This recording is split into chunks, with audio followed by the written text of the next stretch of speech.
Hello, ladies and gentlemen. Welcome to the Monday edition of the closing argument. Today is September the 15th, the middle of the month. I am Jerome Gayman, your host. We will be talking about a new week and what we have in store for you. As usual, we will be discussing issues, topics of concern to you that are trending in the Republic of Liberia. Real quick, as I promised, next week, we are going to be introducing the Divine Nine. The Greek letters.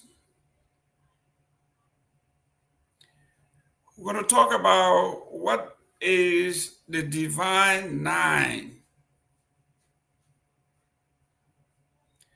Next week, Monday, we are going to begin with the first group. Zeta Phi Beta sorority will be here. If you know any of the Zeta women, they are going to be here representing Zeta Phi Beta Sorority Incorporated. Women of substance will be here to tell us what Zeta is all about, what's their mission, their vision, how long they've been around, and what are they doing to help our communities, locally and internationally. So next week, we're going to begin to deal with the women from the Divine Nine, beginning with Zeta. The Zetas will be here. But let's look at the different headlines in the news. In the Republic of Liberia, as usual, there is no shortage of news. We will give you the headlines, and as the day go by, maybe we will be able to discuss as many of the topics as we can. Right off the top, let me read for you an act to amend the new penal code, chapter 14, section 14.70 and 14.71. We are talking about rape of all kinds. This was approved December 29, AD 2005. Published by the authority, Ministry of Foreign Affairs, Monrovia, Liberia, January 17, 2006. It is enacted by the National Transitional Legislative Assembly of the Republic of Liberia, Liberia National Transitional Government of the Republic of Liberia in Legislature Assembled. Section 1, effective date of amendment. That immediately after the passage and publication in handbills of this act, chapter 14 of the new penal code is hereby amended. That immediately after the passage and publication in handbill of the Act 14 of the new penal code, here amended section 2. Section 14.70 and 14.71 hereby repealed and are replaced by the following. 14.7, offense. A person who has sexual intercourse with another person, male or female, has committed rape.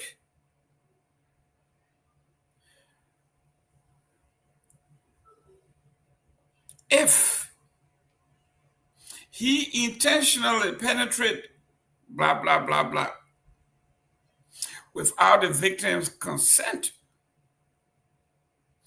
or he or she intentionally blank, blank, blank, blank, blank, without the victim's consent. He or she intentionally blank, blank, blank, blank, blank. With any part of the body without the victim's consent. Then on offense A, section II. Then we jump to section B. The victim is raped if the victim is less than 18 years old.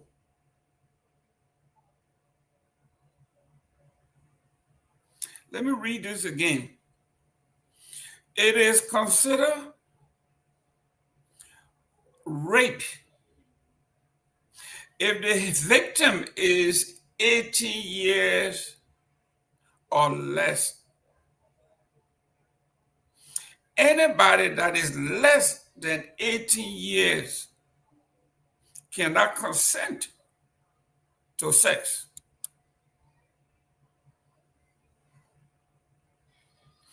Anyone who is less than 18 years of age cannot have consensual sex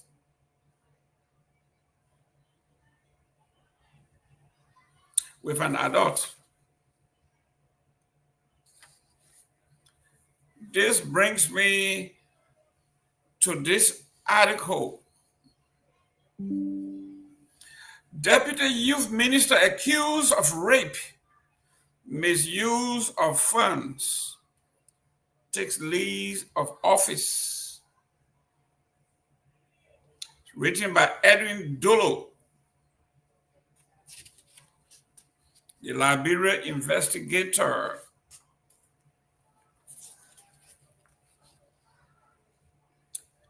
Published September 11. Monrovia Deputy Youth and Sports Minister for Youth Development J. Brian McGill has taken a leave of absence after being accused of sexually assaulting a minor and misusing funds for drug-dependent youth program, official confirmed Thursday. The Ministry of Youth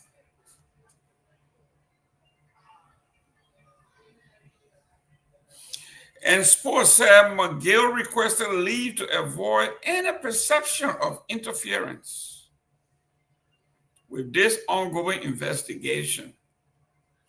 His request had been forwarded to President Joseph Mbaka's office. The ministry pledged full cooperation with the police and urged the police and media to allow the process to proceed without interference.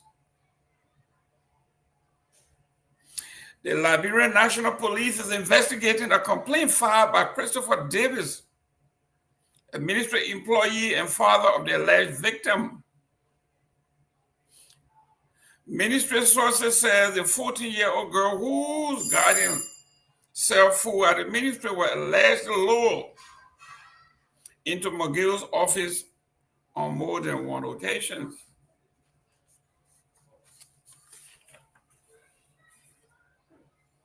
Mr. McGill had denied the accusation in a statement, calling it false.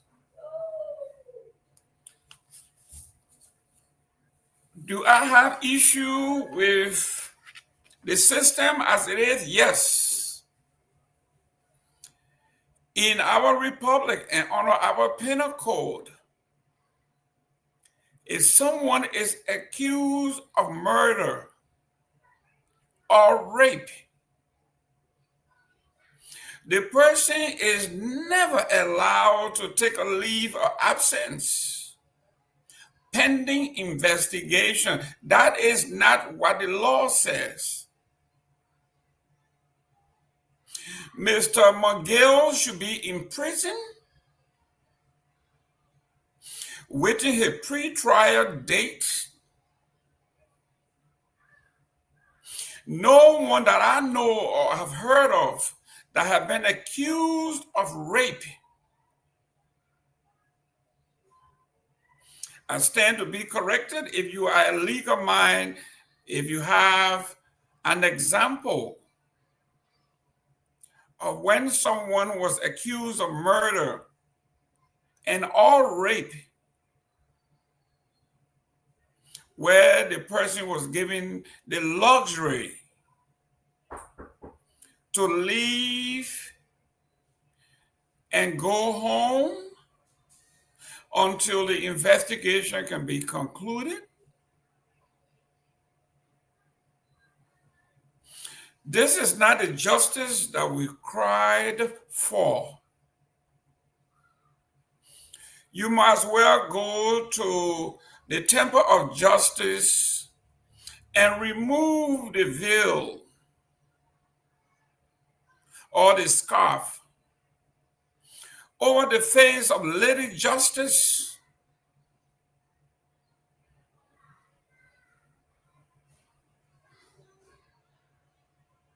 I know it says, let justice be done to all mankind.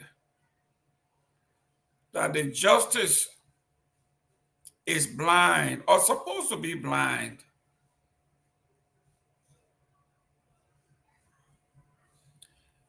The deputy youth minister is accused of rape and had the audacity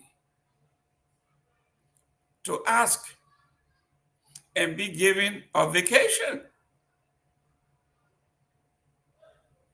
while the case is being investigated.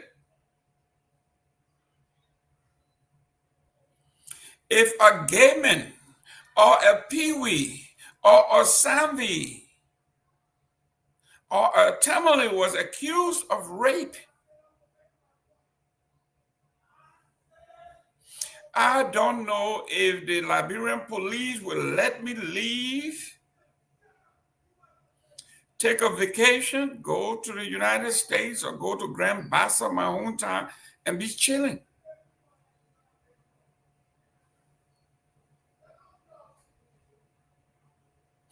To me, that is considered a rapist on the loose.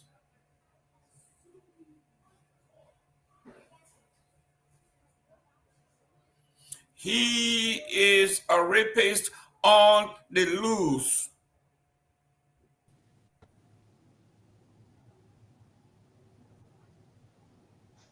He is now given the green light to go out there and even commit more rape if the opportunity presents itself.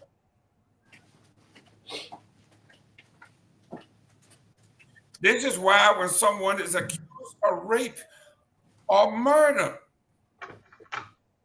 they are incarcerated. I think we have a video that we have cued from the police department. If that tape is available, we will play it while we are looking for it. But this particular case is of interest to all Liberians, all mothers, all fathers, to all women, all girls. If Myean Torgbean rapes you, you can rest assured they will arrest him on the spot. But if a McGill does it, he's given vacation. Take time off from his office and go home. He needs to go on vacation and rest while we investigate this case, according to the Liberia National Police. I will want you to listen to this interview clearly and carefully, and listen to the wording of the spokesperson that is hosting this news conference. If this doesn't concern you, then I don't know what else should. A 14-year-old baby is being accused or has accused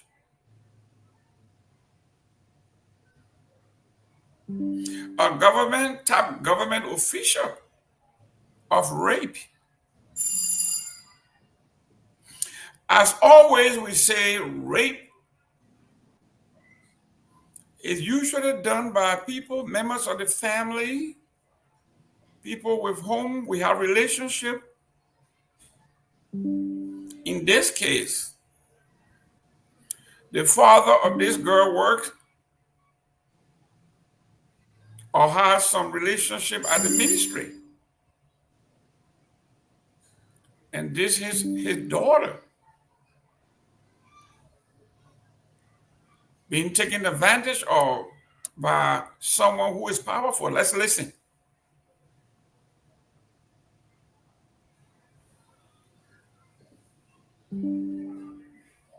The Liberia National.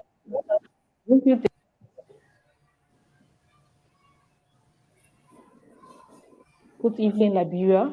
I'm Assistant Commissioner of Police, Susie T. Tele, Head of the Women and Children Protection Section of the Liberia National. I bring you this statement in response to a matter that has generated significant public attention and concern. On August 30, 2025, the Liberia National Police received a formal complaint alleging the sexual abuse of a 14-year-old minor. The accused in this case is Mr. J. Bryant McGill, Deputy Minister for Youth Development at the Ministry of Youth and Sports. Given the sensitive nature of this allegation and the involvement of a public official, we fully recognize the gravity of the situation and the public call for transparency. Let it be clear, an investigation is actively ongoing. The case has been referred to the Women and Children Protection Section at the Liberia National Police Headquarters, and we are working in close coordination with the Ministry of Gender, Children and Social Protection, the Sex Crimes Unit at the Ministry of Justice, and relevant forensic and social service teams. To date, we have conducted interviews with key individuals, reviewed surveillance footage, and taken steps to ensure the safety and well-being of the victim. The suspect has availed himself for questioning, and additional investigative actions are currently underway. It is important to emphasize that rape is a high sensitive matter, and the Liberia National Police treats such cases with the highest degree of confidentiality. The protection, privacy, and well-being of the victim remain our top priority throughout the investigative process. We are working closely with social workers and medical professionals to ensure that the victim receives the care and support she needs.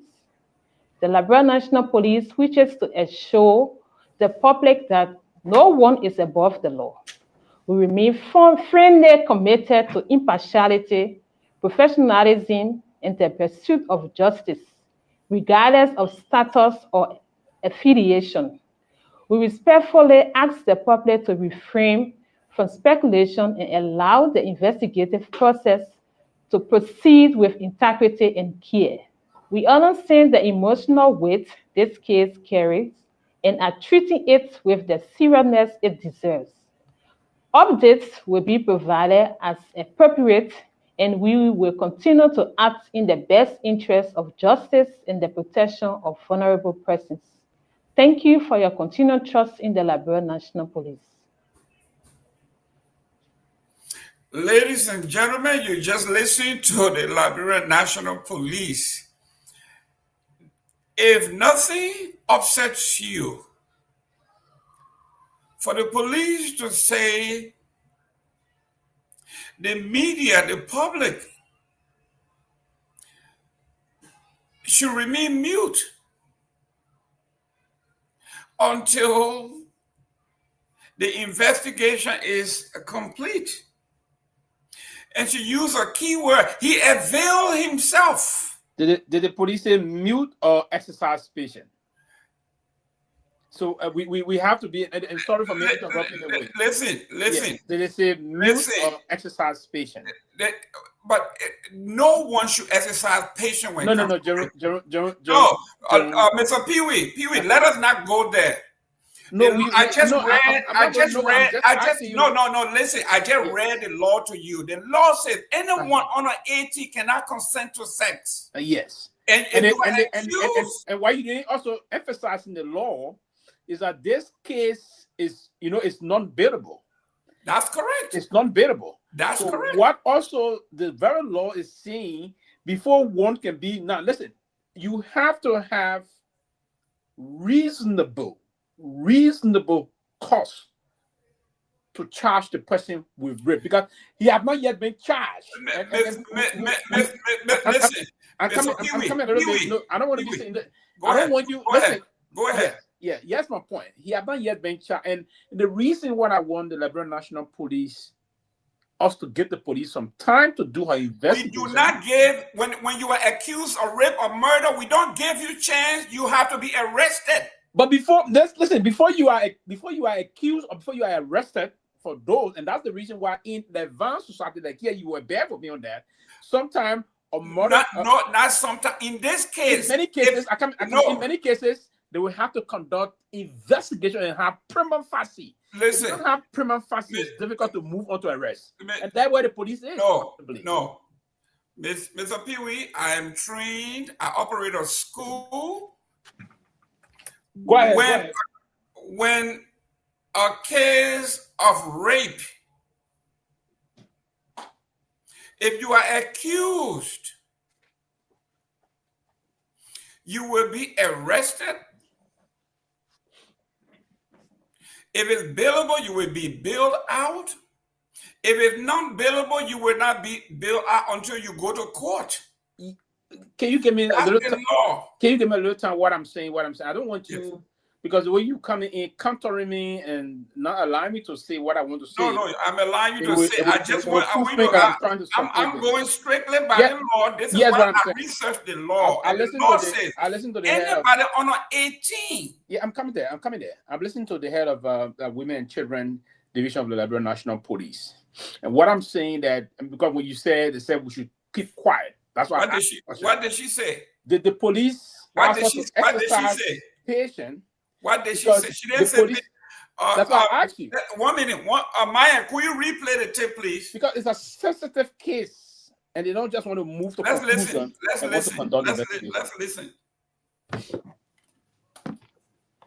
Myean, can you cue the particular aspect you want to play? Yes, it's about me. I'm Assistant Commissioner of Police, Sylvester Pewee, Head of the Women and Children Protection Section of the Liberia National Police.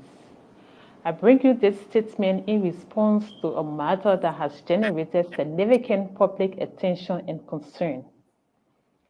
On August 30, 2025, the Liberia National Police received a formal complaint alleging the sexual abuse of a 14-year-old minor. The accused in this case is Mr. J. Bryant McGill, Deputy Minister for Youth Development at the Ministry of Youth and Sports. Given the sensitive nature of this allegation and the involvement of a public official, we fully recognize the gravity of the situation and the public's call for transparency. Let it be clear, an investigation is actively ongoing. The case has been referred to the Women and Children Protection Section at the Liberia National Police Headquarters, and we are working in close coordination with the Ministry of Gender, Children and Social Protection, the Sex Crimes Unit at the Ministry of Justice, and relevant forensic and social service teams. To date, we have conducted interviews with key individuals, reviewed surveillance footage, and taken steps to ensure the safety and well-being of the victim. The suspect has availed himself for questioning, and additional investigative actions are currently underway. It is important to emphasize that rape is a highly sensitive matter, and the Liberia National Police treats such cases with the highest degree of confidentiality. The protection, privacy, and well-being of the victim remain our top priority throughout the investigative process. We are working closely with social workers and medical professionals to ensure that the victim receives the care and support she needs. The Liberia National Police wishes to assure the public that no one is above the law. We remain firmly committed to impartiality, professionalism, and the pursuit of justice, regardless of status or affiliation. We respectfully ask the public to refrain from speculation and allow the investigative process to proceed with integrity and care. We understand the emotional weight this case carries and are treating it with the seriousness it deserves. Updates will be provided as appropriate, and we will continue to act in the best interest of justice and the protection of vulnerable persons. Thank you for your continued trust in the Liberia National Police. The public should refrain. I think you heard her say that the public should refrain. Yeah, and that they were coming. I started taking note, and I was starting there. I took note. Yeah, that's key point you struck there, and I think just by listening to her, and I believe that she's been sincere and she's a professional police officer. Just by that, the public should refrain from speculative thought process. Now, normally we speculate too much in this kind of criminal matters. This public should refrain from speculating. She went on by also saying there's active investigation ongoing.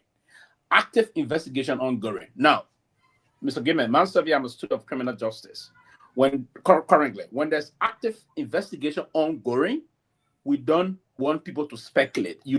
She went on also to state, she went on to state they are collaborating with other forensic team from the Ministry of Justice, the sex and forensic team from the Ministry of Justice, because they want to collaborate all of the facts. They don't want to mix or anything before they move.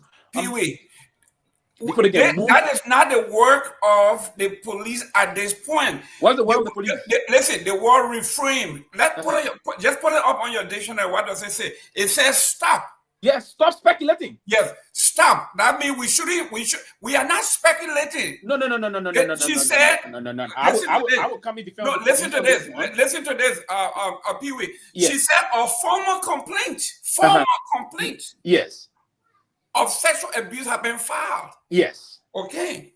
If it's formal, it's not speculation, it's on paper. No. This man should be arrested. Jerome, don't sit behind the microphone. He should be arrested until proven innocent. Jerome, don't sit behind the microphone. I am just as you are. This man has been accused of rape. What's the police? What she was trying to say to us, the public, is that you should refrain from speculating because there's an active investigation ongoing. We are not speculating. A formal complaint has been lodged for the police. The police is now, the only thing you can do for the police now is you can help the police with any information but don't speculate. No. When someone is accused of rape, you are arrested. You are never given a chance to wait for investigation. That's after the fact. No. Let me say this to you first and foremost. Before you arrest, you have to have probable cause. We do have probable cause. We have a probable cause. Or complaints have been filed that someone was raped. That is the probable cause. Who determines probable cause? That's the probable cause. Who determines that? A case, she said, a formal case was filed. Just a minute. Who determines probable cause? The law. The Liberia National Police. The law. The Liberia National Police. And the police is now saying to us that there's active investigation ongoing. That is after the fact. The fact is when the case. Listen, Mr. Pewee. No. After the fact, I don't. Listen, this man and I, we don't have nothing in common. No one says that. I don't know either the fact that the woman was raped, the girl, a baby was raped. I understand. If you do, then what is your... No, you don't understand. You see what you're trying to do, and that's why we're not allowed, and sometimes it's going to be, and that's why we can always be coward and allow things to unfold. Let's agree someone was raped, but should we, because someone was raped, and that's someone probably that would be innocent? Listen, so that's the problem. So that's why you should leave. No, that is not the... You are making a procedural error. No. The procedure is when someone is accused of rape, that person is arrested. The person is not who accused the person. The first phase of it. We have a case against the person. The police have not done that yet. The police have not done that yet. And that's why the police, the head of women and children, that has been said there's active investigation ongoing. They're working along with the forensic team and sex team from the Ministry of Justice. They're working along with the Ministry of Gender. They're trying to collect and see through all their facts before they move to charge. Immediately if he's charged, he's going to be remanded in jail with no bail. That is clear. But what the police lady just stated here, that the public should refrain. And everywhere in the world is best practice. They will always ask the public to help with refrain for speculating because you don't know yet. Now, before you can move to charge in any criminal case, you have to have probable cause. And that's one of the things the police is now working on. And if you saw what she said, there are additional investigation ongoing. And the additional investigation will be the scientific aspect of it, the forensic aspect of it, and then if they collaborated all of those evidential evidence or evidences, then they will now move to the decision of probable cause. Can I ask you a question? Go ahead. There were cases in Liberia where we are talking about people who are in detention and have not been accorded the opportunity to appear before the court for the charges against them. You agree to that? Come again with that question? You are aware that there are people sitting in South Beach or on South Beach prison that have only been accused of a crime and have not been given the chance to do their first court appearance. Before even here now, back when I was very active in advocacy, back I advocated in favor and against that kind of a treatment in terms of pre-trial detainees. We have hundreds of pre-trial detainees languishing behind bars that some of them, for instance, let me get a case. I knew a particular guy that was allegedly charged for theft, right? He was charged for theft, and then if he were to go to court and found guilty, he would be in jail maybe for 2-3 years. But he was behind bar waiting for trial for almost 6 years. When I brought the case out, he was in Pakopin when I brought the case out. When the case went, because when the case went up to the Ministry of Justice attention, they counted Antonio of Monserrato. When the case came out at the time, they bluff counter Antonio. They said, "Oh man, just slip me a name. It will come." When they went to the case, they saw the case file. The man he was going to be found guilty. He's going to be in jail for 3 years. Now he's been in jail for almost 6 years. They immediately moved. Did a release for him, and I had to put him out of jail. There's hundreds of them also back. I can remember President Weah also freed some of them at the time. When President Weah went to the South Beach and he did a tour of the Ministry of Justice, then advised him on the President Weah also moved to free most of them. The pre-trial detainees we have in the country, the languishing behind bar for petty charges that the time they already have spent, it would have passed the time if they were even to be found guilty. If they were to be found guilty, right? I agree with that. We understand this. Now let's go to this. Let's go to this current issue. Listen, that's one of the reasons. Let me end here. Yeah, go ahead. And that's why in the criminal justice system, that's why we always say it is appropriate. And part of the reason why many of times people get charged and move on before the indictment is done to go for a city for a grand jury, the indictment is done, they go to court and win those cases. The reason behind some of those things is we have not been appropriately charging people. We go with sentiments. We want to push when the public bash a little bit on the police, and the police become more sentimental because of public pressure, and they charge when those charges do not meet the weight of evidence. If the charges don't meet the weight of evidence and you charge recklessly, the person will go and walk free. It's just that people have not been suing back for those kind of things. So that's one of the reasons why they have the police, women and children division is saying there's active investigation ongoing. The suspect have reported. They're talking to him. They're looking at evidence and they're trying to do the basic thing. Listen, if this guy is linked to this thing, I trust the police will not compromise this. Listen, they're going to come out with a charge. If they will charge him, he's going to be remanded. Pewee, you are wrong, dead on arrival, because the The case, That's your thought. And I believe in what I'm saying. the law says you can be arrested for probable cause, not conviction, not beyond all reasonable doubt. But if something happened, and in this case, the victim came and identified the suspect, the parents came and identified the suspect, what other probable cause do you need? The police need her own cause for arrest. No. The police. I'm not the one that conducted the probable cause. No. I'm not the one. The first phase of our criminal justice system, where does it start? The criminal justice system begins with the Liberian National Police. That's correct. Right? So the Liberian National Police is asking us to refrain from speculating in this alleged criminal rape case and allow the police to conduct her affairs. And the police say there's active investigation ongoing. They are doing that active investigation along with the family. Listen, you don't want to allow me the time. You want to tell the public I'm wrong, but you don't want to allow me. But Pewee, let's be honest here. Let's time ourselves, right? Let's do 1 minute each. Okay. Go ahead. Okay.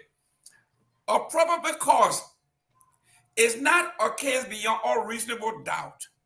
It is to believe that something happened. In this case, the victim identified the perpetrator. That alone is a probable cause. The reason this is not happening, if this was Pewee, or this was Gayman, or this was Joe Blow, that a woman came into the police with a parent and said, someone raped me. The first person, do you know the victim? They gave you a photo lineup. You say, yeah, this is the victim. They go and arrest that person. You are saying, even if the victim is identified, we should not arrest the person until we have proof beyond all reasonable doubt that this person did it. That is not how it works. You are doing it backward. I'm not saying it should be beyond all reasonable doubt. The preponderance of whatsoever evidence we're talking about here. This is for probable cause. And part of the probable cause, the police determine what probable cause is. The police are the first line of investigation. They are conducting their own investigative studies into this matter. This matter being out almost a couple of days now, running to a week, if I may. The police, the person in charge of the police department that is responsible for this matter is saying to us that active investigation is ongoing. The suspect himself, or he's cooperating with them, they're doing the investigation. There are active investigation ongoing, as she said. Both of those investigations, they're working along with the Ministry of Justice Sex and Forensic Team. And that sex and forensic team is going to be conducting some studies on this innocent girl. I mean, this minor girl, right? And the girl that's alleged to have been abused. They will do that investigations, and they will collaborate that with other medical investigation that they're conducting also. That's one of the things they're going to do. Now, immediately after that, and the police would not, and I like what she said. I will want what normally we see happen in other part of the world. We should allow it happen in our country. We should stop being all the sentimental and putting pressure on the police to act. The only time I will get angry with the police is the police renege on performing a statutory responsibility. Yeah. So for now, let's give the police some time. Let's get the police up to Wednesday and see the outcome. No. Mr. Pewee, that's not the law. The process is when a victim, let's say a murder occurred. And they came and they pointed out the perpetrator. Are you going to tell me that we allow the perpetrator to leave, go on vacation while we corroborate the evidence? Okay, is that what you're telling me? No, absolutely no. Let me bring it back to the case of the guy, this gruesome murder of Charlie Crack a couple of days ago. That's correct. There was another man almost in his 50s that people pointed at. So he's the one. And he was arrested. What happened to him? No. The police released him. I'm coming to you. They arrested the second person that the FBI chief said we got him. Yeah, but listen. No, Pewee. What did you say? You said they pointed. No, listen. You said they pointed to him and they arrested him, right? Yeah, they arrested him. That's correct. Somebody pointed to this man, Mr. Miguel, he should be arrested. Yeah, I come in. When they got him, what happened in seconds, in minutes, the security people released him. That's correct. This guy, when this thing happened, when the police invited him, he reported himself. The police is not investigating. They have not seen But the cost to having arrested at this moment. They didn't arrest. That's the point. This man Yeah, you are talking about was arrested and released. Arrested and released. But Yes. for now, there's no Miguel needs to be arrested because the police believe. Here's what the police believe. The police believe they need to see. Now, and let me put it back to you. And before I can say this, let me speak in a more rigorous tone. Yes. Let me be protective about this. That I don't support rape. We understand that. If you are to hear that we understand that. We understand. If they hear that associated to me, if I'm guilty, let me be punished with the harshest of all penalty. But meanwhile, what I don't want to see happen, I don't just want to see. We have seen those kind of. There's a case in Chocolate City before, a classroom teacher that a little girl, the mother sucked the little girl out to lie on her study class teacher. There was a kid, the man went to jail. The man was already in jail when the later on the thing happened. Some confusion came, someone pushed and they confessed the story before this guy was released. He had spent some months in jail. And when that happened, Madam Sylvester said this thing: while we want to fight against rape, we don't want nobody innocent that would be innocent and go to jail for this, and that will have the stigma for the rest of their life. So that's one of the reasons why I'm saying give the police the appropriate time. If the Liberian police came out tomorrow and said, we have some reasonable reason now to hold this man, and we will not charge, they will charge, then he will be remanded in jail while the case is pending. And even by them charging him does not necessarily convict him in court. Yeah, but so what the police are afraid of, the police don't want to charge. The police don't want to charge. The police don't want to charge. The police don't want to charge. And then you go to court, then the man. Pewee. That's the problem. Let me tell you this. Go back. I'll listen to you. Listen. After being accused of sexual assaulting a minor and misusing funds, the official requested time off from his office. Can you imagine if you are accused of a major crime, you either did it or you didn't do it, but you request a vacation? How many criminals in the Republic of Liberia, anywhere in the world, will be accused and asked to take a vacation? No, you see, and given sometimes, I'm a man. What I wouldn't want to see happen to my girl child, I wouldn't want to see it happen to no girl child in Liberia. Or no child in Liberia, maybe a boy child that may be sodomized also. But what I would also want to speak of, and that's where leadership comes in.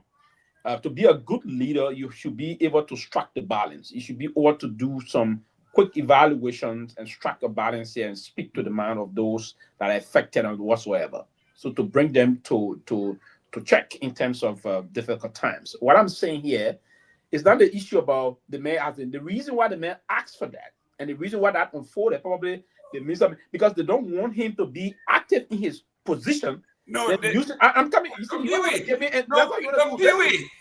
What you mean they don't want him? He didn't ask. He took. Yeah, he asked you to leave, taking a leave. I have been in an institution. Someone is involved in this and they ask for looking at a matter. They didn't ask him. They didn't ask him. They said Mr. Brian has taken a leave of absence. No, requested a leave of absence. They didn't say he asked. No, requested. No. And that's not also true. You see, the reporter, I'm seeing a communication from the Minister of Youth and Sport. You see, today I'm going to be absolutely fair. And I always be fair anyway. I always not on this one. But today I'm not going to be political. Right? The Minister of Youth and Sport stated that Mr. Miguel requested for a leave of absence and it was granted. No. Right? And that's a fair thing. And the reason why it was granted is granted pending investigation from the Liberian National Police. And listen. And I got some insider in the police that is saying to me that the police is trying to be very impartial in this matter. They want to do things and apply the science, apply the investigation. That's one of the reasons why the forensic team has been onto this. The sex and forensic team is on this one. They want to do it from a medical perspective. I don't know how the DNA issue going to react so fast in this matter. So they want to get it if that man, that Deputy Minister McGill, Brian McGill, is he's actually involved into this. They want to get him and nail him in court.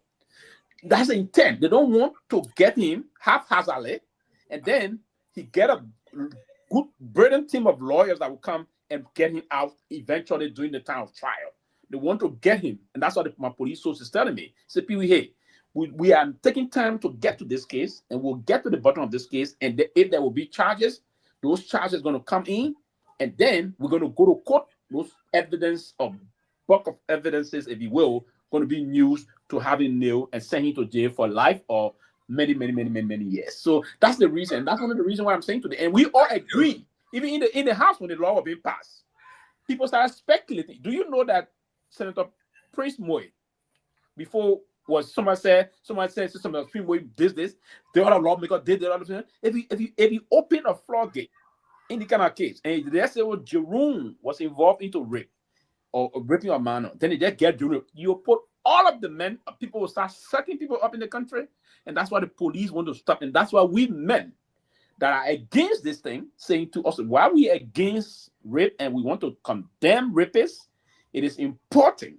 that we balance the scale of investigation to make sure that those that are pinned down are those that are culpable. And those that will be charged, those charges should meet the weight of evidence. That those weight of evidence that will be induced in court that the prosecution will use to win the case and send the person to jail. That the person will never be around our innocent children in the country. That's the reason. But not to speculate and do it. And at the end of the day, is be a perception or a speculation. But then you would again. So I'm not wrong on this one. I'm not wrong. Let me welcome J. Victor Nagbe. Are you doing that, Chief? We will order the legislature. I will order the judiciary, the police. Are you doing that, young man? How you doing? It is good to be with you, my brother Sylvester Pewee. How are you? And what's up, audience members? Why is Telvina so active today? What is she drinking? Slow down, sister. Look, my call to order the legislature, I am now extending that to Sylvester Pewee. We got to order this, brother. I worry about this brother. I think he's going down the deep end. He sat down here on Friday and said the progressive did not like Taylor. Weekend, you back with it. And so if Tiawan was not like Taylor, then he got up to say Kehleboe Gongloe faked his beating. So he comes on again today. He's doubling down and he's telling the people. You just rightly pointed out, Mr. Gayman, we have a suspect, we have the evidence, we have the medical examiner. What evidence you know you have? The eyewitness. We have the witnesses. We have the witness evidence. We have the medical report. To nail someone. You see, he's not a lawyer. Listen, neither are you. But listen to Pewee. If there was a murder and someone comes out and says, this is the guy who did it, are you going to let him go home and take a vacation? I come in. No, answer the question. Let's get back to what you just said. I'm coming out. Somebody can say, I saw Jerome doing this. Is that enough to send you to nail you? Oh, yes, they will arrest me. In court? They will arrest me. And a good defense lawyer will trust that. That's fine. That's fine. That's fine. Listen, that's what the system is all about. The first procedure there is that the victim identify her attacker. Listen, I mean that's probably supposed to have you arrested. On this one, so but I was talking before. Everybody. Okay. I'm sorry. I just sent a video to Myean, and I hope you will cue this. This is the video on Nyenwolo. And we don't have any right to this video. I have to say here for disclaimer, this is a Spoon Network radio where Mr. Sylvester Pewee was one time a panelist as well. He sat down here and said there is absolutely no evidence that Nyenwolo had ever been accused. And I was saying you were saying in the room that there is a video. And so I put a video in the chat room over the weekend. He had said if I were to you can be historical video, sometimes. You don't even know how to you will come out. Why you keep interrupting me? But why interrupting you? You think bigger than me? You have to always interrupt me. Does that make you feel like you're bigger than me? Saying things that you gotta stop interrupting me. Let you go. I don't do that to you. You gotta let me finish. No, but go ahead. Thank you very much. So you had said that if I had produced that video, you were going to retract your statement and apologize. And now I'm asking Myean to play that clip, and you watch that clip and then tell me how you feel about Nyenwolo being a minister in this government, let alone a minister of internal affairs, let alone that this government has not said point the same way the deputy minister of youth and sports has been accused, and he himself took a voluntary leave of absence. The government has not said point about it. And every day we get these cases of sexual, gender-based violence in the press, and nothing is said about them. We talk about them for an hour or two, we move on to the next case, and the cases continue to pile up. This is not the government I believe you will want to speak on behalf of. So, Myean, would you be kind enough to play that clip, please? And Jerome, you see the unfortunate issue. Omen Nagbe messed up everything just now. No, Mr. Nagbe, please. Oh, never. I'll go I don't want to put it. Well, everything you must start calling me young man too, Jerome. If anything, Elvis Morris. Obviously, I'm an old man, and I'm proud. I enjoy my age. Go ahead. Let's listen to the clip. Okay, yeah, play the clip. I'll come back. Mr. Nagbe misinformed the public just now about what I said. I didn't say that even our project. I've said there's no code of competent jurisdiction within the Bitterwood of the Republic of Liberia that indicted the man before you called him this, that. That's what I said. No code that indicted him. That was my point. I didn't say he didn't make it. I listened to the statement. At the time, I was in Myean County, in Lofa. I was in Zozo District. I can recall when this information came out. I was on radio live in Zozo when this incendiary comments came out from Mr. Sakria Yimane, right? And I condemn it. But what I said the last time is to refer to someone as a rebel or criminal. And okay, I was saying a criminal. That person will have to be convicted by the competent court of jurisdiction of our country. That's the only time someone is considered criminal. If the person is not convicted of an act, how can you incriminate him into any other matter? That's my position. But I didn't say he didn't make it. Okay, so the video. Okay, so your logic is the Bob Nakeds of the world, the Prince Johnsons of the world, those that open pregnant women's stomachs, and they were not adjudicated as murderers and criminals. They are fine. They can just walk away in Liberia, and we can't say they are criminals because not only that, Jerome. This is a self-confessed killer. This man's a rebel. He's a murderer. He himself said it. He said, "I'm a rebel, and if you bring that man from me, I will kill him." I agree. And yet he's a minister in the government. I have said it before, but he's saying he's rebel. He confessed until now. They say, you see, our law and the very panel law. I saw Jerome eloquently trying to research and read and recording all of this. That's why I want because when I'm coming here, I don't want you to say I'm doing it from my head. That's what I want you to also go back and research the very panel law. What the panel law says about who is a criminal. We understand. When can we refer to someone as a criminal?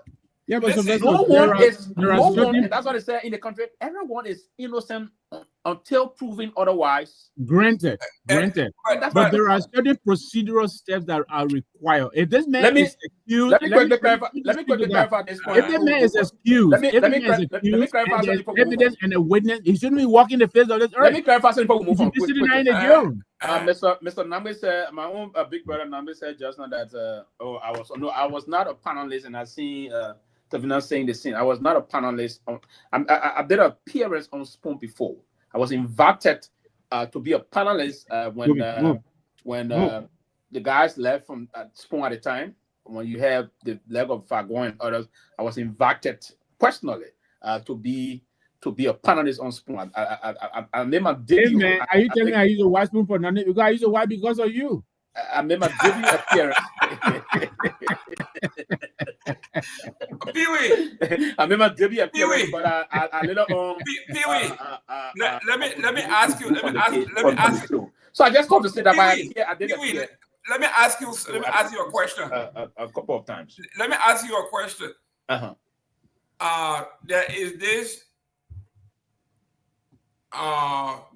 operable word in jurisprudence, not in law, where it says competent jurisdiction. Yes, competent. Is the court in Liberia competent? Yeah. So listen, and I respect. No. Listen, Mr. Nagbe. Listen, you don't expect to ask intellectual kind of question. He going to tie himself into pressure. You going like that? You are pressure You now. know, Yeah, that's he what I'm saying. is the ultimate pressure. Listen. The courts in the country. The master deflector. The court in our country. Let me say this to you. While I have some reservation about the independence of the court, and I respect the court, and that's what and I was taught.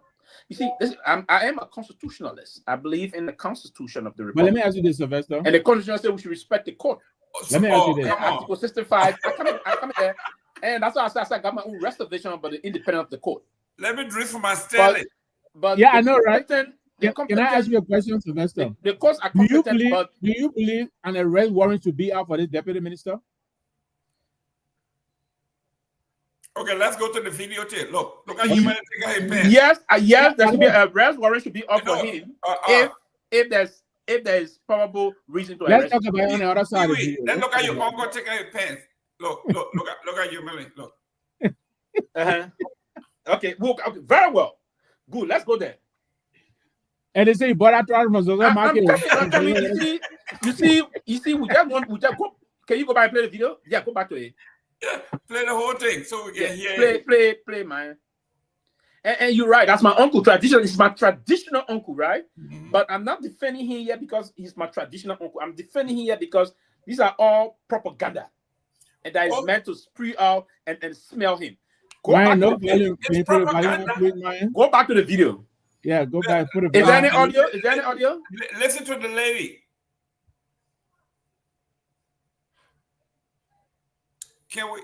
Do we have audio? It does have audio. I didn't mute it. He needs to unmute it. That video been there. My own people number one get him and throw for today. Let's see it. I want to see the audio. Are you on that? Yeah. So where's the lady in question here in this video? We come show the no, video. Where's in our room there now? Where he's trying to listen. We're looking for the audio. The man's wearing a clothes. My taking a picture and he said it. Okay. The man's wearing his clothes. Let's listen to the audio. Yeah, but we don't have sound. We can have sound. I will stop talking. Okay. I will keep talking. Myean, if we don't have the audio, then because you will clearly listen to the woman crying and the conversing with him. Why are you doing this? I'm trying to put the audio there. I'm trying to get the audio quick. Okay. So the woman is with him. The woman is with him in the room and she's crying. Then you can see her. She can show something. You should be ashamed of yourself. Oh my God. Oh my God.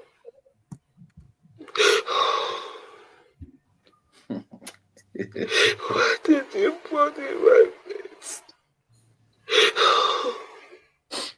Only medicine your head and ripping somebody for what?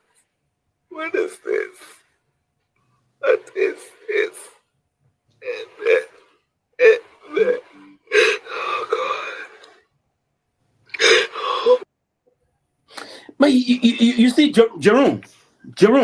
Yes. You see the unfortunate thing what we headed to now in Liberia? Okay, what is it? What is the important? What is the unfortunate part? Listen to that video. You see how he medicine in your hand trying to rip. Is there anyone around that as soon as that's somebody voice on that video they just put on I want to indict this man, to implicate this man or something. Okay. When the listen, you done? Let me ask you this. Let me ask you this. You Sylvester Pewee. That's a scam. Listen. Wait now. Let me ask you this. The man of integrity. If someone accuses you and put this kind of video up, don't you think you should do everything in your power to exonerate your name? Of course he did. What did he say? You know what he did? He did. What did he say? He said, come on, man. Listen, he did. What did he say? It was meant to just smell him. What did he say? I mean, I don't know how far he went about this. He never went anywhere. I don't know how far now he went. I'm going to make a follow up on him on this one again. But when I spoke to him, I was concerned myself. But when I went through the video, I saw that hey, this was some makeup. Someone was trying to indict this man, other thing. If you already see what that man was involved into what we display, we will have seen something more graphic than this. And Oh, you're going to come see, on. beyond that, the man is in the pants trying to wear his. I mean, it's quite unfortunate. You know that there's a whole setup. And the same thing we're trying to now to do sentimentally about Brian McGill in the Peewee, case. Listen, Peewee, to come out and can say I the ask police, you? Can and that's I what ask you? uh-huh. Is it a crime to falsify document information to implicate somebody in a It's felony? a big time crime. Absolutely. Okay, excellent. Have that person been arrested? Have that lady been arrested for impersonating? I told him to go to court, to take out the court. There That's you what go. he said he was going to do. I don't know where he went out with that. There Listen, you go. if that's what in my shoe, I would have taken her to listen, because if you cannot prove that I did this to you, I will take you to court. Okay, so he never exonerated himself. He never. I remember he was out of the country when they took him out. This video when he came at the airport, nonsense. They asked him. He was confronted by the media when he entered the country. He had nothing to say. Nothing whatsoever. Let me welcome the chief. Tomalin George is hot here today. I'm glad you came on with your water hose to cool because Pewee is burning.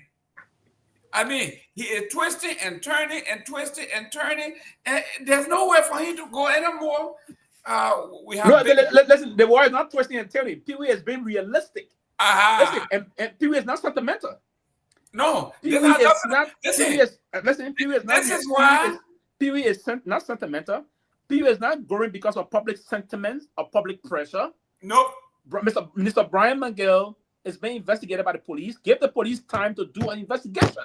The police have said we should refrain from speculating, and I agree with what the media wants to know that is not speculation. That is fact. We're speaking to facts. No. That's not fact. There's no speculation. You know that there is a probable cause. The probable cause is the girl identify her victim. Who determines that? Huh? Who determines that? The girl. No, the police. The victim. No, the victim. Let me welcome Tomalin George. George, welcome to the show.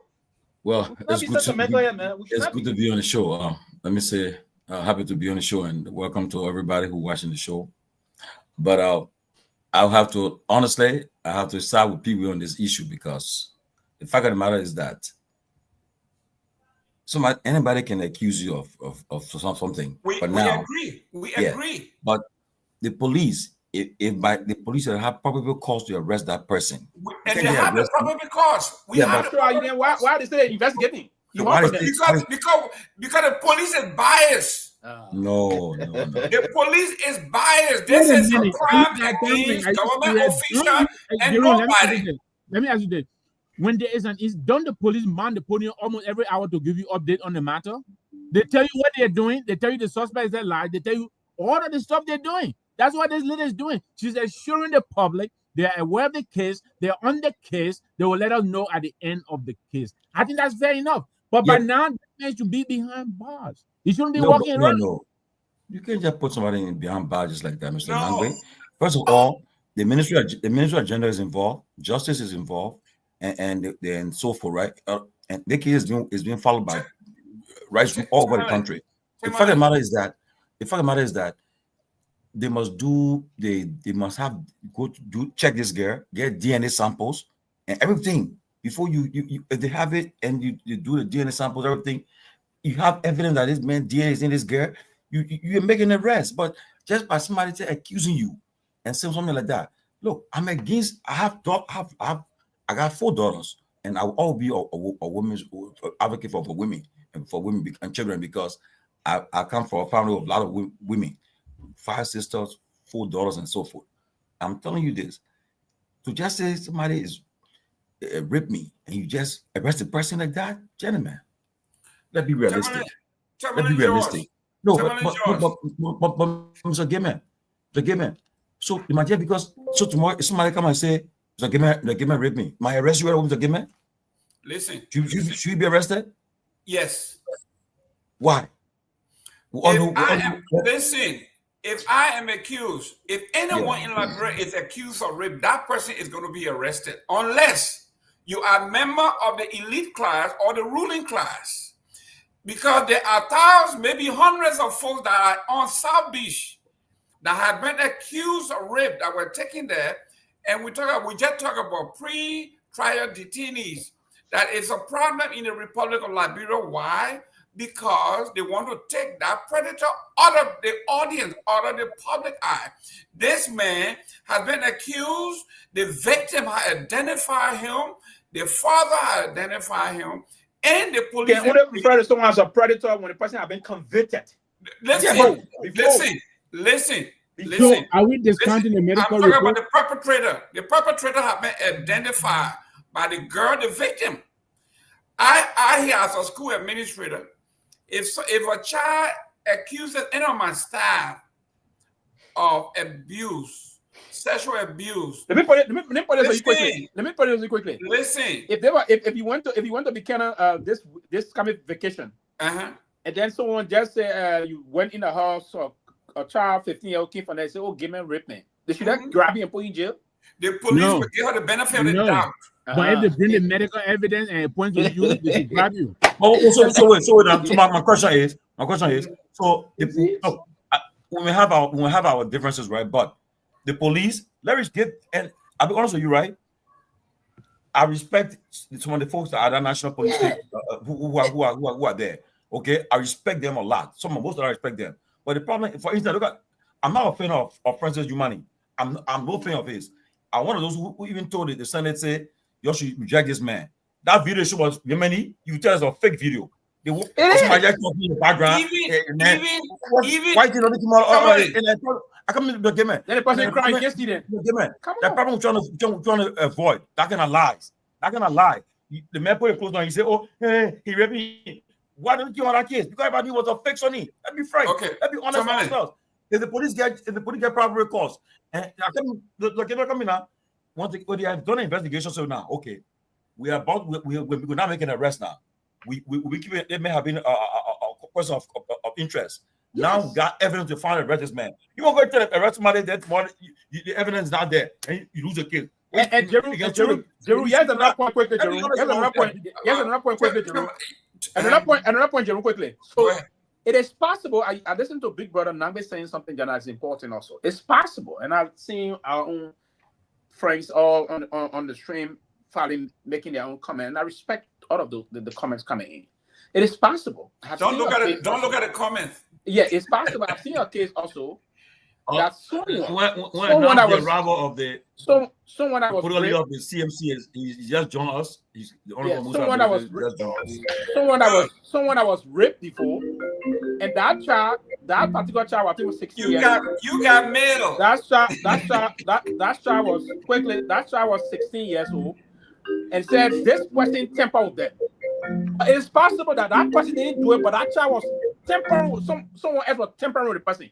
It is possible that someone else has been tempering with this child, and someone's alleging that because the medical report will say the person has been tempered with. But who tempered with the person? That's what the investigation should be. Pewee, you try to divine thoughts. Okay, you are trying to divine thoughts. Is that factual? What we are saying here, it's a sensitive matter, but we have to be very mindful. The protocol is when you have probable cause. I would not be surprised if you believe it. I would not be surprised if they you run to Buchanan. When you start crying, that Jerome. Listen. You see this man. Listen, I know the police chief might be listening. Someone get a bastard, they will nail me and say the man will say we should arrest. I know they're gonna do that, so I'm worried about it. But what I'm saying here, the protocol is Gayman, be honest, Gayman, look. Let me say something, right? That I was on Spoon, but Key did something to me. A lady, she's in America now. Something that happened 30 years ago. With she said she and the person not died. The man just died. Said he was at the time he was in the House of Representatives. She went to Costa my bro on a show to talk about it. Costa said when he looked, he said, but he said no. She came to Spoon to me now. She said this thing happened, and then what happened was this man was in my church in Liberia as the men's president. So I said, but this thing happened how long?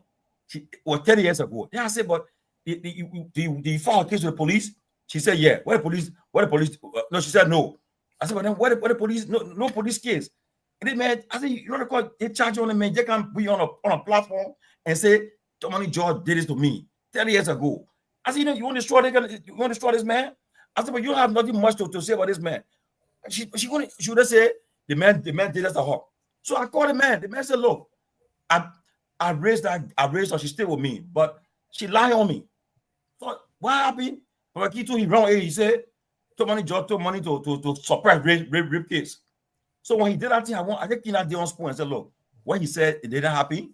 The man is alive to you. Let's the man. You call him, you tell him he never didn't give me no money for nothing of this nature. So I was sometimes here, he's playing, he said, oh, in fact, I two things, I get that with that man, but she won't turn now. I said, so I can't tell me as you mind, you got to destroy that man for nothing, and then I'll be living my conscience. I'll be frank, my people. No, rape is not something to play with. But if somebody try, no, let me say this to end. If the librarian, according to the age of consent librarian, say the age of consent is they say 18 or 16. 18. So, 18, okay, yeah. 18, age of consent is 18. Even if a 16-year-old person agree to have consensual sex with you, you are what we call that statutory rape, because even though she sex encounter is consensual, but the fact that child is a minor, you are committing statutory rape. If you be charged, if the evidence are there. With this issue, now the police is investigating, right? Minister of Gender investigating. The Justice Ministry already involved. Human rights group are all part of this case. So now the man asked the minister, said, well, give me a leave of absence so I can focus on this case because I want to be distracted with it. He's investigating the man. We agree. Because maybe a lot of reasons why the time is still long. Don't forget now, we don't have all the necessary stuff that people will come with forensic team will come up quickly. So you gotta be very careful when you're making an arrest. Because if you're making an arrest on this man and then kind of find out you lack the prosecution cannot even prosecute a case, when you have done other people, you will lose in confidence in the system. So look, this man is on his person of interest. He's on an investigation. Let's give the chance. The police come out. When will you acknowledge it? When will you acknowledge the medical report? But they come and arrest this man, put him in jail for what now? And people, let's be honest with ourselves, man. Let's be honest. So where do you put a medical examiner report? The police, the police have it, they got everything. Maybe they're building that case for me to do an arrest or something. Let's see. Let's wait for it to come. Well, this happened since August 30th. Today is September 15th. Listen. Okay, like I agree with Fofana. The government needs to move faster. I agree with Fofana. It's true. Move faster. But you can't just arrest the person. Yeah, go ahead. Tomalin, when you are arrested, when you are accused of being a rapist, the reason that you need to be taken out of the society immediately is so you don't repeat. You don't do what you did to them because you let young girls. Okay, the father said too now that they have suspected the girl sleeping with this man, so everybody in the community knows. Okay, so here we are. The reason that happens, if someone came, one of the kids came and said, or the parents came and said, somebody that in your employer molested my daughter or something, the first thing is I called Children and Family Police, and that person is taken out of here, okay? Until the person can clear the name, they are not coming back here. So it's the same thing. If Tomalin George, you are very popular in Liberia, the name George. So anyway, ladies and gentlemen, let me extend my sincere condolences to the judges in Liberia. I was watching something over the weekend and saw the funeral service of Madam George, and that's your relative or? My aunt, my father, only surviving sibling from my father's side. So all of them going now. Everybody going now. All the siblings, yeah. For the same man, same power, all of them gone. So. But wow. I say this right. The Bible says 70 years plus regional strength 10. When people live that long, she died 83. It'll hurt you for the memories you guys share together. But you always praise God that a person was able to fulfill that promise. To reach that stuff. Look, since this year, I've attended the funeral of over 6 of my friends that I knew. And some of them were just in the early 50s, some of them in the late 40s, and it just passed. So 83, I thank God that she have a final resting place, and we celebrate her passing. We just say thank you, Torgbean. I say thank God. But thank you, Mr. Great Gayman. Yeah, but back to this case, I pray that the police, Torgbean, you're right. The police should be faster. Tomorrow we'll make the calls. We'll call Seleke Kromah and ask them. We'll call the people to ask them how far the case gone, because the public is getting anxious, which they probably have all right to do, because again, one of the things people are concerned is because the police have come under scrutiny over the last couple of years of not being people.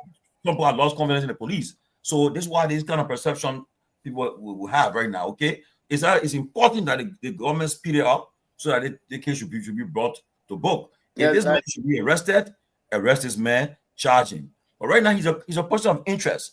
I can bet you, I'm sure they have taken his passport away from him. They got him, and to be frank with you, I don't know this man from nowhere. Nowhere I know him from. Nobody here knows him. Yeah. I'm an American. I've been too long. I know everybody in Liberia, so I don't know him. So let's give the system a chance and see what happens in the next. Let me go to the next topic, please. No. Mr. Pewee, that your homeboy you've been working together so long. Don't bring him. I just kidding. Just a joke.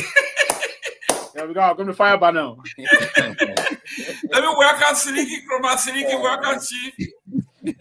I'm going to fire by now. Thank you, Mr. Gayman.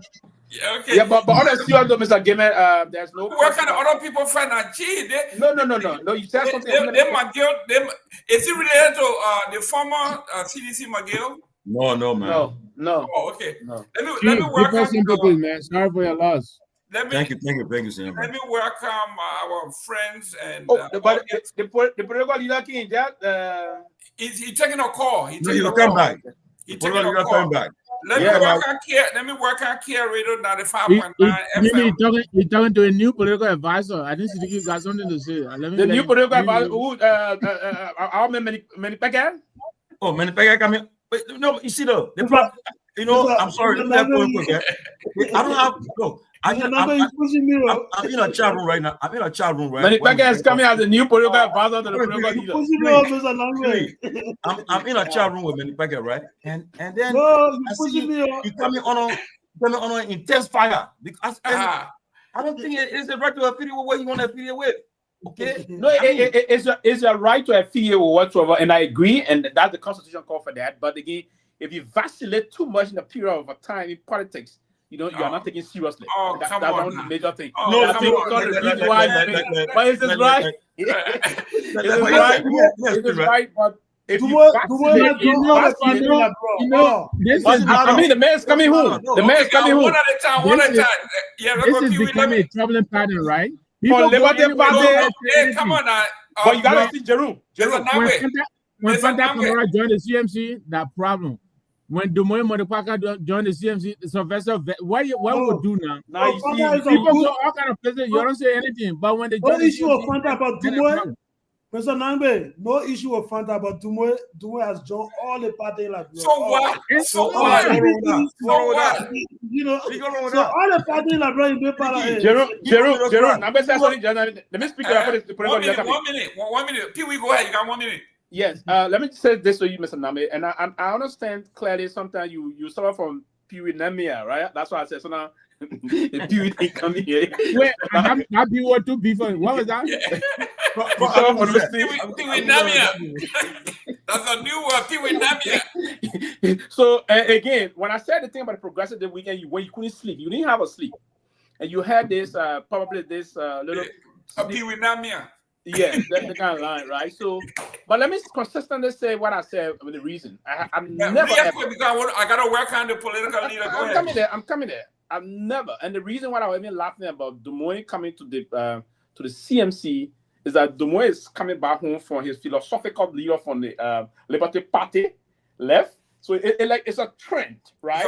It's a reunion. It's a trend coming to be part of. The philosopher can philosophize. It's dead. You see politicians going and jumping and doing that thing. But my own line is that someone just stated, Jana was sending me text, then what will happen in the former speaker office? Now he's not. What happened? He's not director for political affairs. Now he's going to be political advisor. Yeah, that's going to be the major role you're going to play. Now you're going to be the major. And he just posted something here.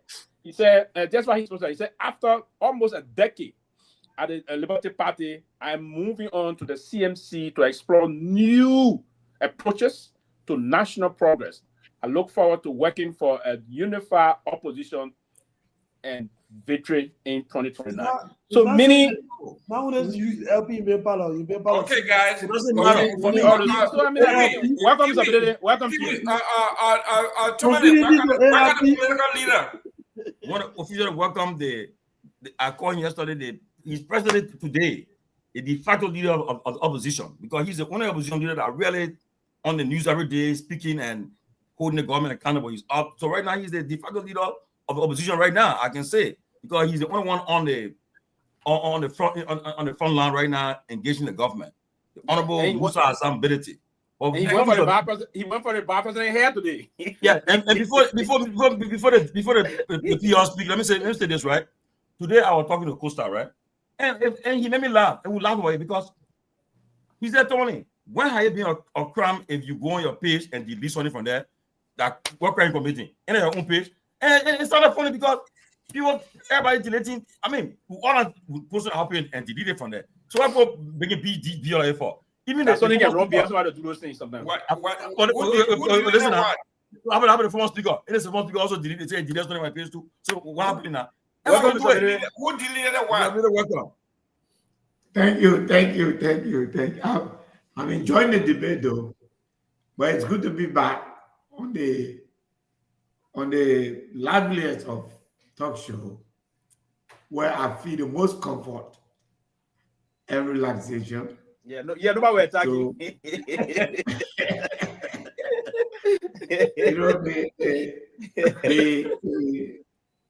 Anyway, I will not use any word from having wizard tonight. I'll reserve it for next time. I will come and guess. Give me a guess week. I don't know the week. What you call it? Abula Razan? Abula Razan. You know that Abula Razan. You know they what Socrates said. Well, every child is born with a blend mind, right? So that's right. At the tabla rasa tendency. Honorable Benedict, welcome. You've been trending. I worried about you. Do you get enough sleep? It's not easy to have sleep in Liberia. It's very difficult, honestly. You know, because given where we are and what we go through as a country. We can't easily sleep, honestly. So for me, are you hearing me? Yes. You know, for me as a person, I find it much easier and much more comforting to see that, you know, I am where I am. I'm enjoying the life I'm living because I'm following my dream. And I know that I did not have to be here if I didn't want to be here. So every day I'm reminded of the fact that I want to be where I am. That's why I'm here. If I had chosen a soft life, I could have had it easily. Having won the election, allowed the Unity Party to pillage our country, get my spoil, and go and sit down. But everything has a price to pay. I'm here because this is where I want to be. So I guess for sleep, Chief. I go to work in the morning. I wake up very early, but I go to work in the morning. I move around. I have 3 offices. I have my business, which is the first and foremost one. And then I take that out. Once I've taken that out, around 12 o'clock, go to the Capitol building. Unfortunately, nothing is going on in the Capitol building these days. So I go to the CMC airport and you know, sometimes I continue meetings. Like today, Monday, I meet, you know, as many people, conclude political arrangements, you know, conclude people who are thinking like us, answering their questions, you know, before they join. By the way, this weekend we cut the highest number of prominent Myeans that joined the CMC. This week on saw the highest number will be publishing, this week. Yeah. So Excellent. we're doing well. I mean, we're happy where we are right now. And like you said, we are not happy that we seem to be the only voice. We wish that everybody will join us so that the voice can be louder. Unity Party enjoy that loud voice. That's why they are in power. So other parties, all of us should take, advantage of that. I take note of the fact that the CDC seems to be moving out now, which is good. And I also take note of the fact that the ANC is preparing for business by going to convention. So hopefully I'll be joined by these parties and other parties. I had a very good meeting with Mr. Simon Freeman today. We discussed our politics and the things that we agree on, and we will be doing some stuff together, in the interest of our country. So, we keep moving. These people who, sat here, show their hands and beg people to leave cannot drive us out of this country. In the last few years, most of them are in government, they were beggars. So now that they've taken from the Liberian people, they want to act like they are, so it doesn't bother me at all. It doesn't bother me. It keeps me stronger. Mr. Gayman, we have a country to redeem, and that's a work to do, and we're determined to do that. Mr. Gayman, I want quickly, right? Yes, go ahead. On my end, I sent you a video. I want you to play it. I want Mr. Why Myean putting that video on, Mr. Chairman Ability. I know you've been firing very, very from all cylinders, and I even wrote your letter from Seleke Kromah yesterday. I responded to it too. And my question is, you have in 2025, you got 26, 27, 28, 29. How prepared are you to sustain this charge, this challenge, this fight of this when you are in against this ruling establishment, the Unity Party? Because there's a video I just am mind to play where I think you declared the vice president as enemy, right? Something like that about who you play. Okay. No, I don't. So Myean, you play the video. my question My politics don't go to the extent of declaring anybody enemy. My question is, how prepared are you for this fight you are going against this ruling establishment and a government where you know that the guys there, you know them, you're a member of them before, you work with them before, you've been member, you are not a member, but you helped work along with them before, you supported them before in the past, and before you went to the Liberia Party, but you were with them before, so you know the people you're dealing with. So how prepared are you? Because this time it's not Ellen Johnson Unity Party, it's Joseph Boga Unity Party. How prepared are you for the next 4 years? So you have answered half of my question for me. The people that are aware are not the people that are currently the Unity Party, completely different people, different species. But Tomalin, I have been approached by this, and I've been given that choices by the folks in the Unity Party during the speaker's crisis. I was told that I should stay out of it. Otherwise, the government was going to harass me. And that person said, oh, I didn't want you to be harassed. Musa, the people are saying you can't be benefiting from the government. And then, I'm like, how am I benefiting from your government? Being a Liberian and doing a business in my country, how does that, make you to benefit from my government? No. I'm a Liberian, I'm benefiting from my country, I'm doing business. And I was doing the same business with President Salif. Robert Salif was running for representative, and I opposed him. And I had just won the contract for the LEC. The president said he take it from me. I spent 1 year in Liberia, me and President Jerome speaking, but she didn't take my business from me.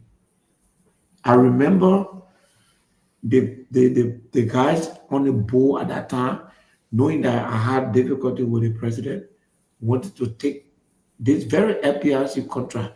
At that time, it was just a contract, nothing was happening. They wanted to take it. The late Sumo Kubi wrote President Salif. And then when I took office, I made this contract. Everything has been signed for Musa Berede to build his own tanks. But I wanted your approval, even though everything is in order. And President Salif wrote him, said, once everything is in order, wow. I mean, he has every right to do business in his own country. At that time, me and her were not speaking. Because of the crisis, we spent 1 year we were not speaking. And that's how Kupi called me and said, my man, you know, you told me your mind and your son got a problem, but this is what happened. She showed me the letter. And I continued my business. Come this very business, most of these, and I'll try to use some of, maybe we need to start paying, having wizard now. But most of the multi-bank were all around here begging for money. We're paying their rent, we're buying their gas, we're doing this. It was okay. But you come now and you want to harass me because I don't agree with you. Well, to many people, the very UP people, some people in the CDC, some folks in the United, in the ANC, who were saying, oh, Musa Berede is what? Your answer has come. I guess by what you see now, I'm sure you can know that I'm braver than some of your political leaders. I'm braver than some of your local leaders. I'm Chief Tomalin. I'm prepared that nothing the CNC is doing right now will stop. You know, when you see the lion and you want to cut the tails, any good man, any thinking man will have a plan to deal with the claws of the lion after he cut the tails. Myean, Kunda have exploited this country. They have exploited our budget. They have, Myean has been Ways and Means chairman for almost 10 years. They have refused to audit the country. They spend it, and I repeat, and I can say that to every Liberian and put that as a challenge. If you audit the legislature for 2011 to now, 90% of the current politicians will go to jail. The few people that I cannot name, those that are in the house, the few people that I can forcefully name, not to be among those, one of them is Edwin Snow, because I know he was taken out early, and since then he has stayed off that building. But go out of the place, you will see what will happen. This is what they are afraid of. They come after my business. They say, because I'm making 15 million, I'm making, guess what, ladies and gentlemen? The government of Liberia makes $130 million from taxes and charges from FPRC. They are coming after me for making $10, $15 million. This is a matter of fact. On each gallon, if you take the charges of FPRC, it's a government entity. If you take the 3 cents we the private companies give them, if you take the direct tax that they collect from all of our terminal, and I'm only counting the number of fuel that come in the country, because obviously the government, they gave away half of the money through duty free. But if the government wanted to save money, if President Bola was looking for someone to save, we are throwing away more than 60 million United States dollars every year from the revenue to be collected from FPRC by giving them out in duty-free and wastage. You come and look at me, I sign a contract with you, and it's a genuine contract. I developed the land, $45 million. That's why I declare my asset. It was good that I declare my asset. So if you go back to my asset, you will see this thing there. You will see my asset. You will see my liability. Because of that thing, I have over $35 million liability. It's in my asset declaration document. You understand? So you look at me today, and then you want to compare. You say, and then you think that you can muscle me. Tomalin, I'm ready. Whatever they bring on to me, I'm in the boat. There will be consequences because what they are doing will be exposed, and audit will take place. If audit does not take place, there will be several rallies and protests by Liberian people for that building to be audited. What emboldened them is that they steal the Liberian people money every year and nothing comes out of it. And now they're happy they're going to go after individuals simply because the worst crime that they have committed, nobody is caring for that. But we're going to change that. That's why the CMC, that's why they are afraid of the CMC. We're not taking from them. We'll fight them. And I'm not afraid. Jerome Gayman wants to fight. I'm here. Myean want to fight. I'm here. There will always be a winner for everybody. But I'm not afraid. And I'm not afraid to lose either. You fight and run away, lives to fight another day. Excellent. Mr. Pewee, you are muted. Thank you, Mr. Political Leader. It's just like the person you're trying to avoid for general, Mr. Snow. Someone just said to me, Mr. Snow, before Chairman on Rules or Administration, when this controversial tablet came on the purchase, there were a lot of things they couldn't account of this amount, that amount, other things, and myself followed that closely. So his hand was also in the cookies jar and other things. So the person that shared and I thought to also bring this up.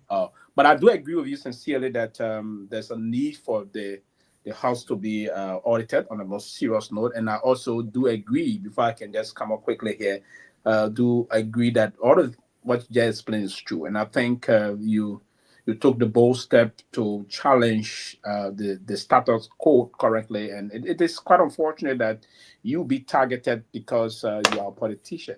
The Constitution of our country gives you the right to exercise that right. And we all are given said rights, if you will. So I don't understand why they would want to target you particularly. And the question to money asks you, I like the way you answer that you prepare for this. And I saw how you fearlessly, I don't know where were you in that beautiful contract tie, progressively and fearlessly hitting. And if a politicians are sounding this way, and let me admire you for that. You are sort of stealing the show. On the most serious note, you are stealing the show. It's like you are the new sheriff in town, and everyone's gravitating towards you. Everyone's getting, it's just like this beautiful, like in the town they say the beautiful lady is coming, everyone is coming, but the lady is standing her ground, and you're standing your ground to be a very honest kind of a person pushing this agenda. I think that's a very good cause, and this cause, the way you started, and people pull in from all angles, that would want to say to you that you are a serious minded person, right? If you can pull people that spend decades with particular political party coming your way, and from the media landscape from that level, right, across the country, that's a very good thing. I want to say this to you. But the only thing, as too many stated just now, and quite, and I saw the program quite recently in the program quite recently in Nima County, and all those things, those that are coming over. My short question to you, sir, is that I just listened to your newly appointed political advisor in your office, and his recent post, and that's been one of them we have been sharing. Are you still open to a major opposition collaboration come 2029? that seem, because the last time I asked you this question, you said CMC is going to go alone or this. Are you open to a major wherein the appropriate forces were aligned and then the opposition collaborate for one cause? So, I mean, the coalesce. Are you open to coalescing behind one opposition force? Okay. what I'm to the question, I know you wish I'll answer the question over yes or no, but unfortunately No. I want you to answer the question as a politician. So there are, I am conditionally willing, and one of the conditions will be if we are going to come together, we're going to have to look at what we have done. For instance, what role did each of us had played? What kind of governance system? And an empirical analysis of the Liberian people's desire at this time. I believe the CMC needs to have the opportunity to engage the Liberian people for at least 2 years. Okay. To enter into any kind of opposition now is to eliminate that chance for us. Okay. We believe that we are in the right place to run this country. We have everything it takes to run the country. But we also believe that we need an opportunity to engage the Liberian people. And after 2 years, we are able to assess whether or not the Liberian people are ready for a new chapter or they are prepared to blend the new chapter with the old chapter. But at this time, it would be unfair and unacceptable for the TMC to join a political alliance at this time. So how do you derive the line that the Liberian people ready? We need 2 years. Yes, we need 2 years to engage. Will you conduct a survey to see? Of course. Okay. I'm talking about empirical evidence, okay, data analysis. I want to engage the Liberian people. Okay. I want to go every county. I want to sit in every village. I want to sleep. The last time I spent 2 nights in Kehleboe, I want to go to every district. I want to sleep with the people. I want to feel the life they're living. I want to hear their story. And I want us to exchange our story. And after doing that for 2 years, I am prepared to assess whether I have resonated with the Liberian people. Fair enough. At that point, I am either going to sit down and say, oh, in spite of my best effort, the Liberian people still don't think that it should be me, but it should be this person. But if that result shows to me that I have a chance, I will ask the opposition to rally around me at that time. So we are not burying our head in the sand. We're committed to defeating the Unity Party. But it has to be done systematically. And when CMC is leading the charge for an opposition unification, it's not going to be by mouth. It's going to be with a governing principle, a governing agreement. It's going to be a policy, things to be achieved, the timing and other things to be achieved. But if you come right now, we're 5-6 months old and can't talk about coalition, you just want to destroy, or we'll never accept that. What we can accept now with the excesses of the Unity Party, the opposition need to come together at this time and say, let's stand together to protect our democracy, to stand firm against this government that is trying to destroy everything that has been built before them. And then, when there are excesses, we should stand up. We should stand firm against a call for audit of the legislature. That's what making people that are more than frisky because they have stolen enough money and they're out there acting to say that they are something. You know, you gave all of the you know, we'll do an analysis. We're doing it. The kind of thing that they gave away in this concession agreement, you can't believe it. You cannot believe it. And this has to do with our natural resources, something that the whole country is endowed with, and the way they are using it. You react quickly, and Jerome, 2 seconds. You react because that leader want 2 seconds. No, but I don't want Pewee to No, all the time. I'm not taking all the time. Just 2 seconds. Yeah, 2 seconds. Pewee, I was coming to you, and now you 5 fighting me. seconds. Just 5 seconds. Pewee, you're on the 5 second. Go ahead. The mail coming to you. What I was trying to say here, I just want to validate what Mr. Benedict said on this. Someone was just saying to me last weekend that Prince Myean, his convoy, all the vehicle in the convoy is almost $600,000. Imagine, those guys are finishing the resources of the country. It's serious. It's serious. So we're all rallied behind what this man is doing, this honorable man is doing. If you take out the value of one car, yes, from Prince Myean, he makes nothing less than $1,000 on his salary. Yeah. If you use his salary to buy one of the cars he's using, he will be able to do nothing else. Absolutely. So we'll rather be on you, Chief, to move the thing. Trust me, this is going to be a rally call. So Mr. Nagbe will be okay with me now. We will rally the opposition. Our party people, Mr. Nagbe King. We will audit that house. The audit result will come. Look, let me just give you something. The central bank report is out. From 2018 to 2023, Emmanuel Nagbe, as chairman of a committee called Public Account, $7.5 million United States dollars. Jesus. It is in the central bank report. I'm going to send it to you guys tonight. Thank you. While on the show here, I will send it to you. $7.5 million. That is the man who wants to look at me and my business to tell me that I am exploiting the Liberian people.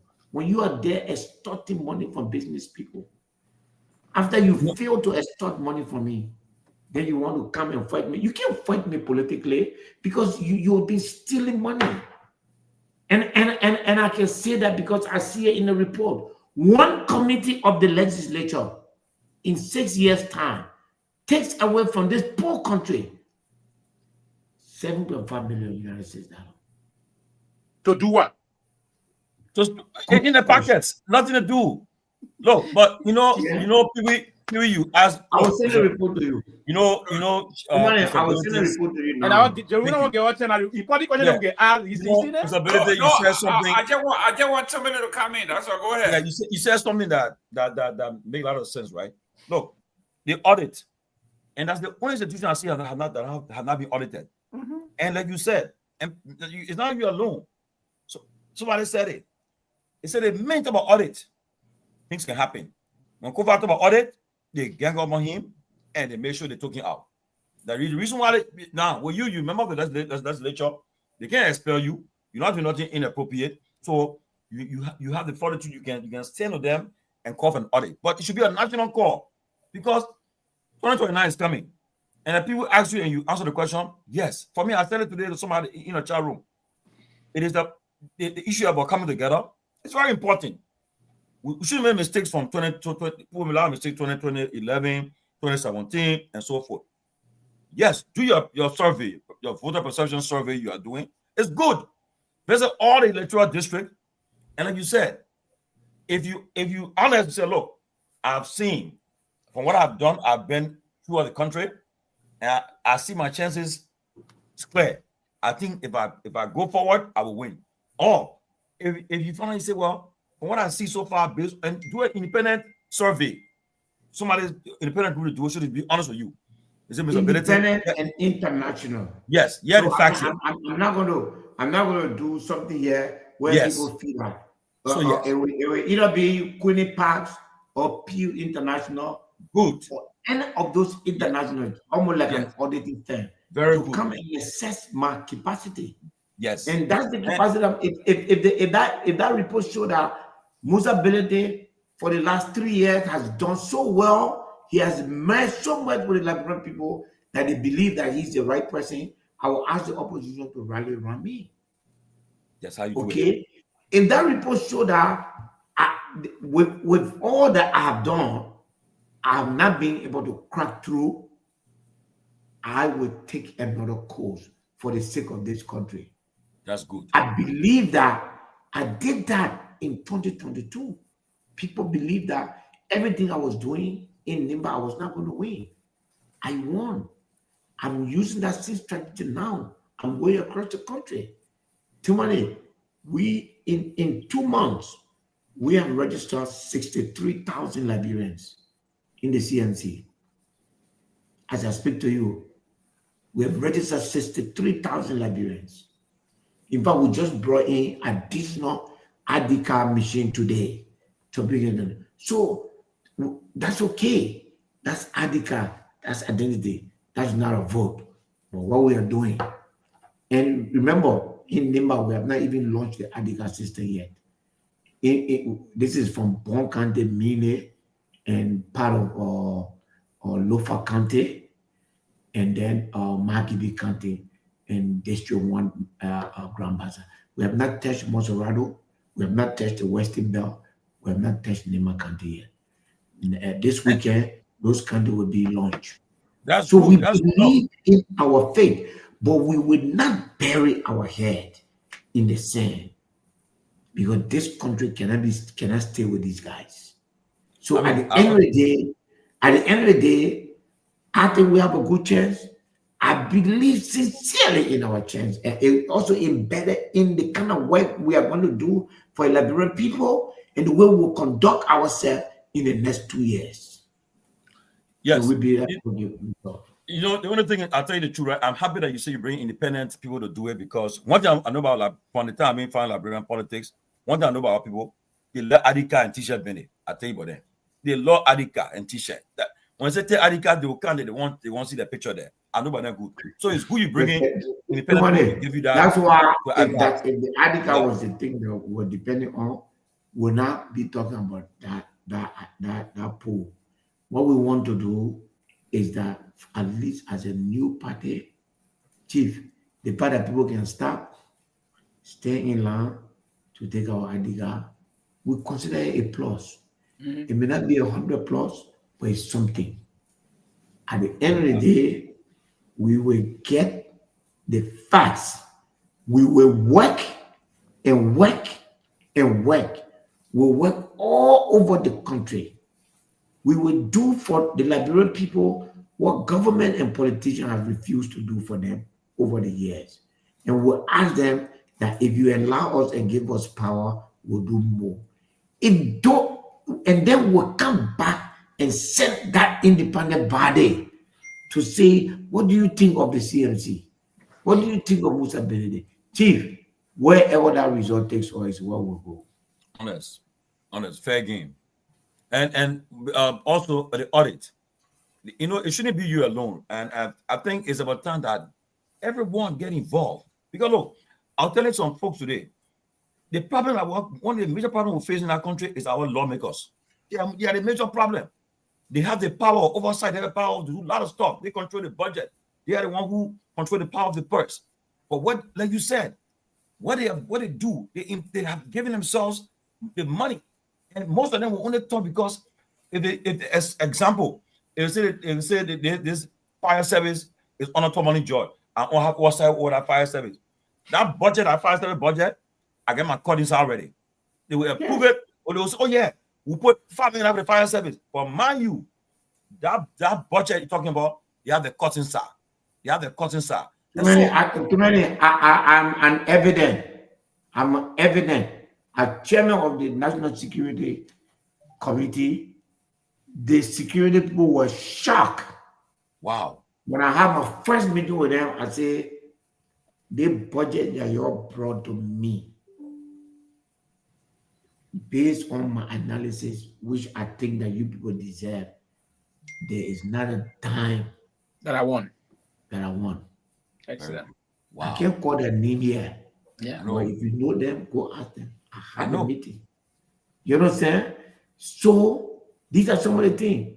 Other thing was during the crisis, there were things that they would normally do through the National Security Committee. I refused.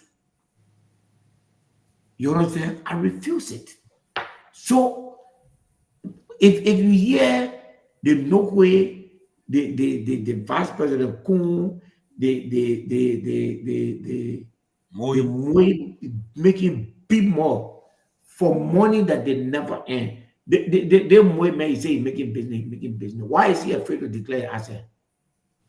Because if in the first place he will be charged for perjury, because he will leave plenty of the asset out of it that we know for him and we expose it. Secondly, anything you declare, you got to show how you got it. If you declare that you got 10 cars and 10 houses, you got to show how you got it. These are the people who stay. Remember now, Tomalin, you and I were here 3 years ago. These are the people who say every day Musa Benete is a role.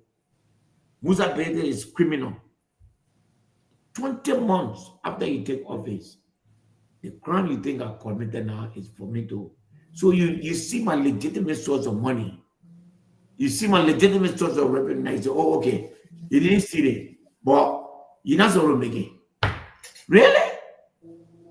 But they are just awakening the beast. We're already organizing. We're waiting for the legislature to reopen. Every week there will be demonstration at our capital building. Very cool. I want to say. Every week. Those who think protest, every week. You get more on the Liberian poor money. Tomalin, I am telling you, the Liberian government expected income in gasoline and fuel in Liberia is over 122 million United States dollars. Look at that. This 122 million United States, almost 40% of that money goes through leakages and duty-free. That man, 10, 15 million, which I have to spread 3 times, give money to the people who borrow me money, take care of myself. Just because I didn't put money in the bank, I decided to get Liberian people, you vest my own money that I look for. But you wasting, you are taking away the life. Chief, the analysis is being done by our team now. I'm telling you, the fuel that Liberia imports annually, and the government of Liberia charges almost 90 cents. 90 cents. And then if you add the FPRC 30 cents there, that's 120 cents per gallon. You are shouting around here about Musa making 35 cents. Some of which I give you, I give some back in terms of how you call it, or taxes that I have to pay, withholding, and all these other taxes. I have to pay international insurance because the people put millions of dollars of petroleum in my tank that does not belong to me, and I have to keep it and insure it. If I don't pay those insurance, nobody will store in my tank. You're not talking about that. You're talking about the $15 million that my company generates compared to the 100. But wait, I'm not going to talk on noise. I'm going to talk on the quantity of fuel that enter Liberia. You understand? The quantity of fuel we're coming finalizing. The quantity of fuel that now, I'm not sure all of this money was collected by LRA because you know what? Almost 30 to 40%, these very people that are sitting down here and talking all of these things that we are hearing sign off in this bogus contractual agreement. Wow. 20, I built a terminal worth 35 million United States that I never received 1 cent duty free from the government of Liberia. The last time they were checking on the say on $10 million investment and gave forever duty free. Their investment in this country that even past 5 million. Those people got 4 or 5 years of duty free. Look at it. I never received 1 cent duty free. The contract that Martin Colley is showing, that is my contract. 1 duty free is not there. You understand? But you get away all of this money, and you come now, you say, because Musa Benete is talking, I will talk. And this time now, I'm not going to talk. There'll be action. Myean, Samson. Every Thursday, we will demonstrate outside the content. Story is already off. Story is already off. Okay, I need a story on. I need a breaking news story on what I'm hearing tonight. But if you listen to what the political leader is saying here, and listen, this is one of the reasonable voices currently we have in the country. But again, as you said, we're going to match the talk now with actions. The combination of the two going to go a long way in pushing these guys that are pillaging the resources of the country to come. If you progressively move the folks in trying to counter what they're doing in the country, it's troubling. It's equally troubling because we're not going to go to the Capitol building. We'll go have demonstration in their homes. We'll go demonstrate right in front of their houses and tell them that we want audit, we want accountability. They don't know that we are aware that they got all these stores in real life. There's the Omega market there. Yeah, and for them. One of them got one of the that whole place for them. About 38. And they cannot show one thing that they have done that will give them that money. Even as we speak to you, they are making the joke about it is that they think that we don't know. Everything they're doing, all that nyama agreement that you're going around, trying to go underground to we're on the closing argument, we're going to move there tomorrow, even to take a picture of that whole place, and we're going to start talking about it also. That the massive. That who those stores for? Yeah, to really, for them. Yes. These people that came to the legislature with nothing. See them today. They are the richest bunch of people. But then they want to come and attack me to say, oh, 10 years. Oh, by the way, you gave concession free.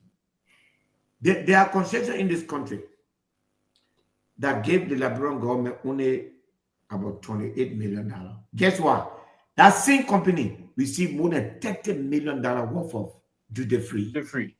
Which means our natural resources is going free. Yeah, absolutely. Absolutely. And I mean, people who can stay here and can talk about I went to work, I used my brain, I work, I got money to come and build my company. I took money from bank, from foreign people, and then you want to come here and make me look like I am this, I am that. It's not gonna happen. Yeah, Mr. Bishop, why You want to reduce this price of. You know that they never took anything, no price on it. They never reduced the price of storage. That reduction you saw there is a result of international price. Mm-hmm. They took 11 cents. Instead of reducing it, they put it to, according to them, to LRA, and then they took 21 cents and gave it to themselves. That's what they did. They took 21 cents and gave it to themselves. 0 to the Liberian people. CA chief, 0 to the Liberian people. Then you want to talk about me and Musa Benete. You can't do nothing about me having to do business in this country. I will do business. I'll resume whatever you do.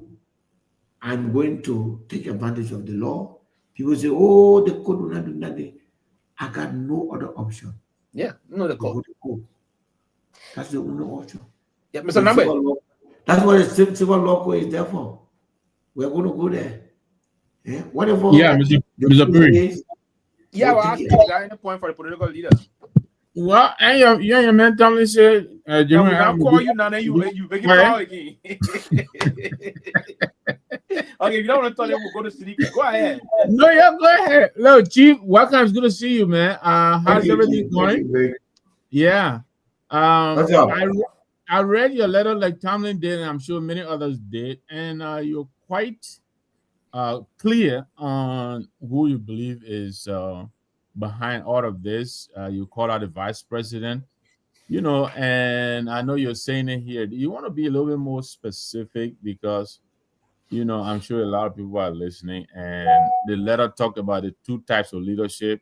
What is the president doing in Lofa, trying to, although he didn't win Lofa, but now, he's trying to cajole, Lofa, trying to give them the sweets, and now they're falling under his wing. But the vice president, on the other hand, you think, and for obvious reason, he wants to be the Omega, I guess, first among equals in number. He seems to be going after, everybody, including perceived enemies. Yeah, I mean, it is what it is. I mean, we lay out in our letter on Sunday, clearly, all those who did not support the president today are under his wing. There's peace in Lofa. I mean, it cannot be 100%, but there's a reasonable political tranquility in Lofa County. Nimba is the opposite. There's noise all over the place. The vice president has not been able to get one person that did not support him the last time to join him. One. Not a single person. They've come to adopt. They've come to adopt the belief that they've come to adopt the belief that when you did not support him, you should not benefit from him. And it's very sad. The vice president did not support George Weah to be president. He supported Joseph Walker. But he ended up with, George Weah. George Weah opened his arm to him, give him everything. They had Nimba County. They were appointing everybody in the country. That's magnanimity. You get power. I'm not looking for magnanimity from you, but you do everything. The vice president, I mean, they've done everything. Even when President Barker called us in the beginning to say, you all recommend a local official in your district so that they can make harmony. Since we have lost the election to Kofa, they wanted to do that. We did that. The vice president, every name that was submitted, he blocked all. You understand? He blocked all. Then he blocked me from becoming our deputy speaker after he encouraged me to come and join the Unity Party team. Then he had Tomo Fala, who is his man. And then there are people in our camp that had the instruction to vote for Rachel Kun and then vote for Tomo Fala and left me hanging. I left from there, I didn't talk. The vice president, when the crisis came, I went to him. When Kofa told me, Funati Kofa, listen to this.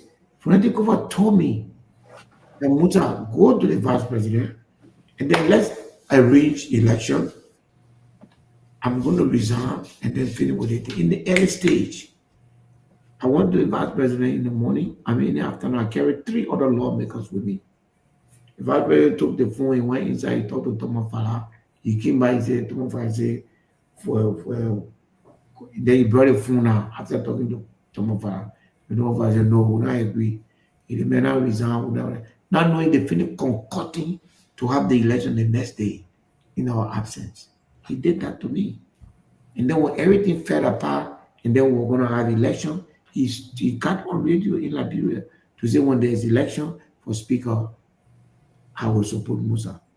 When the election time came, I went to him. He said he can't do it. He does not have the power to do it. But he had the power to instruct the Nima Legislative Caucus to issue a statement against me. He did that. So what else do I want from the vice president? Then I accepted all of that. For me, when I get defeated politically, it doesn't hurt me because it's part of politics. Why are you coming after my private business? Yeah?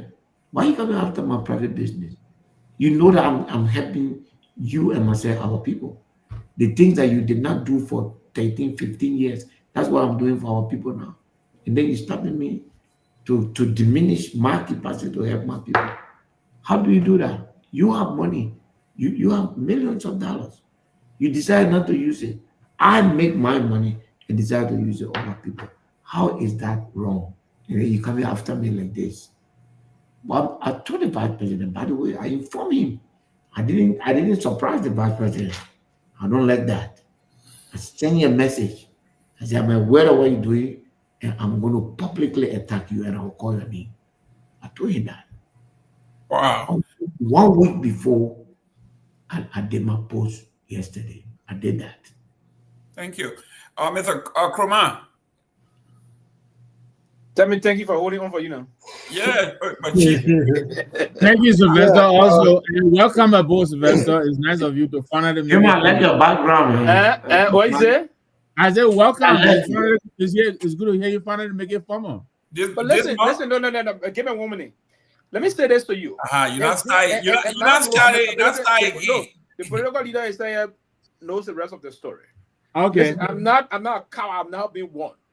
If it's my middle name, Kovawu, if it goes far, absolutely you are now. Absolutely. Kovawu will be what, coward? Go find it. I'm a testimony to that. You are not a coward. Kovawu meaning warrior. Okay. I don't pretend. Which warrior? Because Musa Bede said the warrior that can't run. Are you the one that can run or the one that can the fight? warrior that can run, that can capture, that can defeat?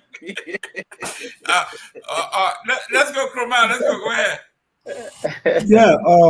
Again, for me, I don't have a question. I just have a comment to make. Every day you get comment. Go ahead.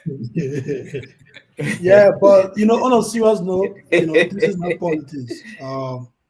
I remember when the CPP were together, the 4 political parties, they used to have an executive meeting. At the time, the chairman was an executive member of the CPP, Benana Ure, and all of the other leaders. Not a single day, Mr. Gayman, we hear the UB people calling Musa Belete criminal. When that formation started, from the early stage of the CPP. But when the CPP went in front, and then this whole issue of political, supporting Assad, and who is going to head the ticket, and when the Liberty Party took a stand, and ALP took a stand, and it came up, they started calling, Chairman Belete criminal and all of that on the social media, and they were even pleased to work with Benin Ure, and calling him all of the good names and printing, Musa Belete as a criminal, and this is what they do.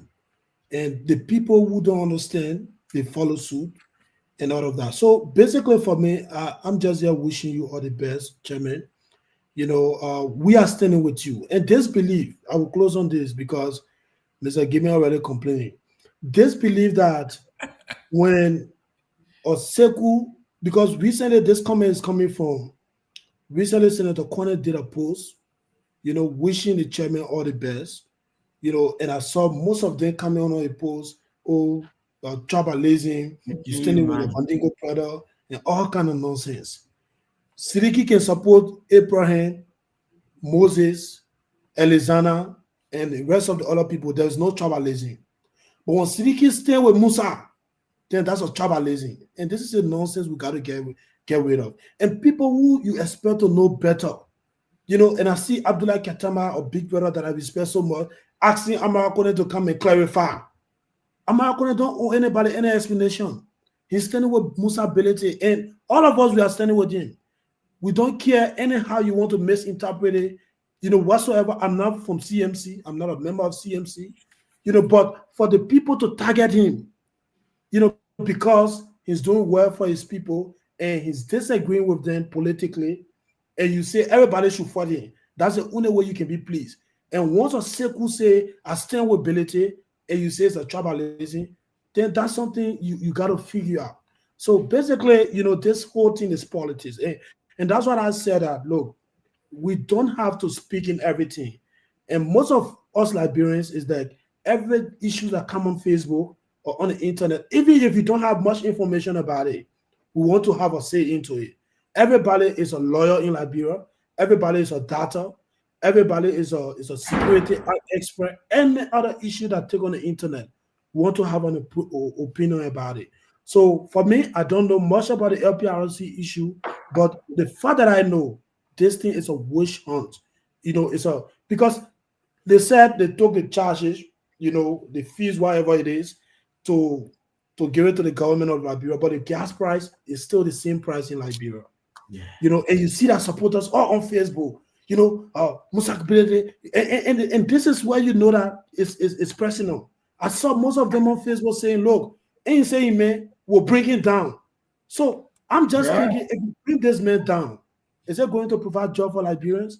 Is it going to put medical equipment to the different health facilities across the country? In fact, you'll be taking other people from job because there are Liberians who are working with this man company. But because he's not supporting your Joseph, and the common United Party people who don't even get data, as most of them they on free basis. I didn't want to be protecting every nonsense the government push out as a policy. So for me, we stand with you, and we are not afraid to say it publicly. We stand with you. Anybody who says a tribalism, they can deal with it anyhow they want to deal with it. Yombly always standing with Dawes Delon. Delon always standing with Yombly. When Nigeria came up and said they are from Basa, they are doing tribalism. None. But once a Seleke American stand with ability, then you're attacking him all around the social media. We don't care about that. So thank you. Yeah. That is a very important. One minute. That's a very important comment Seleke just struck out. Let me give some example to align with that. When we started this whole debate about the last time when Thomas Falakina had a press conference, because of Dopoh Matisi, I was saying no one said it was tribalism. Exactly. Nobody said it was tribalism. When Moses yes, nobody said it was tribalism. And I'm very honest, and I like this.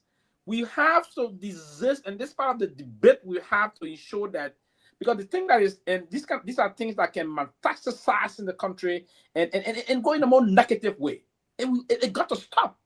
It got to stop. There are certain people, it's tribalism nonsense. There are other people that are really engaged in tribalism. We cannot point out those kind of lines. It's not about regionalism, sectionalism, or ethnicity. No, this is purely. And Amara Home was very much logical, was balanced. He struck the balance. He said, we stand with you on this one, because the man is very correct on this one. I'm 100% a Loma boy. And I stand with Mr. Benedict on this one. If you want to call that, is that close to tribalism? Right? So it is important that we that's one I want to emphasize on it. There's no tribalism here. If you run the man, you run the man. And Seleke, you're right. There's no tribalism here. You run the man. Stop. The reason why they're targeting the Ability man today, because Ability is the loudest in the country. Period. There's fear. Fear is gripping the belief that say, it will not take things like, and Liberian people are no longer going to this sentimental issue about this tribal politics game. And no, we have to remove ourselves from that kind of bigotry, this kind of demagoguery type of politics. We have to remove from the Liberian people mindset, and then move straight forward to who can lead versus who is a Loma man or Pere man or Mandigo man. Nonsense. We want to find the proper person that can strike the balance in the country. Thank you. Let me work on Honorable Garguah. Robert Garguah Jr., welcome. Great to be here, sir. Great to be here. Great to be here. Great to see the CMC chair. I only came on to say that I have not gotten the call yet. And until I get the call from the chairman, Mr. Nagbe or Mr. Gayman cannot convince me otherwise. But it's great to be on. I've been following. That's on me. That's on me. Listen, don't listen to that man. Okay. Mr. Ability, Honorable Ability, before I go to Tomalin George, there was an article that was sent to me. I want you to hopefully respond to it, because it has something to do directly with what you were talking about, your business. They're targeting you, and some people are running away from the country because of that. And this is this company called Petrodex. The deputy CEO for Petrodex, Mr. Money Captain, has unveiled a bold plan and is transforming Zambia's electrical grid. Now, this man is a Liberian that works in this country. Everybody should face to you. But he is taking his knowledge, his know-how. Yeah. His know-how. Zero down show face. Around that time. Oh, okay. Okay. I know she got a crush on the basketball, but it's all right. Oh, broken news. I'm sorry. Sarah, welcome. Thank you so much, Mr. Gayman. Thank you to our followers, and I want to say hi to every one of you on the platform here. Mr. Benedict, I say hi to you. I'm following you closely. You are firing. You are doing a great job. Thank you. Robert Garguah, you out of the picture. Your music is out. Honorable Ability, this is Robert. This is Mr. Money Captain that was in Liberia. Now look at this. What he's doing in Zambia. The company he's working for is now going to double the electrical grid of Zambia to 400 megawatts, and they are going to provide electricity to Mozambique, Zambia, Zimbabwe, and the Democratic Republic of Congo. Are we seeing something like the folks want to run you out of Liberia, maybe? They want to run me out of politics. They told me. They told me. Some of them try to extort money out of me. At the appropriate time, I will expose them. Good. You know, this is a warfare, political warfare. I will not leave weapon in my hand and let somebody shoot me down. I will put down all the weapons. All these guys are bribe taker, extortionists, and I'm saying that if they make them vex, let them go sue me so that I can prove in the court that they are extortionists. Okay, they've extorted money out of companies. You know, I'm aware of it. I know it, and that they can come. You know, let Nagbe come and prove it. I'm right. He's an extortionist.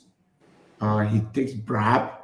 I have evidence of that, and he extort money from business people. I have evidence of that. I guess that's the same reason why the U.S. government or sanction him. There's nothing else. Go look at the U.S. government charges for him. That's what it's about. But this is what they are. But they will not trap me, sir. There's no way they can. But what is important is that if you were to run a country where a company comes and invests, and then you just come and cancel their contract, you think we'll have a country going? Every day, even the current managing director of the NPA is crying. Everybody crying on the how you call it APM terminal contract. You know why they can't touch it? Oh, because those are international people. They are backed by the EU. They can't touch those, even though they've seen the need for them. No, but the contract has to be respected. But because I'm a Liberian, and because I just dare to say I don't agree with you, then they want to come. They've looked all around. They can't get anything on me. They want to knock me down my business. But we want, if they have issue with me making $10, $15 million, what's about the $133 million that the government is making from FPRC, collecting storage and taxes from everywhere in the place there? The total tax in FPRC today is $1.20. The government library, that's how much.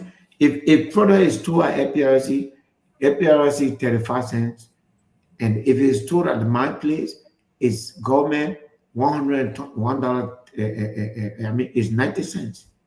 If you put all that money together that's supposed to go to the government, it's over 122 million United States dollars. That's what the government of Nigeria makes in taxes. The people crying, oh yes, say the transportation is high, but they are taking 90 cents. I want to let them put it here this. They are taking 90 cents. You understand? So where are you coming from with this? Where are you coming from? We say that Musa Ability is extorting money out of the people.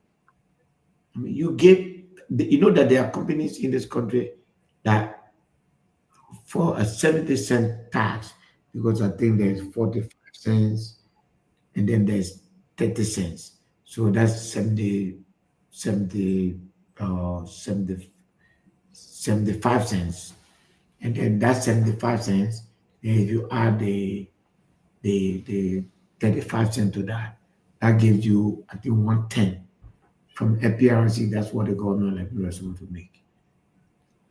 There are companies here that pay that half of that money. If you check LRA report, it does not match with the import. This is where they're supposed to investigate. They can't. They cannot. There should be if Joseph Boga is looking for a way to save money, there should be an investigation in the total fuel brought in the country and the total tax collected by LRA. And then you will see the variance. And then look at the legislature. From 2018, these very people that are haunting me, from 2018 to 2023, they consumed 372 million United States dollars, my people, with no accountability. Wow. Look. Wow. Myean, $372 million. That's what the national legislature took for the Liberian people. Make your story. Put it on the website. I'm not saying that this is part of the central bank audit.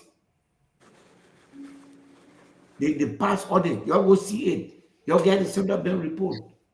2018 to 2023. It is during this period that the account called public account. Yeah, the PSC. The PSC. The PSC. 7.5 million United States dollars in the tune of 111 million Liberian dollars and 5.9 million United States dollars. From one committee, that man, no role in the district. He barely did anything. I just heard him say that he brought a drilling machine to do here. But you should see his house. When you pass by his house, there's nothing he's doing in this country. He owns stores and different things. He does nothing except to program the Liberian people budget and take it and stop money, even from government agencies. If you do a private investigation, even government agency complains about the man. Wow. Then you want to come and tell me that I am. That's how much the Liberian government is supposed to. That's how much the Dopoh is supposed to collect. But go ask him if that's why he's collecting. No, that's not why he's collecting, because it has been hampered by bureaucratic bottleneck and duty free that has been given to companies that don't deserve duty free. Some of the companies that are extracting our mines, our natural resources, they get more duty free from us than the royalty they paid us to take up. So, Tomalin, there are 3 companies here. I'm not aware of these companies, so I will give it that collect that literally. If you do the math, we pay them to take our resources out of the country.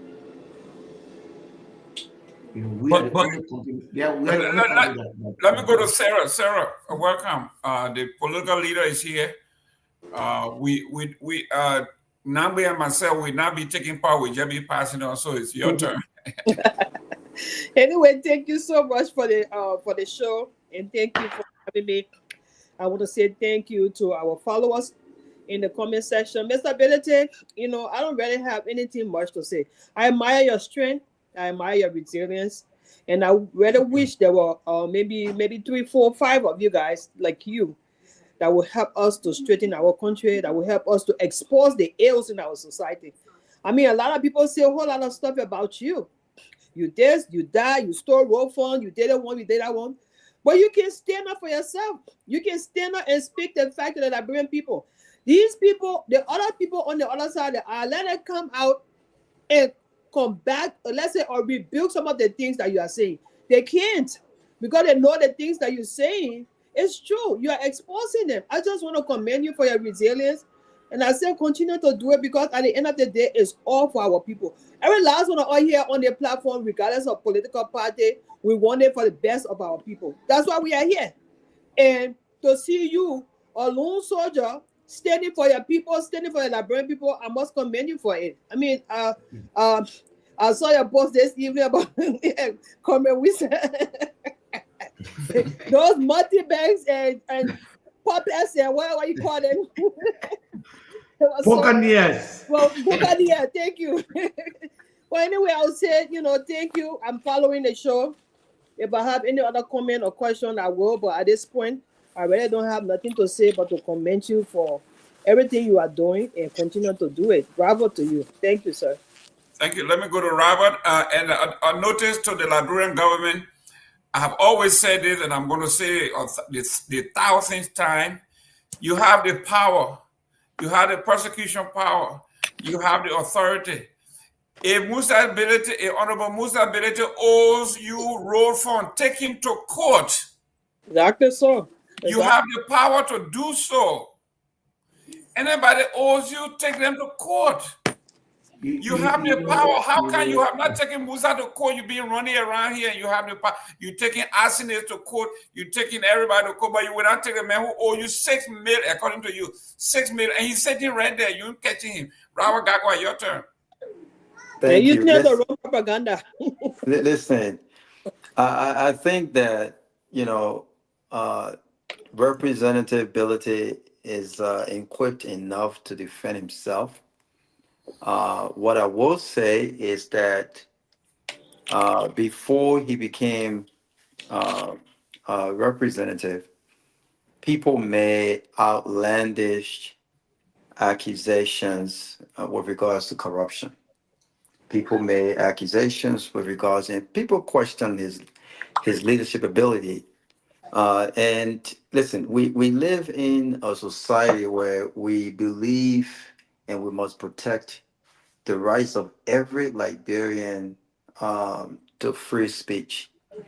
But quarters of the country and people who are level-headed also have the right to say, listen, I think enough is enough.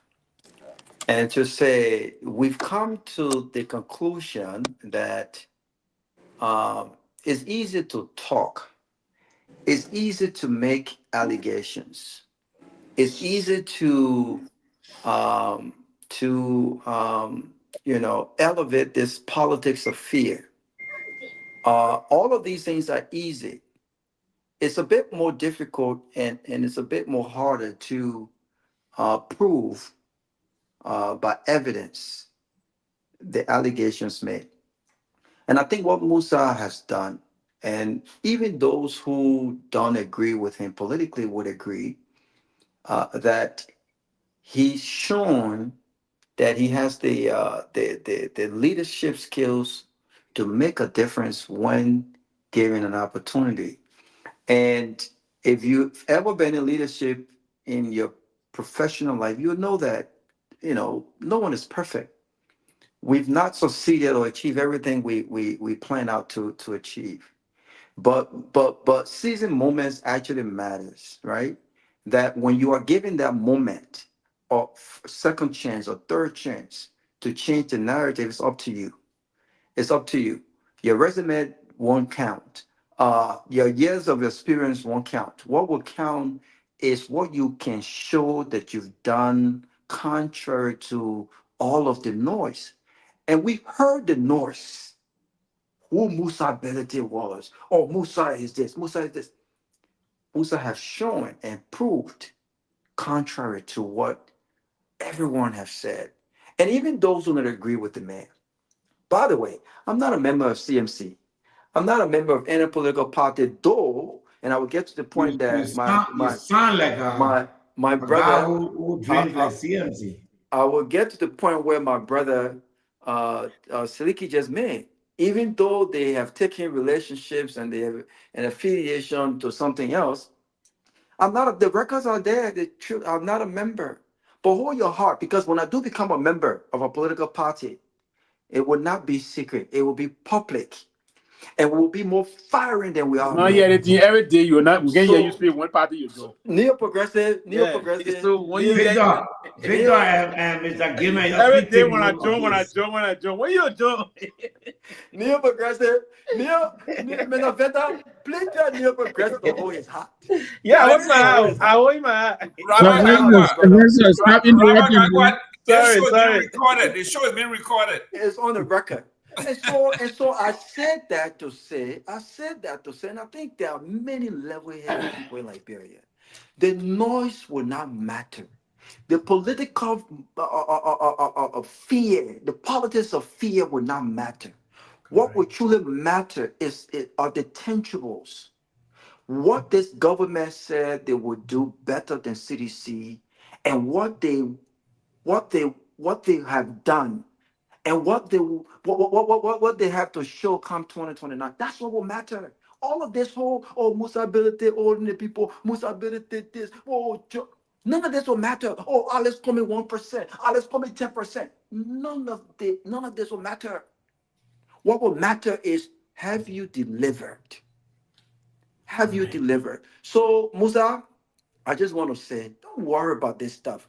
But what I will say is this: you must fight back with everything you have, because Fanatic Kofa did not fight back with everything he had. And I give him credit. He fought. He fought.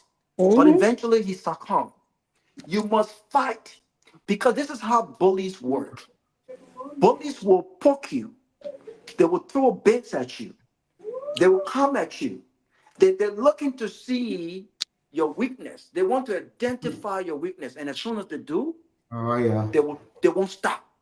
So you've got to fight back. These Unity Party boys, and some of them are my good friends, they're very strategic. You've got to fight back with everything that you have. And if the facts are on your side, there is no way you're going to lose this whole talk. One last point I want to make is this. You coming for my big brother, Amar Corning, because Amar Corning said he stood with Musa ability. Now you want to make this thing about religion. You know, I'm not a Muslim, but I respect people's right to religiously affiliate how they choose to affiliate. I respect that. This is what true democracy is about. This is what true decency is about. This is what true civilization is about. This is what true tolerance is about. But when the very American stood by the current president in the second round against CDC, no one questioned his religion affiliation. No one questioned the motive behind standing or his right as a Liberian to pick a side, whether it was ideology or whatever. No one questioned that. Put this in perspective. But now you are questioning. You don't care about why he stands behind Musa ability. You're not asking the question logically, why are you standing behind? But you are automatically assuming his standing behind Musa ability is based on religious. You know, this is the mindset. Americana like you and I have rights to stand behind who we want to stand behind. The president has stood behind his folks from Lofa County. Look at the government. Look at the demographics of the government. Oh, have we said we don't want no Lofa government yet? How many Christians are stood behind Christians? Liberia is a. We need to stop this BS. It does not get us anywhere. And come 2029, we will support candidates based on their ideas, based on their vision, based on what they have delivered, based on what they have shown. We don't care about who they worship. We're not electing people to worship who they want to worship. No, this nonsense must stop. Because you know what? For all I have known, Liberia have elected the native, Liberia have elected country, Congo. Look at where we are. So we don't care about your religion. We don't care who you worship is between you and your God. We don't care about that. What we're going to care about is the substance. What can you deliver? How equipped are you to change? And what tangibles, what are the things that you can show? Not what you tell us. People can talk. It's free. So this nonsense must stop. Amar Conant is an intelligent man. He has the right to stand, fall, get up, knock his head, bow, whoever he feels that necessary to knock his head upon. This nonsense about religion, nonsense must stop. It must stop. Thank you. And level-headed people must fight Mr. back. Gayman, 1 second, please. No, 1 minute. Let me welcome Mr. Gay. Mr. Gay, welcome. Thank you, sir. Any question for the political leader? because there are people in the comment section saying we are basking in Musa Ability's glory. We're not asking tough questions, but if you got tough questions, send them over. Or come over, bring the question. Man. How can we? If How the can we chief ask wanna the show tough you, say, question? yeah, man, Musa had the same. I mean, But people the same question we asked. Listen, Robert, go ahead real quick. Logically, how do you expect us to ask the tough questions when you limited the discussion to religion? We should be talking about this, the logic behind why Musa Benedict, why Amara stood behind this person. Why Musa Benedict has chosen what he did. We should be talking about these things. But how can we talk about it when the very people who are questioning the tough questions have limited the conversation to religion? You said 30 seconds. Thank you, Robert. Go ahead. I mean, Mr. Gay. Yeah, thank you, Mr. Gayman, for the opportunity. Do I have an echo in my background? You got too much echo. I know what you had. Too much. Is it a warehouse? It's all right, man. Push because they're doing some maintenance work at my cubicle location. So. Man, push your cartoon. Go ahead. I have to come in the CMC take you anywhere you are. CMC will take you. Go ahead, Mr. Gay. Yeah, I'll lower my voice, then the echo will not be too loud. Okay, go ahead. Yeah, I want to say thank you to Honorable Benedict. You know, having a conversation with him all the time is very fascinating. He's a very energetic man. So I found it very, rewarding having an exchange with him. So Honorable Benedict, I just want to know, every time you come here, I have not had the opportunity to ask this question. I meant to ask it many times, but I've forgotten. Which committees are you serving on, and which one do you chair? Now? Currently, yes. I don't know. You're not serving on any? When the speaker, something happened. Anthony, you okay? Go ahead. I mean, Are you? It's at work. It's all right. Go ahead. Okay. So when Kofa left and when Rachel Kun won the election, I was removed from I was heading two committees. One was the committee to review all the concessions. And then the other one was the Committee on National Security. But the speaker came in the chamber and announced committees, and I'm tired of asking him to publish the committees. Since we need to flog the little child. We don't have this school. Who's talking? Anthony. Anthony, mute yourself, sir. Go ahead, sir. Yeah, go ahead. Yeah, so I don't. Did she say anything to you after school today? Listen, Mr. Gay. You only have Mago. Masale, can you please mute this man? Yeah, Mike Zuckerberg, they feel you only have Mago. So I don't know. I mean, it's an embarrassing situation. I've asked which committee I'm on. I don't know. They didn't tell you anything, sir. Are you still chairing the committee? They didn't tell you anything. They didn't tell you any committee you on. No, I heard the speaker made an announcement of the various committee. What's supposed to happen is that he's supposed to receive communication from the speaker, I believe, or from the chief clerk to say the speaker has appointed you. And not just that, the whole committee list is supposed to be published. So far, it has not been published. But to that, Mr. Ability, and I objected. We criticized the lower house then. I don't know if you guys have changed it. In the upper house, in the Liberian Senate, statutory committees they are voted for. Is that correct? Yeah. In the Liberian Senate, but at a certain point in time, during I think 30 days or so, you remove that from your rules that the speaker will now appoint statutory chair. Is that also correct? No, it's been that way. It's Charles Bromsky that democratized the Senate. When Charles Bromsky came, he brought the election of these the statutory committees. Statutory committee chairs. But in the House, everything is done by the Speaker. The Speaker. So are you still chairing the Committee on National Security, or you've been removed? The first one they moved me from. Mr. Gayman, 1 minute. Can I come in, please? Because they say I used to have National Security Information. Yeah. Okay. So I just wanted to make this quick comment. A big brother of mine, he told me, he said, look, Seleke, if somebody come to you and look in your face and lie to you intentionally, it's a direct insult. It's an intelligent way of insulting you. They come to you, something they can't do. For example, Joseph Boakai is the president, but they kind of lie to you, say, Jerome Gayman is the president of Liberia. That kind of bloody lie. It's a direct insult. And I've said this to say that one of the main things United Party came to power, they lie to the Liberian people. They say, Ellen refusing to support Boakai because if they Boakai win, Boakai is going to persecute Ellen.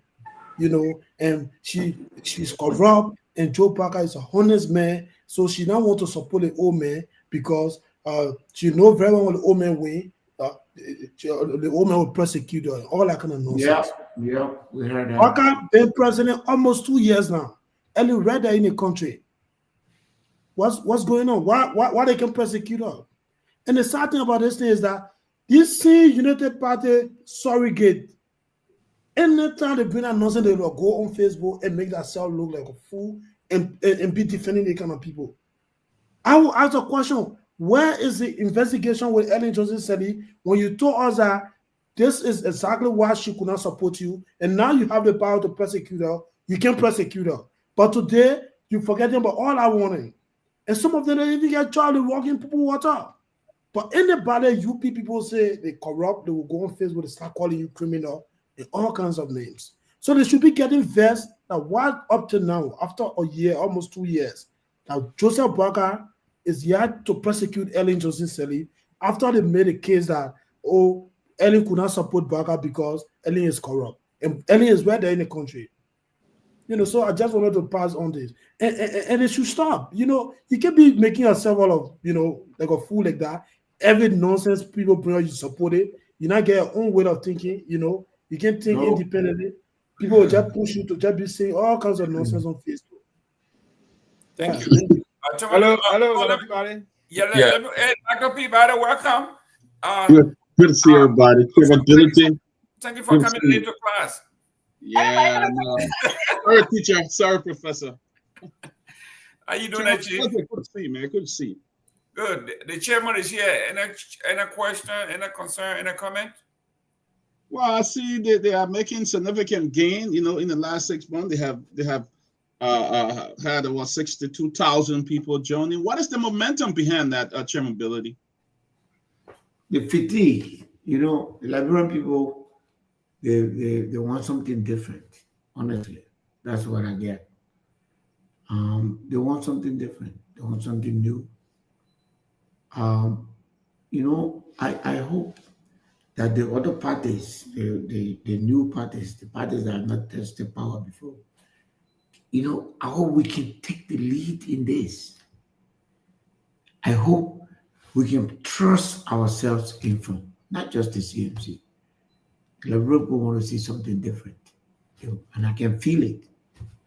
I go to Kwaduboni, I felt it.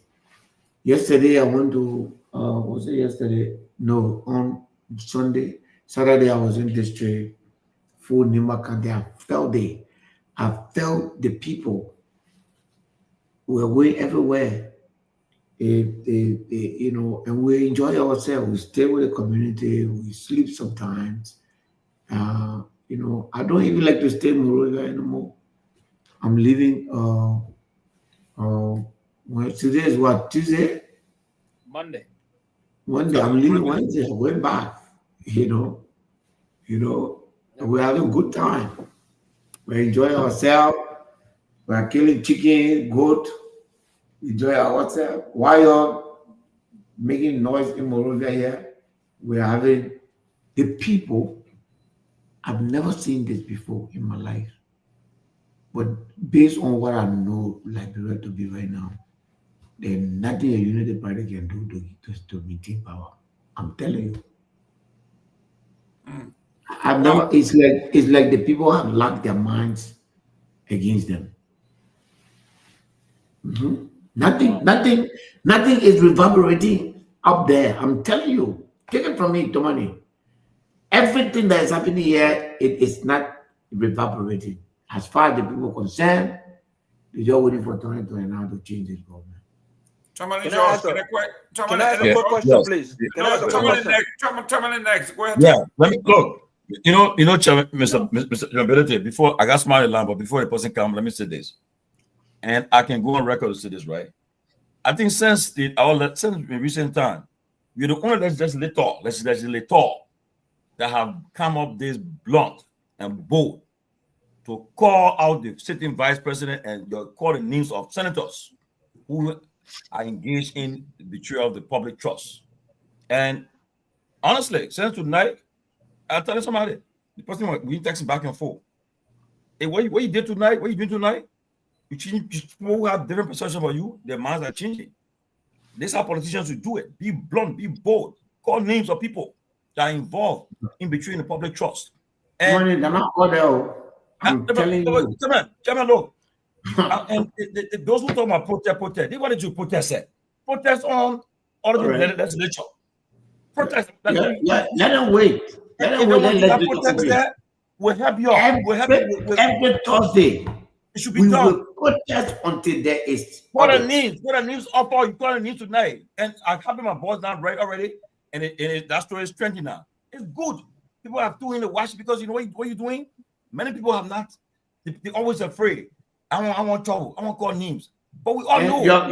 Your reporter is reporting that the money is 7.5 million Liberian dollars. Let me correct here. Okay. It's 7.5 million. You're correct. It's not Liberian dollar, US.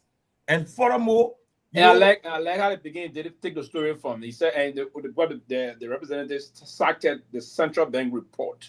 Yes. All the things. I sent it to all of you tonight. Yeah. So I feel we got it. Yeah. You know you have it. Central bank report. Somebody wants to say something. I give my balance time to you to use it. But all the time, he said. My time. Good afternoon, good evening. Talvina here from Texas. Hello, everybody. Hello, political leader. Before we hand out to the main, but let's get to the issue. So, a couple of things there. Let me say this. Can you hear me?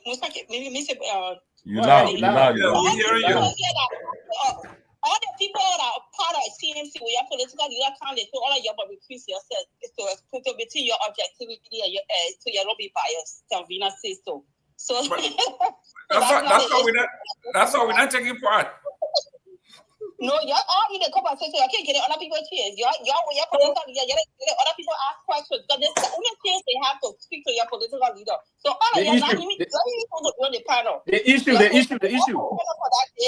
people ask questions. Go to the issue. The issue. Yeah. I can't want to lay the foundation. You're not telling me not to pass by her. But two things because Musa mentioned two things. He mentioned about audit and all of that, and I did put a link in a firm, and that firm, I just wanted to reinforce that firm is not a Liberian firm. 100% US. In fact, the sister of the firm, he's from Sweden. The only reason I recommend that because they're on the level of a big five, like the Deloitte. Anybody know about already stuff, Deloitte, the PwC, all of that. But they will charge you a fraction, or probably 50% of what Deloitte or other firms will charge you. So it's a good thing for you. I've not worked for them, but I've encountered them before at conferences and other businesses, and I know they're good people. So it'll be a good referral for you just to reach out and just tell them what you want. It'll be a good thing. Two, I also know, and I'll just give you a free advice, which is no strings attached.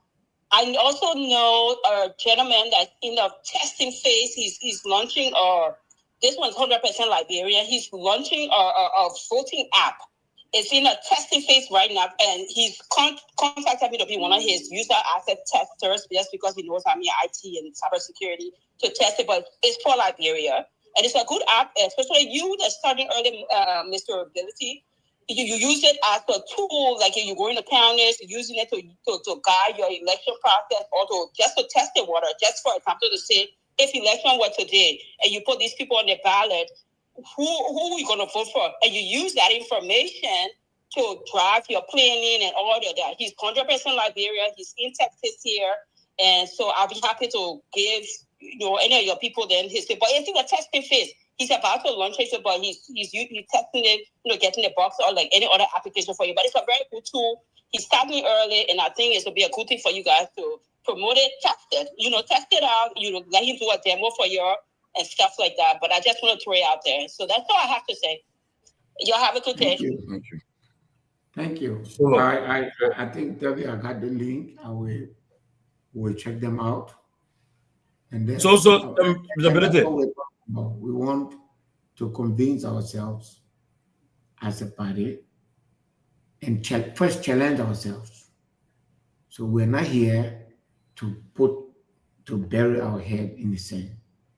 We want to work with Liberian people, move from village to village, and talk to Liberian people, feel them, sleep with them, lie in the same bed with them, eat with them, talk to them, have a fireplace discussion like we did in Peabody.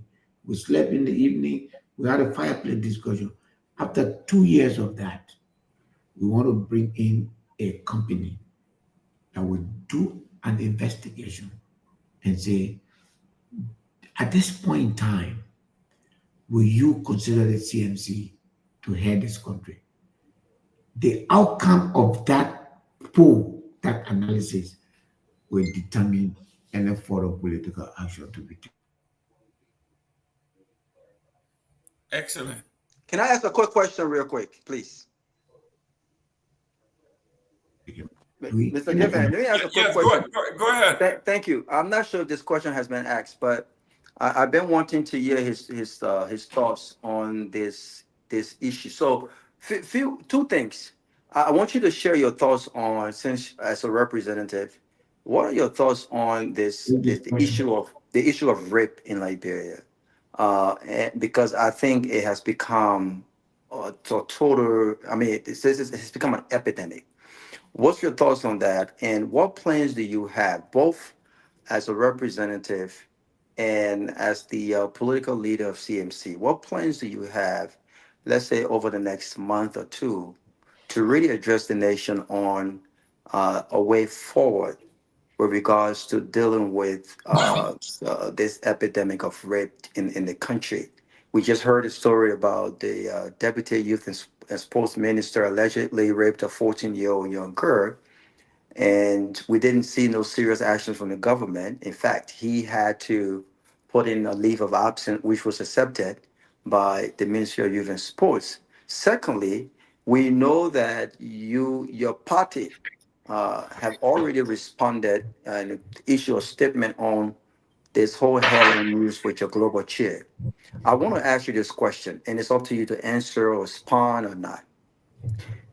What led you, as a political chair of the CMC, a lot of people commended you for that, right?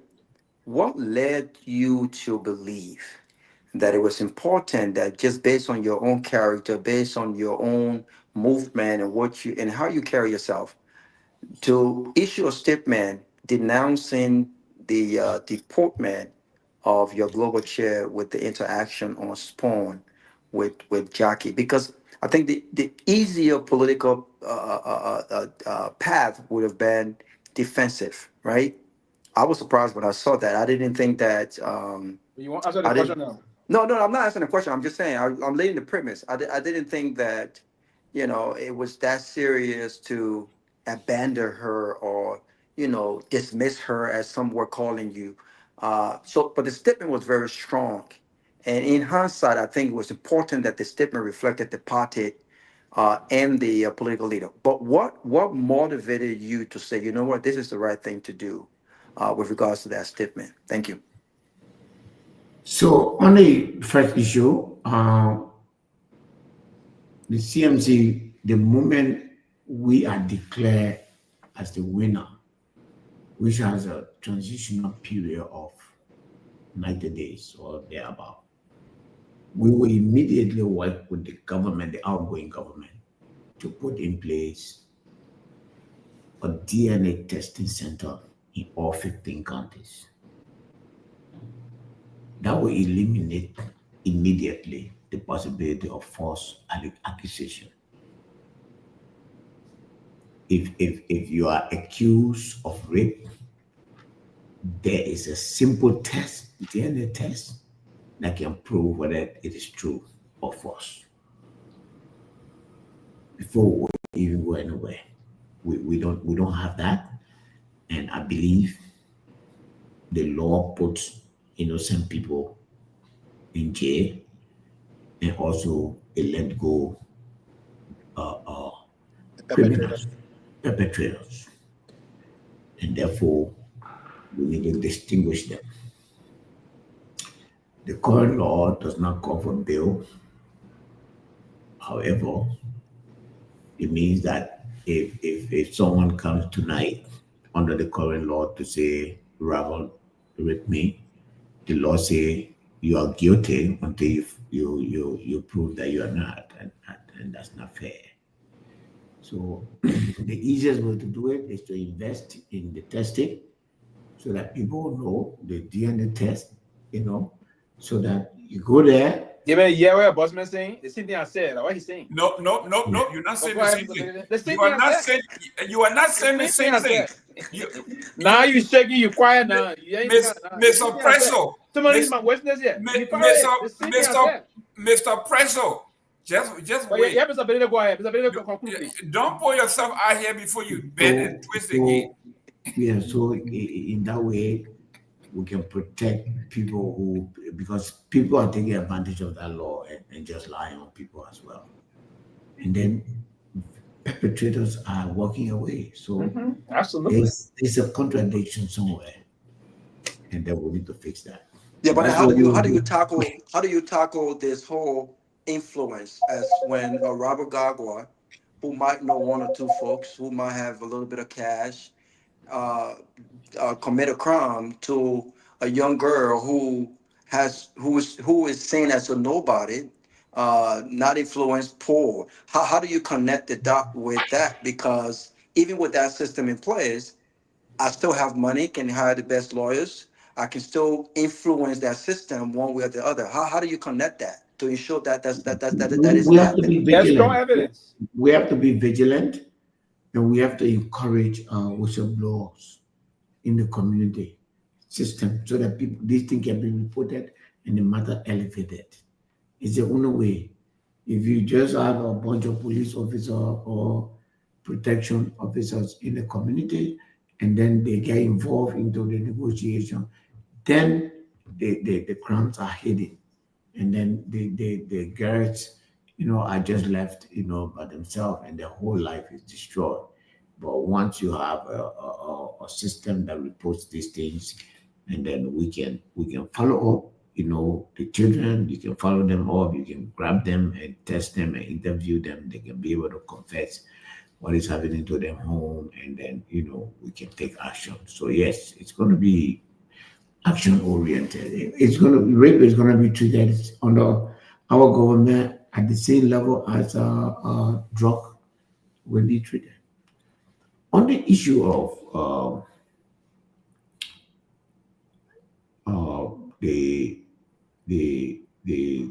global chair and Jackie from the United Party, we have said what we thought that we should say about this matter, and that is the extent to which the CMC, will do or say anything. Their varying view. Even myself have my personal view on this matter, but as far as the institution is concerned, Dr. Francine is our global chair. We have confidence in her, and we have no intention of removing her. But do you still stand by the statement that she should apologize? We never asked her to apologize. What was the statement? What was the statement about? But the statement explains itself. They apologized. She wasn't the one that apologized, or they didn't tell her to apologize. Well, the CMC apologized on her behalf. Right. But was that customer also asking her to apologize? We didn't apologize on her behalf. We apologized. Okay. So I can't remember ability. People say we're not asking that question, but I think it's about time that we push you a little bit on this one. That is the extent to which yes, we just want to know. So Near progressive team, we're thinking alike. I wanted to push the CMC leader a little bit. So CMC did not apologize on her behalf. Why did he apologize? On whose behalf he apologized? We on behalf of the CMC. On account of what? On account of what? On account of that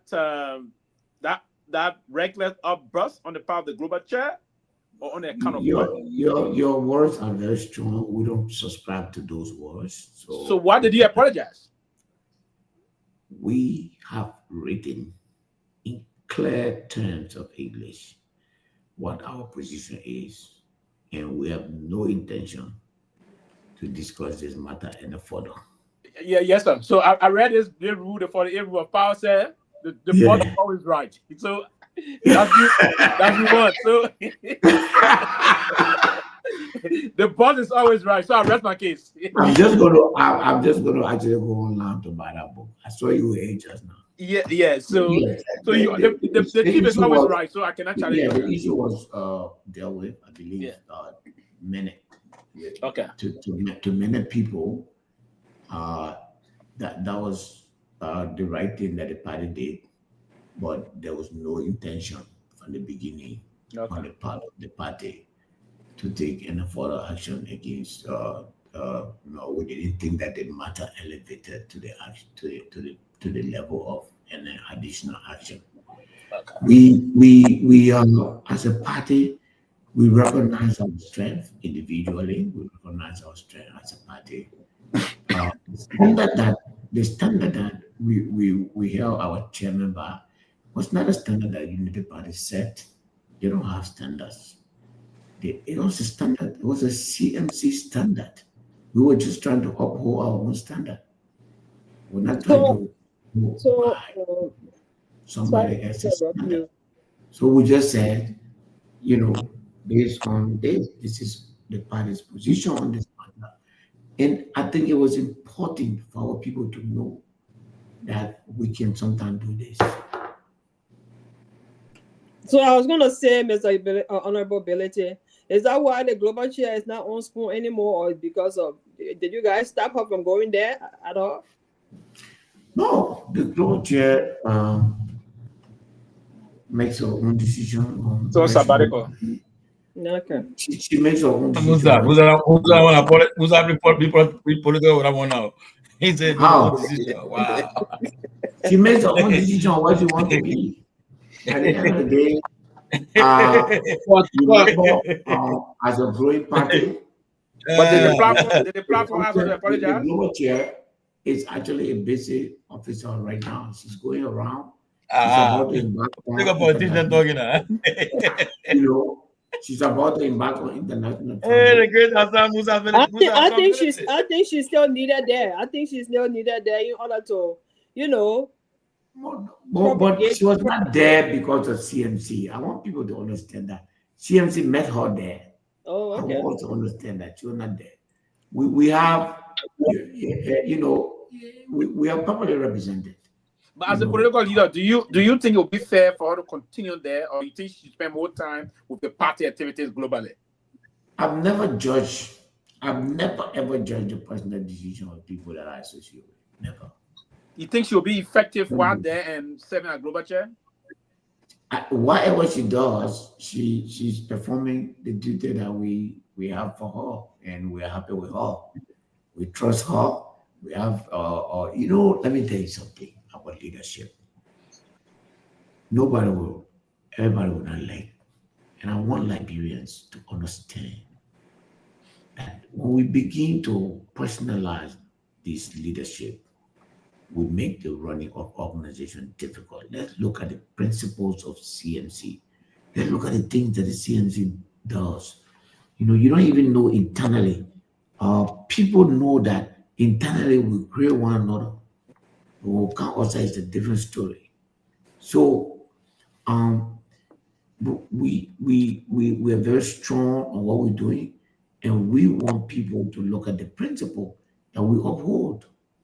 You know, when Joseph Barker said the other day that Liberians were rude, not a single person from the United Party came and said that was not. For a president to call the people who elected him and made president rude, that is wrong. But they said nothing. Absolutely nothing. Nobody said anything. That was very normal, but that's not normal. To say the war stupid or whatever and rude, they are all in the same category as far as I'm concerned. You know, they're all in the same category. But your president said, people, and I mean you, I mean the you people who listening. Your president called the entire country rude. Even chicken did not wake up from its egg. That was inappropriate. You ready? Wisdom? Nobody said people did criticize him for that.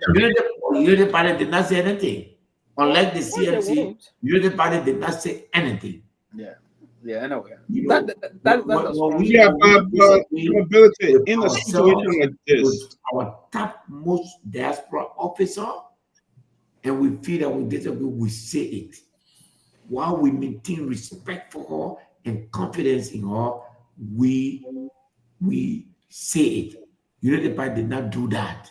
United Party did not do that. Their president insulted Liberian people for asking him questions. They said nothing. The opposition said nothing. The media said nothing. But we are not holding ourselves by our Unity Party standard because they don't have standard. We are holding ourselves by our own standards. And for me, for us to make that statement, it was to show to everybody that sometimes as leaders, there will be a time where we will disagree. But that disagreement does not go beyond, you know, I hear people are talking about expel. For what? Expel someone for what? You know, there are worse things that have been said on radio. But it does those things, the CMC standard is different. That's why we acted. We didn't act to satisfy United Party or all those people.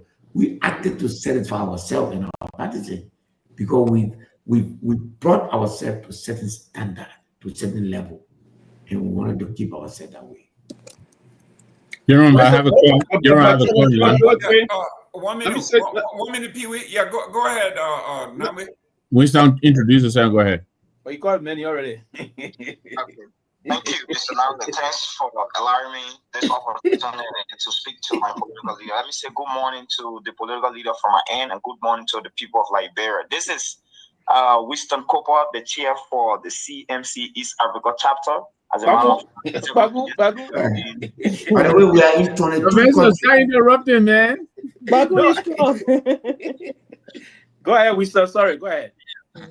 So I'm listening to the political leader, the PA of the CMC this morning, delivering the proud of the CNC work, delivering this morning strongly on the way forward to the progress of our country. But this is what I have to say to the people of Liberia. Honorable Musa Hassan Beliti have proven beyond to the people of Liberia that the peace, the progress, and the way forward for Liberia is not about religion. That is on record.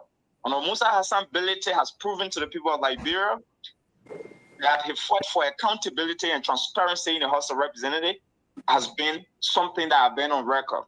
And Honorable Musa Hassan Beliti today, what we have followed on the social media, standing tall to speak to the people of Nima County, that we have to grow beyond this thing where we will be as a county, we will be loyal to an individual. He has spoken about it, and he has enlightened the people of Liberia, the people of Nima County minds on moving forward with unity. That is all right. So I just want to let the people of Nima County know, to the people of Liberia, to know that this is a new face, this is a new institution, and we are bringing different game.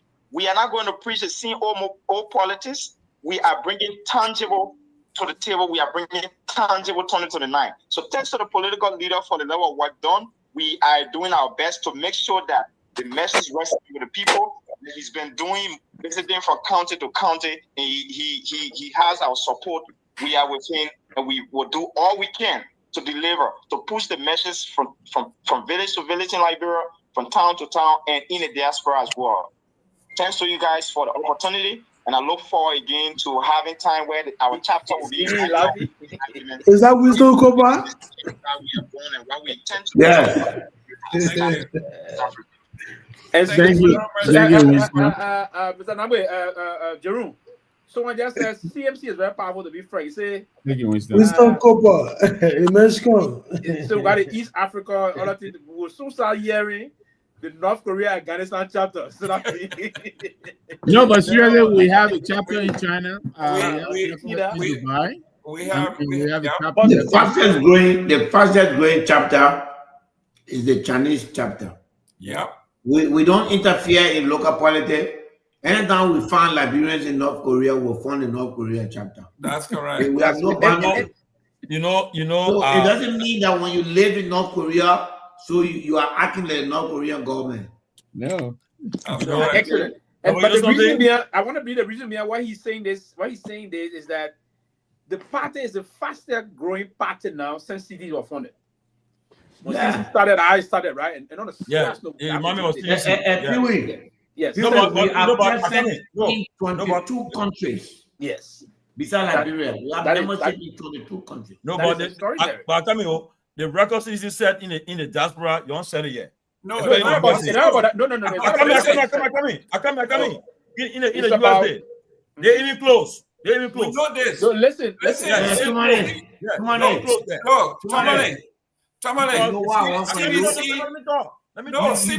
that record. We recognize that. Nobody will guess what? You just said tonight. But let me say this. That T-shirt and crowd doesn't matter. Show me the data. No, but show me the data you have. I'm funny. Why are you countering? Why are you countering? Because you just said tonight, and I agree with you then, that T-shirt and ID card don't matter. Show me your numbers. Let me say this clearly. The record CDC set in America, in the diaspora. Nobody can cross the it. But chairman, for instance, on 12 chairman, right? Every weekend we have a program. We shut down the place. But I want to see CMC settlement program in Pennsylvania. And let me see it. Let me see. I want to see how it look. CNC don't have CDC number. CDC, we have people in every county, every state, right? Massachusetts, Rhode Island, and we shut down. So I think you're talking. You be honest. CMC don't have CDC number. Let me respond. I stand by it. CDC is an opposition party. CMC is not in competition with CDC. No, but I want to be clear. Compare all unity party, then we can talk. Compare all the CDC. Opposition. We are the same family. I commend CMC for what they're doing in Liberia right now. They're making strides in Liberia, but in the diaspora, I get to see it. The Minnesota program saw, the Kenya program saw. Let's be frank. Let's be honest. I'd like that response. Say that as many times as possible. CDOE is in the opposition. You have no opposition. Listen.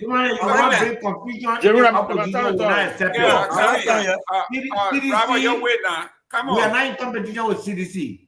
Listen. We are in competition with the Unity Party. We want to take power from them. If CDC got more people than us, kudos to them. I said the president who want to have more president, the president who want to be better than is not the CDC. It is the Unity Party. Well, we're talking about let me say something here,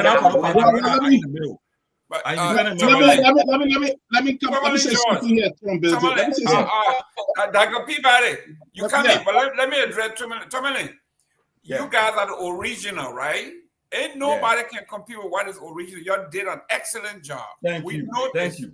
What we are saying here is it's a new paradigm, new things, we're working new things. That's it. Nobody can compete with CDC. What you guys have done is historic. What CDC did is historic, and we can't revive the history. Nobody can take that away from you. Go ahead. No, go ahead. No, Mr. Gayman. I have a program is very crucial. It's crucial. You guys got to let it do something in September 27. Let me split it. Let Dr. Peabody come in. Come in, Dr. Peabody. CMC is moving very fast. They are getting message across there. People are getting it. But let me say that there is a need to place strong emphasis on the code of conduct by some of the people that you have selected to get out there and spread the message, because the code, if they don't exhibit the kind of courtesy that will give people the attention to listening to them, then it will be a problem. So I think there is a need. There is a need that you place strong emphasis on the code of conduct, and when you get there, let them represent, because just like you, with ability, you have a very strong, like somebody describe you. They can say anything about you. You right there, and you will defend it. You're not even going to create any kind of issues and stuff like that. They say it, and you take your time and respond to them. That's what a leader is. When they are exploring, you are taking control of situation. I think there's a need for you to pass down your character trait to some of those people who you have put in leadership. The global chair will learn all that. She's still learning. Yes. You're doing well. I give kudos. Thank you. Jerome, I have a caller on the line. The global chair is political leader. I'm a political leader of CMT. I have explicit confidence in my leadership in the diaspora. All that thing you're talking tonight, Tomani, that's tabata for me. The chairman said the people can insult that way. Every time it can affect. No, you see, for me, let me explain this to you about CMC. And I take into consideration the point you have. But nobody will be the most ability. If you come and attack me, I may not attack you, but the CMC has someone to attack you. If you want peace, we'll give you peace. If you want confusion, we'll give you confusion. We are not a party. You see, we're not too far from the ordinary people. We are not a party that will make ourselves like, oh, we are different, we are civilized, we are a Liberian party. We are a mosaic. We are a mosaic. In our party, the same way people that in a ruling party today, some people that bounce crumble, we got people that can bounce crumble. Some people, but you cannot give it to us. You got to give it to us. You're not being tested. Even me, we are the only party in this country. Go check all the record, all the people. We at least held ourselves accountable to account. Even the time you were in CDC, there was no way you were accountable. The Unity Party a pass mark. Thank you, Chief. I got someone on the call. All you wanted for me is to come and what I wanted to do was that something happened. We had a position on it. Hold on 1 minute. Hold on. One matter now. I've been holding before your call. Okay, you coming next. You coming, Victor. Okay. I like what you're saying. Go ahead. I got somebody on the phone. I got somebody on the line. Yeah, go ahead, Chief. Everybody beat them in, they will cost us every day. You call those, we got people to cost you. Musa. Yeah, honorability, you got a caller. Go ahead. Hello. I want to go ahead. Yeah, I'm audible, man. Yeah, he's sitting up. And I also want to thank Tomalin. How do you compare a party that has been established for 2 decades with our political party that just been established for 6 months? They're not in competition with Hold on one minute. Mohammed, hold a second here. Hold on, Mohammed. Jerome, Yeah, go ahead. Go ahead. Call over, go ahead. Hold on, Mohammed. Hold your thought, yeah? Don't lose your thought. But Tomalin is not giving me a chance to talk. Go ahead. You can talk now. So what? Here is my advice on nobility. What you should say to the Nima people is very simple.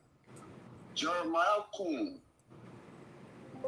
has been in power for 50 years. He has taken more from Nimba than he has given back to Nimba.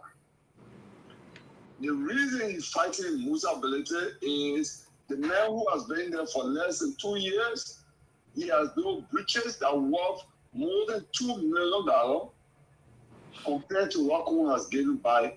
In fact, collectively, all those who are serving the Nimba legislature from 2006 up to present are given back to Nimba. So the fear here that he's changing the politics, he's changing the leadership style that do for your people first before they do for you. So that should be his message to the people, that they are fighting me because they don't want me to build your bridges. Just tell every community go there. They're fighting me because they don't want me to build your roads. I think that you should just show that distinction between the old politics represented by Kuhn and the new politics represented by Musa. That's all it should be. Simple. Thank you. Okay, Mohammed, go ahead. Well, again, the honorable gonna go to bed, or is this lady in Liberia now, I believe? The man didn't want to go. See, when I draw a crowd tonight, you see the crowd. The men I draw a crowd by coming out. You see, so honorable, how you do it? My name is Mohammed calling for the state of Minnesota. Who's that? We can't hear him. Hold on, Mohammed. Hold on, Mohammed. Mohammed got a button phone? Yeah, hold on, Mohammed. Hold on. Okay, try again. When I gotta describe the man for Go ahead, Mohammed. He got Nokia. So I just want to say this for someone. This was founded 2 decades ago. You compare CDC to a party that just been founded 6 months ago. We are not in competition with CDC. We are our brother. We are in the opposition. We want something that the UP has. That's what we are fighting for. And we are professional people. So you don't expect us just be all over the place, making unnecessary noise for nothing. Our goal here is to capture the leadership and do better and bring the change we are all been yelling for. You talk about the Minnesota program, it's not about the number, it's about the substance. It's about what we achieved in Minnesota that day. That is what it is about. The CMC is well known all over in the world. The CMC is well recognized.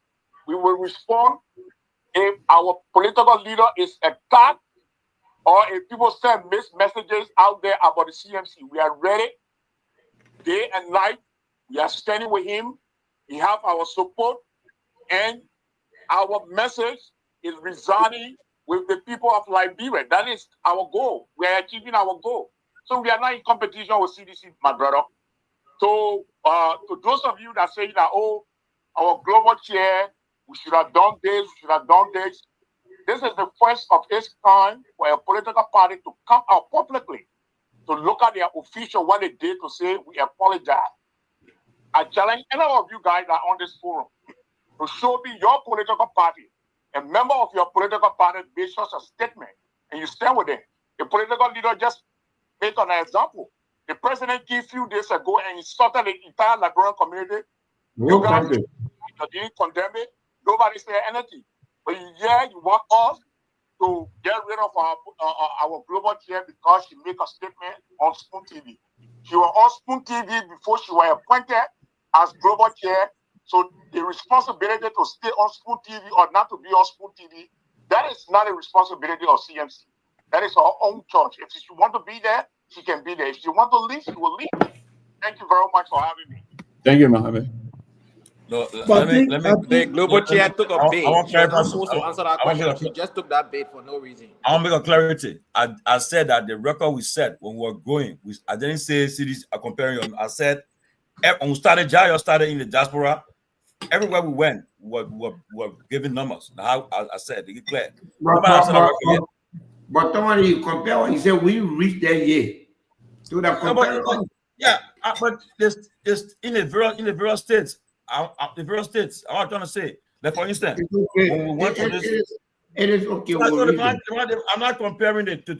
I say the record is set. We'll read that. Let's proceed. What's going on in the country? I want to know, Mr. Gayman. Mr. Gayman, why we can't have? Where is our president? Let's yes. Why we can't have a designated land, but you and Mr. Nami will be taking people all the time on CMC. I know. Let's have a designated land. Thank you. Thank you for CMC. Okay, that ANC style. We don't do it the ANC way. So thank you very much for the suggestion. You are ANC man, do it your ANC way.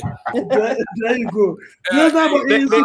No, but that's a protocol. That's a protocol we should follow. Yo, not on the show.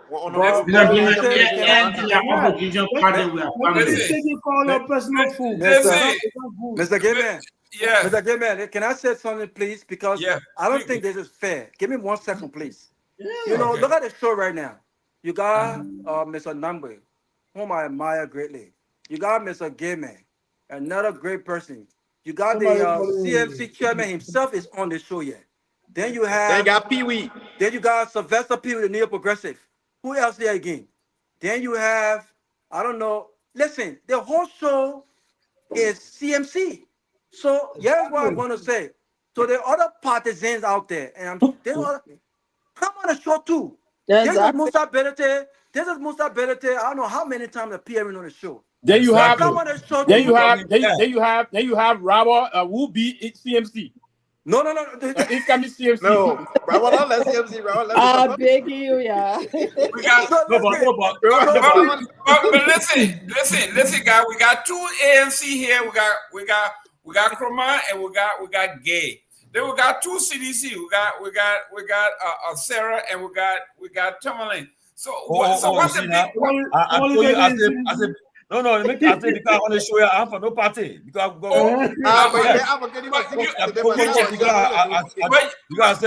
you just said the record we set. You said the record we set. You said the record we set. You said the record we set. Okay, 1 minute, guys. 1 minute. 1 minute. Your name and where you calling from? Is it? It was a given. Welcome on number 2 now. The ANC people out there, we also need to announce the number for Liberia so others can call. Yeah. I think it's important to call. Go ahead, young man. Okay, so if you want to put in your calls, you can put in your calls 0777-649986 for Truth FM, and also for Kia Radio 0777-959959 0777-95. Yes, go ahead, young man. Go ahead. So we have 0777-649986 for WhatsApp line. It's +231-777. So I'm not going to hide my hand. Okay. But I wanted to ask Mr. Billity, who is the political leader of the CMC. I mean, the strategy of doing, as Mr. Nyenwolo said, doing public work jobs for the Liberian people, right? Where you're building bridges and trying to build infrastructure in villages and things like that.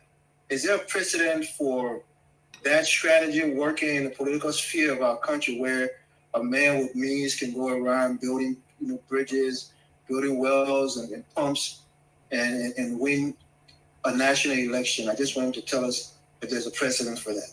Thank you for taking my call. That's my question.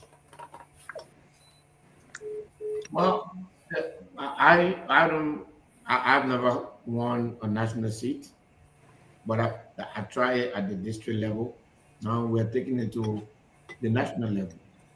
But what I can tell you, the idea behind it is that for the over 100, let's say about 20 years, 5 election cycles, everything that has happened in this country is politicians coming to Liberian people and say, do this for us now, and we wanted to change it a little bit. if the country needs 500 bridges, at least do 10%. So that you can tell us, look, even though we don't have power, we've done this. If you give us power, we'll do more. Instead of going with empty promises, we don't want to go with empty promises. It worked for me perfectly.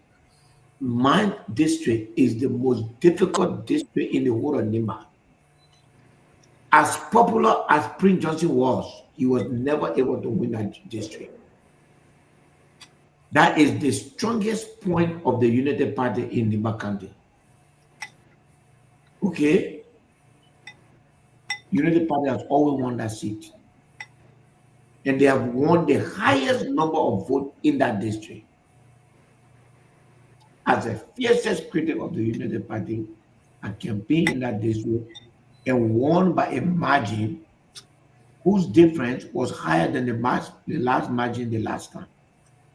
So at the end of the day, it showed to me that if that very extremely difficult district can take that, if they can take that strategy, it means we can extend it to other parts of Nimba, and then we can extend it to other parts of it. And the Republic reaction when the year was CMC. You know, one thing that CMC has learned to put in the head of Liberia now, we are associated with development, nothing else. When the population sees us, the only thing that comes in their head is development. Mr. Belete, I have a quick question for you. With promises. Yes. Yeah, you were talking about the district being fearless and you were able to capture that district. But there were rumors during that campaign that you did a lot of trucking in that district. And that one of the reasons why you won that district because you truck a lot. And we all know trucking is, you know, pretty much that's a lot of these guys do it. And at the end of the day, the people they represent are not actually the people that voted. So what do you say to your critics about that? There were our statistics, our margin of victory was 5,000 and change. On our record, Nimbayans that came from that district and were living in other parts of the country and some living in Monrovia were a total of 714 people who are from the district there, but have gone out and wanted to make sure they come home to register. That's why during the election, we never had issue of lodging because we never brought strangers. We brought people that are from there, but we brought up to 700 people. We're not like other people that, especially these United Party lawmakers, who truck people. I mean, some people truck almost the whole district. We didn't do that. Everybody that voted for me. The people that went there were people from the county. Yes, there was 715 people from that district living outside of the district and that came inside. And we have it on our record. We have it on our record. The rest of the people are from there. You know, they voted for us there. And by the way, the number of people that were registered there, and the number of people who voted, we had 36,000 people that were registered there. You know, don't believe that. Just in case, my last question, just in case your government, because all opposition governments are government in waiting. So just in case you be successful in capturing the leadership of our country, do you intend to strengthen because I think that particular area needs attention. A lot of people truck in this district. At the end of the day, the people are not really represented because you got different people coming to come vote. You don't have the actual people who's supposed to be represented there to vote. So at the end of the day, the lawmakers who get elected, they don't feel obligated to serve the country because they know what they did. So if your government is elected, what can you guys not do something about that? Because I know there's Unity Party will not do anything. The current people who control the government, they are all fraud. They believe in fraud. They cheat during the election, so they let to keep the system that way. That thing can be easily eliminated. All you have to do is to digitize the system. Use the national ID card system, nothing else. Use the national ID card system. So all people need to do to get their voter ID card is to swap, is to go at the center and swap the national ID card and get it. People don't have to get extra voter card. National ID card can solve the problem. You know how Americans vote, right? Social Security card.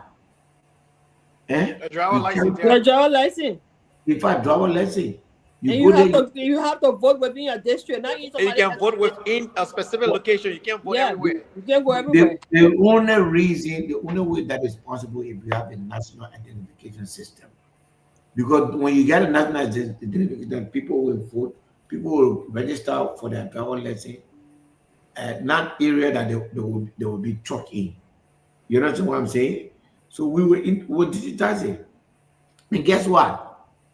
They say the election is costly. It is not costly. When you digitize the system, you can have 10 elections with little or no election, no cost. So this idea of having 6 years for president, 9 years for lawmaker, we're going to scratch that from there. Thank you. We're going to have a referendum, president 4 years, representative 4 years, and senator 6 years. Finish. I have a quick question for you. And this question also is better fit for you because you in the business area. So currently, we having a rate issue going on in Liberia because of the dual currency. What do you intend if you were fortunate to be elected in Liberia? What is your approach to the dual currency in Liberia? Because it is absolutely not in the best interest of the consumer. It's only in the interest of the business people, the vendors, the importers, and the rest of the other people. But it's completely at a disadvantage of those everyday Liberian people. So my background is economics, by the way. I studied economy in college. So that's my background. Like what is happening now is a disaster. Technically, the price of rice has gone to $17 because the so-called Liberian dollar, the Liberian dollar rate has, the Liberian dollar value has gone up, and then now the US dollar rate is down, so people are now asking for Liberian dollar for the rice. It's gone to $17. Nothing has changed. The only thing that can change and strengthen your currency is agriculture. The strength of the currency is what you are able to produce. We as a country, we need 350 million United States dollars. That's what we require to bring rice in Liberia every year. So the moment that demand goes down, you go back to the main theme of economic supply and demand. You understand what I'm saying? So if the demand for the United States dollar goes down because we are producing our own rice, so we need less money to go for rice. Once that demand goes down, the value goes down and the Liberian dollar value goes up. And then the stability in our market. Nothing else, everything else is artificial. The only thing that can give us stability is the things we need to buy to use to buy the US, to get US dollar. We'll begin to produce those things locally, then our demand for US dollar will go down. That's the solution. So invest in agriculture, invest in rice production. Rice can be produced in the same spot 3 times a year. Rice is really. So my last question here before the time is fast spent. Are you in any competition with the ANC? Because Mr. Gayman here has always made it his duty to be coming after the ANC folks. So I want you to let him know and the rest of the other people, because you have a very good working relationship with Mr. Cummings. I don't know if people in the CMC, they are not aware because they always try to headbutt us, but most of all, we are aware of the relationship with Mr. Cummings. So I want you to let the audience know. Do you know Monica Shan, Mr. Gay? With the ANC. Mr. Gay, do you know Monica Shan? So Mr. Gay, I think both Mr. Cummings and I understand and appreciate the situation. We have an excellent relationship. But at this point in time, I will not allow ANC people to insult me. I told you today, look, we are a party of, we're a mosaic, we're not mosaic. If you get somebody who can cause, you bring a person who will bring our own person who can cause. So, because at the end of the day, I'm not running a party that look like some party that living in a utopia. Oh, we are this. No, we are ordinary Liberians. Are you insinuating that Mr. Cummings came with the ANC with the mindset of the clean hands? Let me finish. They were in utopia. Anthony, wait. Are you insinuating that you are not going to make the mistake? Because come on, think about it, Mr. Ability. You're a political guru. You've been around for a very long time, and people may not know, but you and Alex Cummings have a pretty good relationship. Yeah, but allow me to finish now, because that's the point I'm making. Okay. Me and Mr. Cummings, we will stay above the fray of the disagreement that is existing between our membership. We'll stay above that. By the way, I just had a conversation with Mr. Cummings.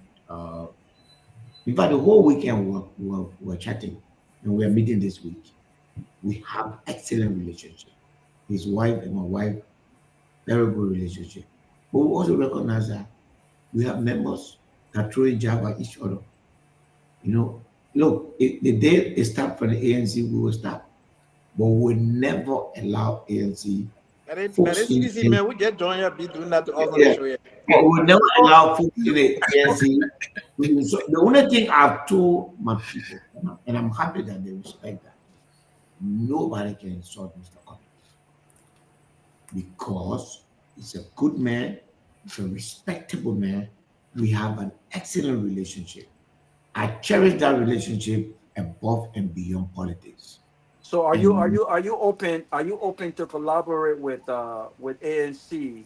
Because again, if it comes 2029, all of the opposition parties will have to sort out some collaboration. CMC is moving strong right now. So in any future consideration, are you? I've said that. I think you are not online. I said, if you came to me today and say, let's sign a collaboration, I would say no. The only collaboration I can sign today is for all to cooperate in how to deal with the United Party in the excesses of the United Party. I want to be given a chance to interact with Liberian people for the next 2 years. At the end of that 2 years, me, ANC, CDC, MPC, all the different parties, for me, we assess ourselves. My assessment of myself vis-a-vis the Liberian people view of CMC and Musa Belede will determine what kind of negotiation we make with the rest of the opposition. If we realize that we've done sufficient work where we believe that the majority of Liberian people will vote for us, we'll ask the opposition to support us. If we find it to be otherwise, and in our questionnaire, we will say, will you prefer the CMC? Or who will you prefer? So where we are rejected, we will know who the people prefer in the position. But we believe that's a fair assessment. Yes, we have 6 months as a party. We need another 2 months to operate like this, and even up our antics to make sure we are visible, we're everywhere, and we fulfill our promises to Liberian people. We carry development in all 15 counties. We take care of the immediate need of Liberian people and go back to them and say, do you appreciate what you just did? Can you in return guarantee that if the election was today, you will vote for the CMC? If the majority of the Liberian people say no, if it's a no for us, but if the majority say yes to us, we will use that data to tell the opposition, hey, Chief, we have the ball. Come and join us and let's take this thing. So, Mr. Nagbe, I hear you speaking about Monique Kishan. What Monique Kishan did? Has Monique ever insulted or no, it's okay. The PR address that. That's okay. Yeah, I don't want to talk about it. What are you doing? What he did was Ability. What are you doing if you're like the president of Liberia? What would be approach to agriculture in that country? What would be your approach? That man looking sleepy. I will cut the work day to Thursday, and from director, everybody will be required to have a farm. We will invest everything we have. The government of Liberia will not buy one car, one vehicle. The government of Liberia will not buy. The government of Liberia will not give 1 gallon to any government official. We use all those SSS and plant seed, agricultural tools. Then, Mr. Bailey, how the government function? Thank you. We'll pay you your 5,000. And we'll tell you, go to EcoBank, make an arrangement to buy a car. From that 5,000, you can use 500, 700, or 1,000 to pay for it. Chief, that's not feasible. I come in, Chief. If you don't want a job, which one feasible? The Labrador going to the That's a good suggestion. If you don't want a job, believe me. If you don't want a job, believe me, the private but decades are people being suffering. Yes. If you don't want that job, the private sector is waiting for you. The opportunities will be there. We will make sure we provide opportunity for businesses. Most of the businesses that foreigners are running will make sure we'll not take nobody's business for them. We'll not expropriate business from people. We will induce Liberian involvement into business. We finance Liberian involvement into business. Okay? We ensure that. So many Liberian government will not even buy a car for the presidency. No. If I'm president, the Liberian government will. I will not be a poor president. I will have some money. No, I'm talking about a CMC under my leadership. So yeah, I'm saying. So the Liberian government will not even buy a car for the presidency. So I will not use the Liberian people money to back out for me to sit for the presidency. For the presidency. So that means the Liberian government will not buy a car for the EPS. No, no. The EPS is the. But because I was pushing the officials, Mr. Bele, the reason I'm saying is I'm not talking about police. I'm not talking about security. Pewee don't support it, man, because you're not getting new car. No. Security is the responsibility of every Liberian. There has some technicians that are working for the government. No. I'm talking about government officials that are appointed by the president. Those are the people that are taking the bulk of the money from this country. Yeah. Okay? It will go. It will be. Everything will finish. If you can't do it, then you go and sit in. We'll provide a private sector for you, but we'll improve the AFL salary. Okay, we improve their living condition. We improve today. The police people don't even have a place to stay. You want the police people to take care of you, but they don't have a place to stay. That's right. That's right. So just to everything. So to reiterate, so are you saying as a minister, appointed minister or deputy appointed minister, you're saying pay them what they are due and they are responsible to get their own vehicles? If that's what you're saying, I'm in agreement to that. But by extension, the government is also the legislature as well. So are you also going to say because those lawmakers will make more money than the ministers? No so are you way. saying that the minister... No way. Even if the government have to shut down, it will shut down, but the government will not buy that kind of lavishness that is going on in the legislature. Okay. And there I would see problem because all officials, Madam Sir, you are one person I've ever talked. Let me tell you something. The CMC government for 1 week. The CMC government will endeavor to ensure that we have a CMC dominated legislature, which will make governance easy for us. We want governance to be we got to chief. For the next 10 years after the election, we got to change the way this country works. Right now, what has happened in Liberia is that coming into government has been at the point to change your life, to turn your life around and make you wealthy. Look at the people that were you see there, all of them, they can't even wear their, I'm sure they have changed all their clothes, they can't even wear their trousers they used to wear anymore. You know what I'm saying? For me, Thursday evening, everybody go on the farm. You stay there. So we feed ourselves. If you're a minister in my government, you don't have 1 acre of farmland, you will be dismissed. Your contract, every minister, every government official will be appointed with a contract. And you have an obligation under that contract. Take that into consideration. We'll have the agriculture bank. The thing I'm telling you will save over $150 million. Put that in the agriculture bank and let people borrow money to go make farm. You will see what will happen in this country. How much will you put in the budget for education? I think the education, first of all, it needs fixing. Education is like a black hole. You understand? Putting money in education right now is not the solution. The solution is fixing it. The first thing how do you intend to fix it? Very good. Immediately, what we used to have, we used to call KRTTR. Then we used to have JRTTR. We need to KRTTR. Yeah. Teacher. Yeah. We need to create at least 5 of that in the 5 zones. We need technocrats for that country, man. That can take up to 2,000 students. We need to create a transition. Teachers that don't have training, that are not fit, need to be retired honorably for what they have done, and then new one brought in. We're not going to do it in a way we start paying them, we just put on the street, then they start demonstrating. No, we'll honor them, we'll get them, and then we'll retire. Okay? We'll bring in young people. Every day you put in young people out of university, out of college, they have no job. That's why social media, no job. That's true. They up, insulting us.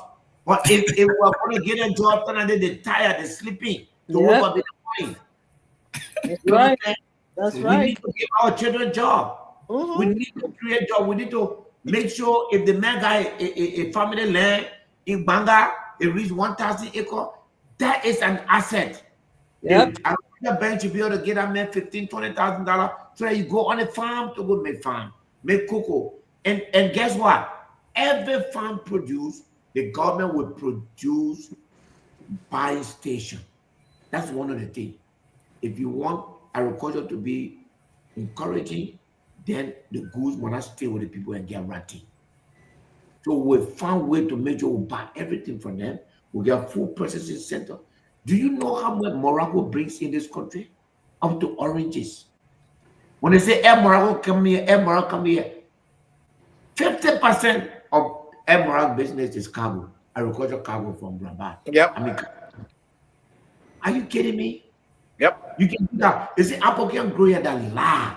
You can make a greenhouse. I planted apple in Liberia good. But not when you did that, when you say you grew in Africa, gee, you can recent time in 2020. When you did that, when you grew in Africa, Africa and Liberia got the same land, man. The political leader gotta go to bed, y'all. When I have a group, you interrupting the political leader. We have a political leader. You respect it, man. No, we respect it, member. At the end of the day, everything everything they say we cannot grow. Let me tell you something. Greenhouse.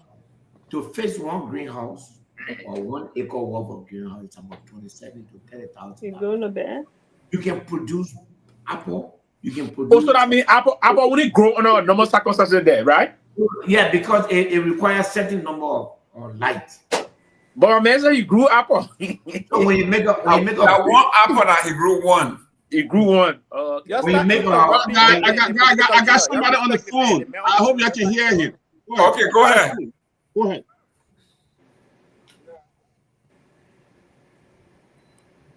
We can hear. His Nokia not working. Hold on. Charles, I get to see the country is rich. Go ahead. Yes, go ahead. That person got to come back. Yeah. Dr. Peabody, what kind of phone you got? Can you hear the guy? Apple grows No. in Ivory Coast, cashew growing Africa. Another person that I hear you though. He got a free Barack phone. You got a quarterback. It's not that phone. The man who called it that. You're not going to embarrass that here, man. The man who called it. Now get Huawei. Can you hear him now? No. Yeah. No. Go ahead. That Barack Obama phone don't work. Yeah, they can't hear you. They can't hear you. I'm telling you. But you're talking about your Republican phone. Mr. Gayman, you know what I noticed today? Mr. Gayman, you know what I noticed today? It's not PM. It's not PM our town. The CMC political leaders in Liberia. And you know, Seleke always want to go to bed, but tonight for some reason, up tonight. Yeah, but that you say he gone. He gone. He gone like you. He gets school tomorrow. And reason why and imagine it's 1 a.m. in Liberia, and it should be 3 or 4 a.m. in Kigali. Is that correct? It's just 3 It's 3 o'clock. Right there. He's on the phone. Yeah, everybody go ahead. The people are voice are low, so I see why the men the voice is low. I did have volume low. Let him call Tomalin. Last speaker. Okay, let me call Tomalin phone. He'll put you on. Is that Ben Sanvee? Okay, guys, it's 9 o'clock. After the call, the political leader.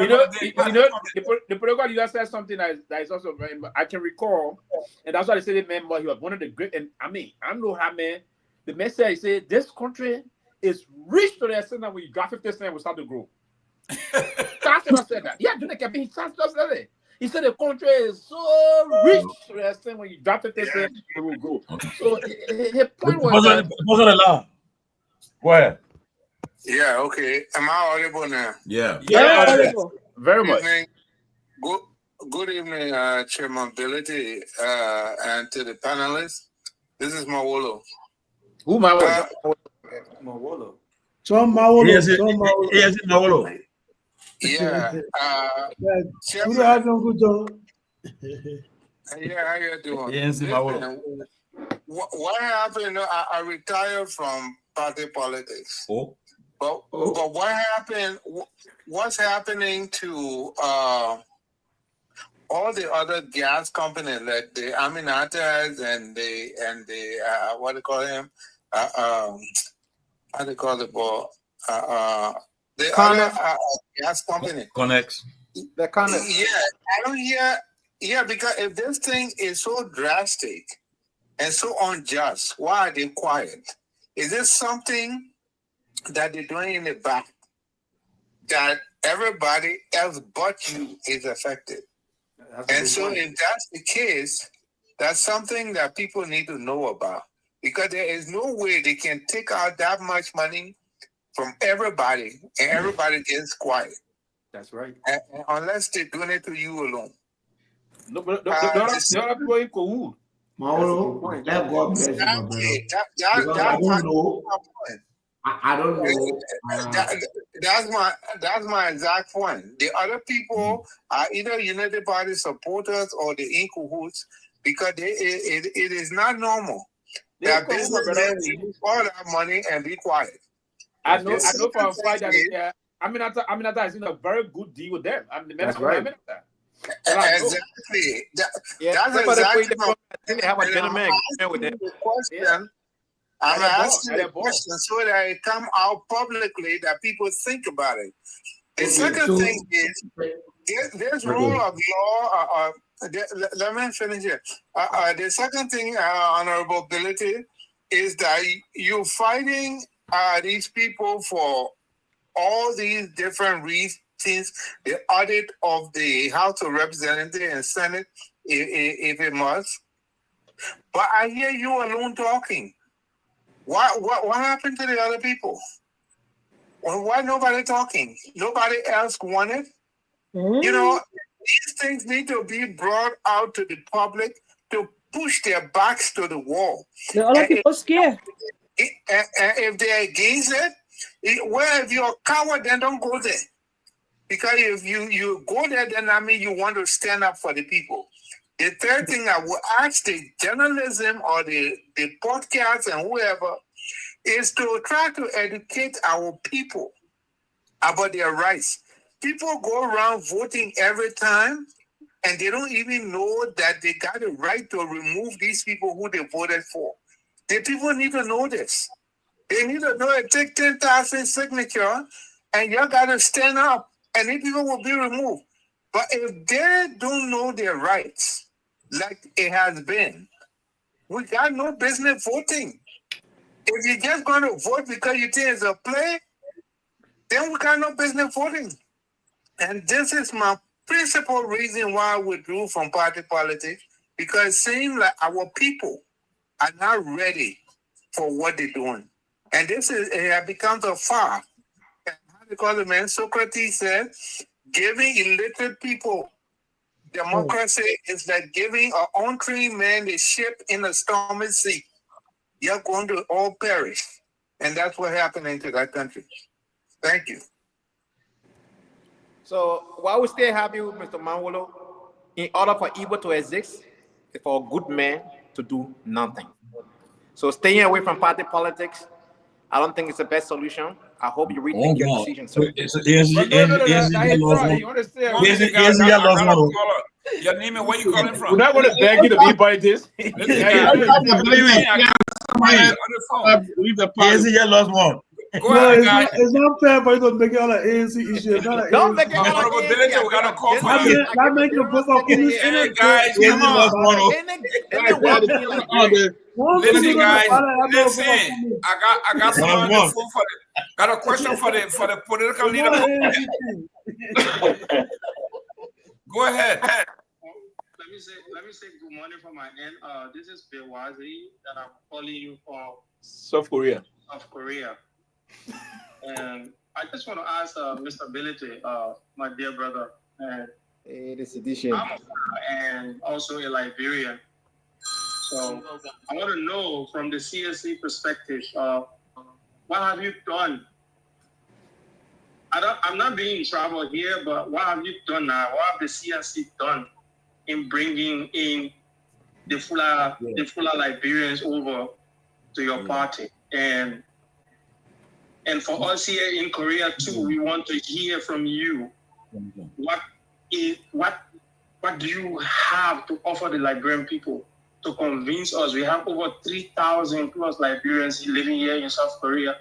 We want to know from you.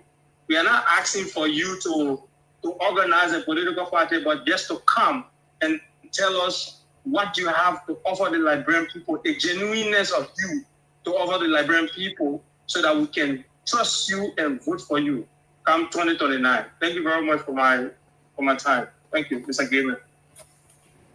Okay, so let me answer those two questions so that we can go. Starting with John Maulo. John, the question you asked is a very important question. I don't know why they're not talking. I think the government did reach out to some of them and send some signal that, don't follow Musa, this thing here, there's something not right, but they're not, so I'm alone, I'm fighting. Some of them are trying, I'm aware that some of them are trying to, resolve the issue. Some of them just don't like to be in a fighting. They don't see business as a place where you can fight with government.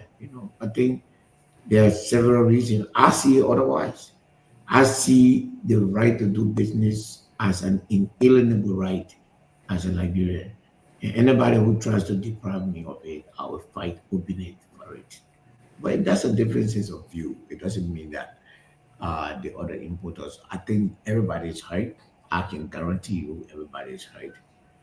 These guys are ruthless. Their intention is to take that money and use it the way they want to use it, and that is all that is happening. So I think John, I think it's important that you know that. The other thing, I think it was the question with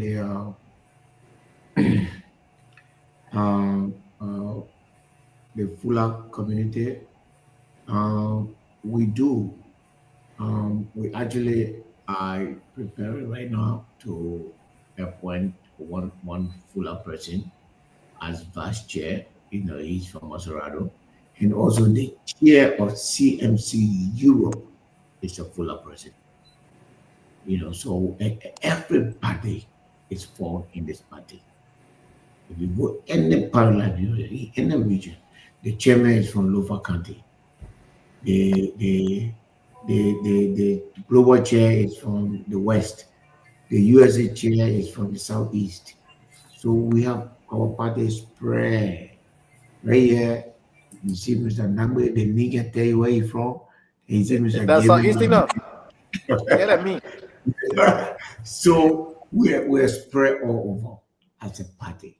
So for me, it is important. And as I heard Terry say, where we are going to get land from land, nothing is in abundance here equal to land. But it's really And we'll pass a law that will allow people to farm on free land without owning the land. So the land can just be sitting there idle. You can go farm on it. Whenever the owner is ready for it, they can come and take it and do what they want to do on it. Thank you. Real quick, you got this question here from Mr. Connor. Go ahead. Yes, sir. Thank you. Thank you very much, Dr. Gayman. Let me say good evening to all of the panelists. Yes, good evening to all of the panelists, and of course, let me say good evening to my dear brother Ability. General Ability, it's great to see you and do Akeem on the show late. This is Abraham Conant calling from New Jersey.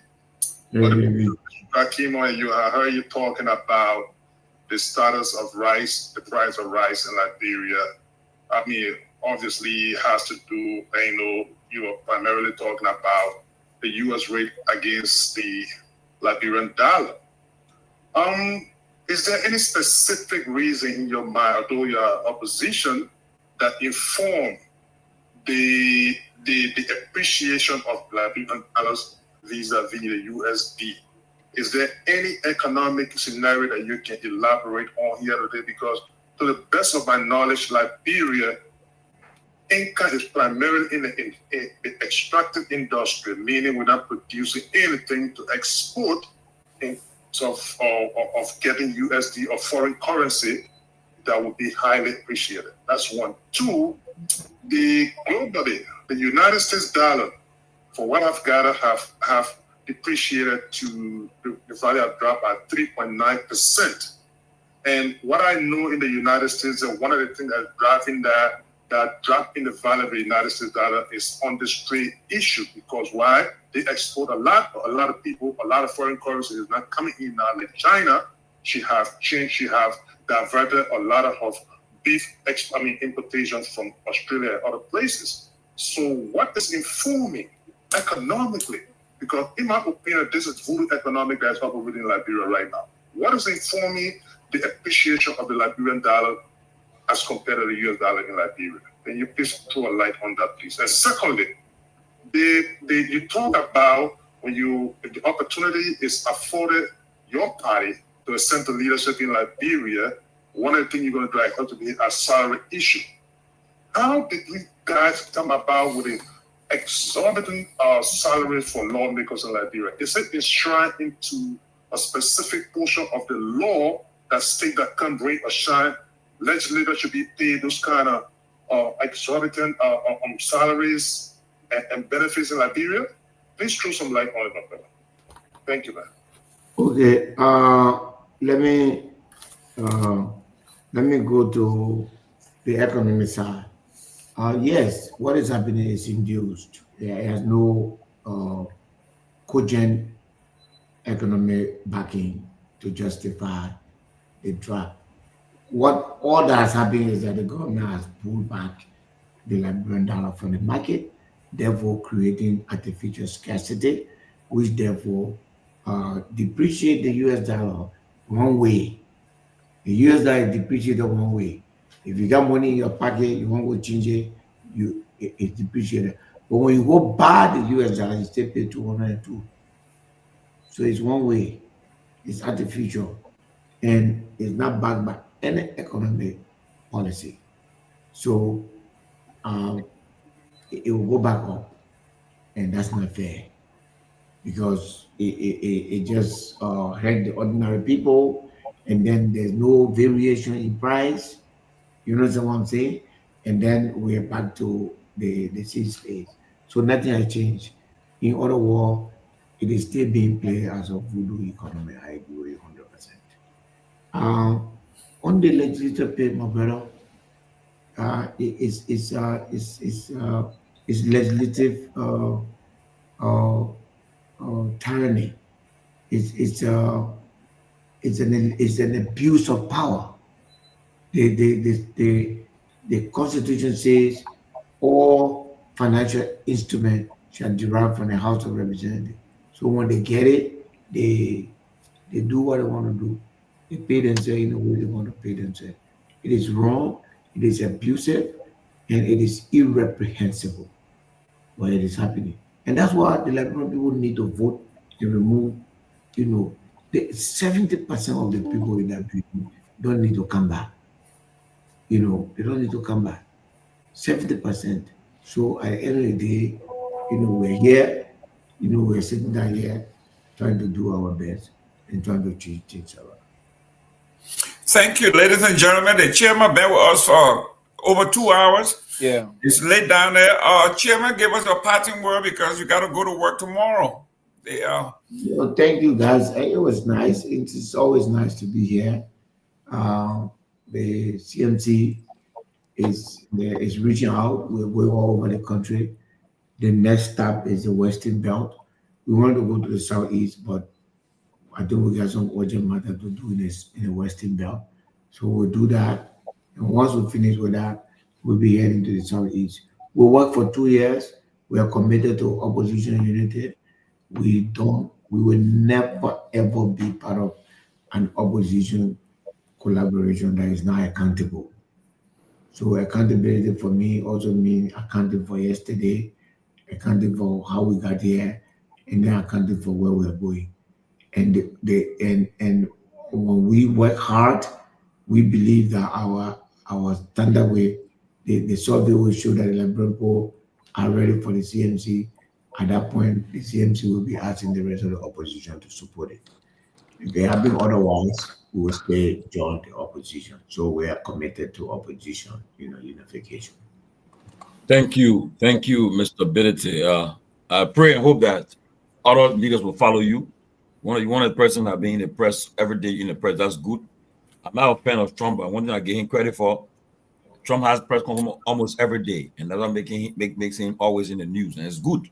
But the leaders who don't engage the press, who don't talk to the media, they are the ones the message is not being heard. And that's the reason why I think you are making the strides on the ground is because of your engagement. So look at it, it's almost after 1 o'clock, and you on the closing argument. You've been for almost 3 hours to us. That's good.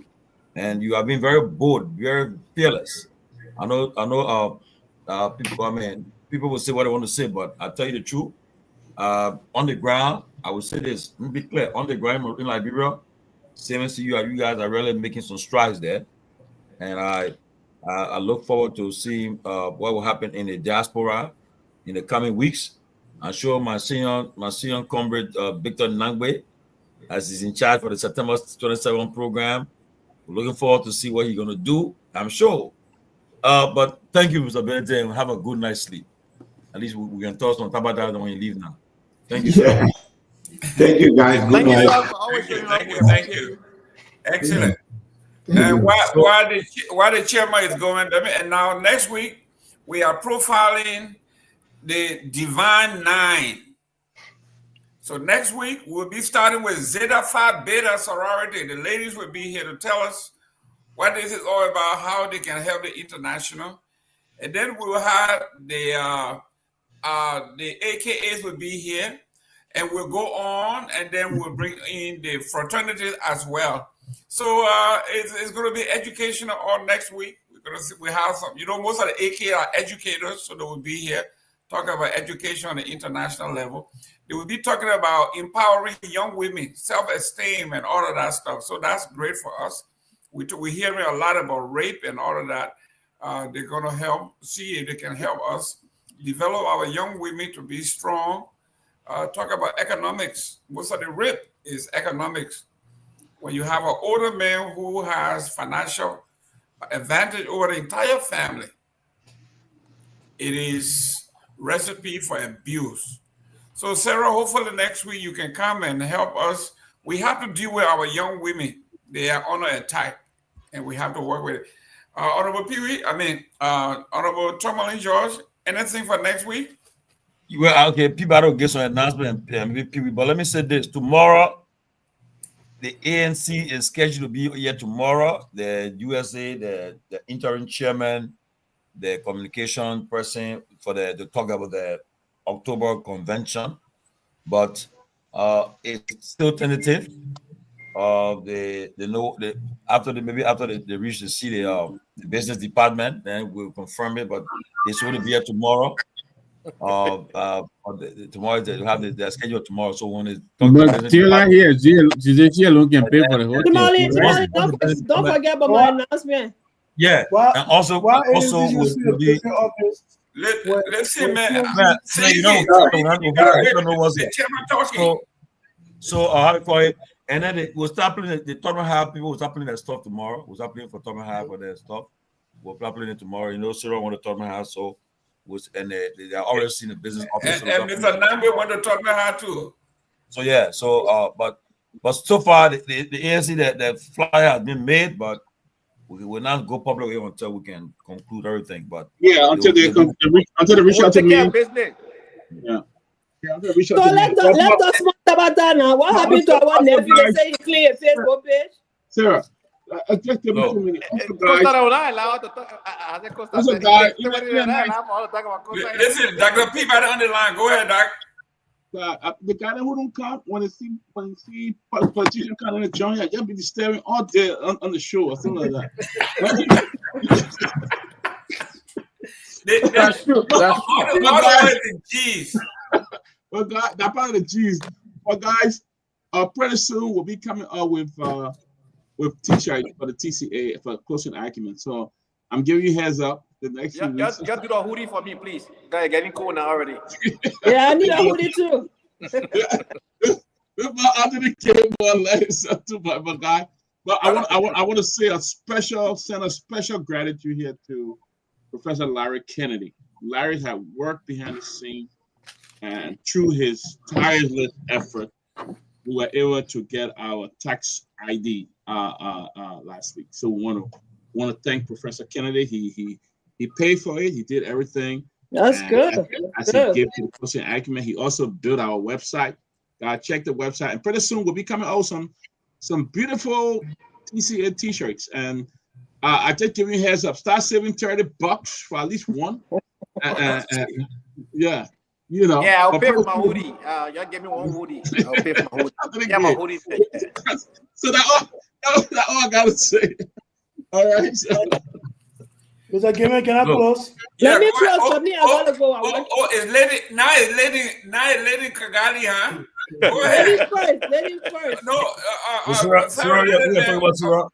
Musa. I just want us to talk a little bit, the little tabata on why our nephew cleared his whole Facebook page with regard to. We're talking after Kromah. But let me say this. I spoke to him today, and of course, both laugh away. He said, when last somebody you deleted post on your page, and somebody asked you a question for that. So the man says, so if I do it, so what? And everybody can do it too. Yeah, everyone can Yeah, I don't think for me that that's a motivation. Costa is not anybody. That you have to be fair here. Costa already earned his space in the political spectrum. He led June 7. It was successful, one of the largest non-violent protests in our country. If he does good things, we're praising. If he does things that are not, also we'll hold you accountable. That's what good friendships are all about, right? Yeah. And so why he did that? You want to hold you accountable? Costa is not just anybody. Yes. No,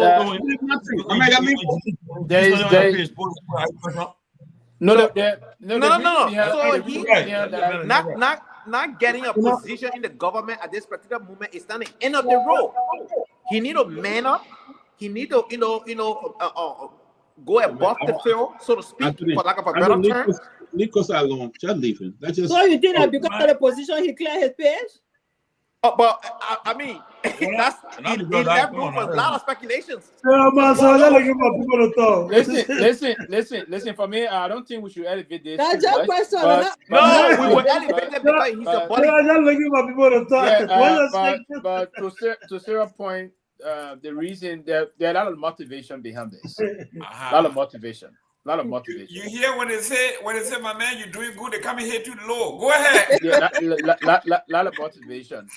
Part of the reason why he did that. I'm a Delaware brother. I'm very concerned. And I don't know if I don't know if and someone said it was I don't know. Someone said it was surreptitiously done, but someone don't come out. I don't know what's it about. But yes, the men are picking men. You say like a picking. Here's a half fight. Here's a half fight behind this. Huh? Why your brother PR back? You're taking him off the screen. No, the PR is like him. The PR is like him bad. Maybe he wants the scores too. The man tired, man. What they say the man love the spotlight. You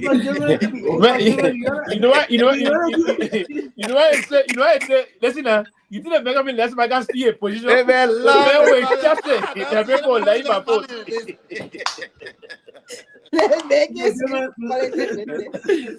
Listen, Jerome. Are you a celebrity? Wait, because Kromah said you were leaving, so Musa came back, he won't leave. Kromah, go. Listen, ain't that see political thing happen? They say the pocket say for you say you go for something, they say later all Israel it will be because let's say you won't go. Then your leader, the leader, someone can know. If the leader goes sleep now, they're not I'm trying to see if I can compete, if I can turn somebody around tonight. Timothy, there's a comment I just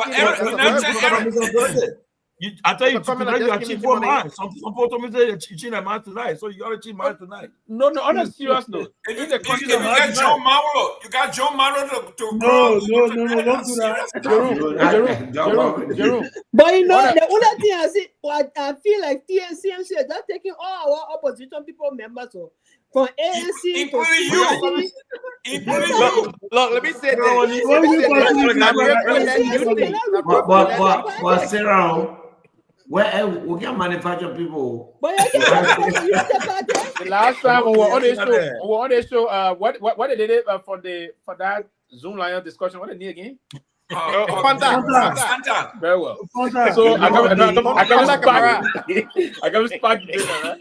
So and I say you found a Fanta. The very day Father Kamara came on this show, hitting hard. Hitting hard. There was a time I came, you said, well, I was trying to hit her blue. I said, no, nothing intent.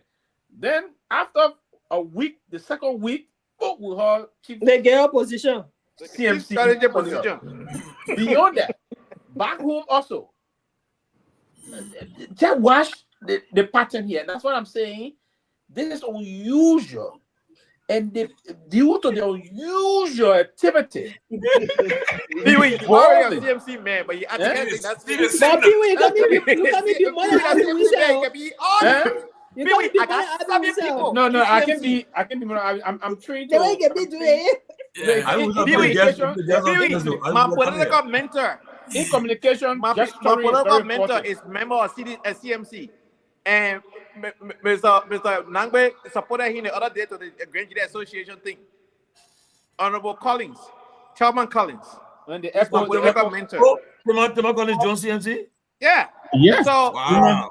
So you think all your CMC people there? I got 7 solid people who are new for childhood days up to this day. Wait for now.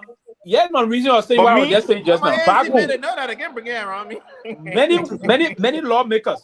One CMC can recruit for United Party. And that's the reason why I'm saying here. That's the reason why I'm saying tonight that we have to respect Mr. Benito on a serious note. Let me just end what I was saying. Many lawmakers, major lawmakers that are making some headways in their various constituencies, if you will, like Joclair, the Joclair one. Joclair one, he's coming there. Tremendous support base in Bam County. He's a CMC person now. Gobu Cabo and the rest of the folks also just went through recent time. Beyond that, the immediate past deputy press secretary to the former president of Liberia is also there. And also, if there's a pattern of recruitment that's volume. You know, I think they're yeah, very you're already a CMC member. We already know that. Let me say this, and the reason why you think I don't know? I want to close now. We are you want to? No, you gotta wait. You want to say? But Seleke was also big gone, but you see, Musa, he won't go again. I said, we are open to collaborate. I've been asking you for me to close. You don't give me chance. Same Kromah the application, the E1. Seleke, are you looking forward to joining the y'all CMC? have like this comment. Somebody put out a comment for TCA to have an anniversary. We will have an anniversary. We're having in Liberia. Mr. Benedict, will you do a one-on-one? Will you do a one-on-one with us when you arrive in the US later this month? A special one-on-one? Hold on for a second. All of them here sent an invitation. They have all of them. Pay me for one-on-one. But people are seeing. I said maybe I said I'll be there. I say y'all let it. Y'all put a guest on the line. Go ahead, guest. Y'all let it PL go to bed now. Y'all let him go to bed. Let me when he came back. Nobody brought him back. I don't know how I came back. I exited. Then Ben Sanvee brought him back. Oh, the person on the line, the person staying in the country? No, he got Yeah, no, I saw you had the person on the Sunday. Ben has packed his bag. He's ready to move to CMC now. That news, though. You ever see the next person that was just there or Ben somewhere Musa Ben not there? Y'all get Ben chance to talk now. Ben, go ahead. We are proud of the work the CMC is doing. And I tell people all the time. When are you announcing your membership? And Ben, thank you for your Ben,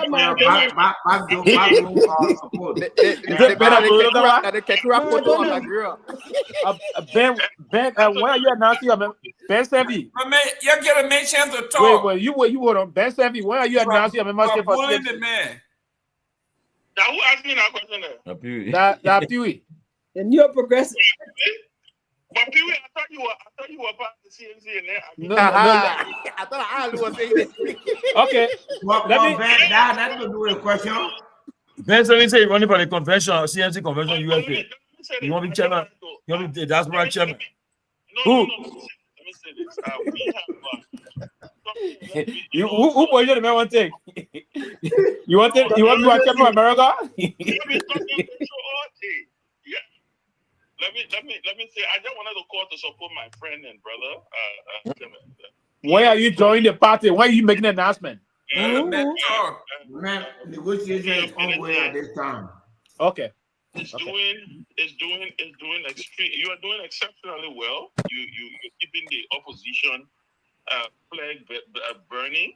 You know, some of us we have reach a certain plateau in Liberian politics. It's not about joining a specific party. We are part of the larger opposition community. We want to see a united front, and those are the things we are spending our time on right now. And I'll say this about Musa. I tell the people all the time: underestimate Musa's ability at your own peril. If you want a fighter, you want to align with Musa. Musa is a fighter. We like what the CMC is doing. I see a lot of recruitment. I saw him recruited Menipake to Moy today. Menipake will be a great addition to the CMC, and we're gonna be monitoring. We're gonna be monitoring and watching and holding these discussions. So no need to be panicking about what we are doing, what we're not doing. In fact, speaking, I'm getting ready to head to Accra. I got a meeting with President Mahama in the next couple of days. So we're busy with regional things. You know, we're making regional moves. Ben will tell me Accra. Don't worry, Chief. We'll be there. So, are you guys going to conclude? The conclusion will be done in Accra? The political Maradona. The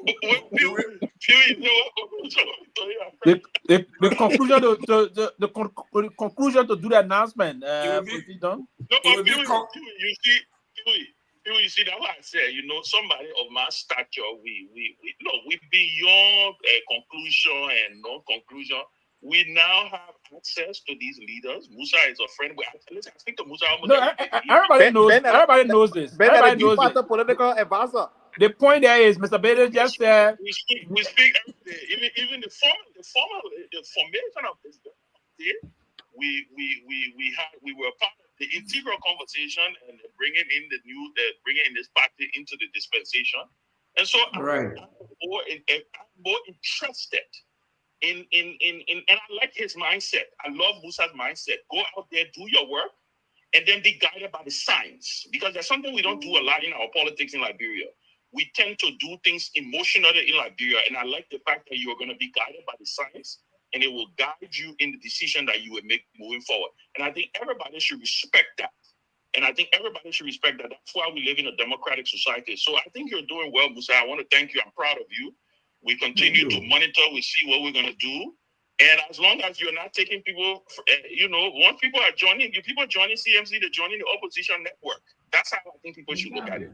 People are joining the opposition network, and in the end, the goal is to see some positivity when it comes to the opposition. So Musa, you might tell the party board, hold on, why you not tell me back? But the chairman for the party from the Liberia Party. The vice chairman. Yogi is from. I know Ruchi Barry so Joe. So Mr. Benedict, the chairman for Liberia Party has to join. What means you get John? Come on, man. Mr. Benedict. So are you? I get Musa close. Your John. Mr. Benedict, are you saying to us? Are you saying to us, Mr. Benedict, this evening? Musa for all of them on the party.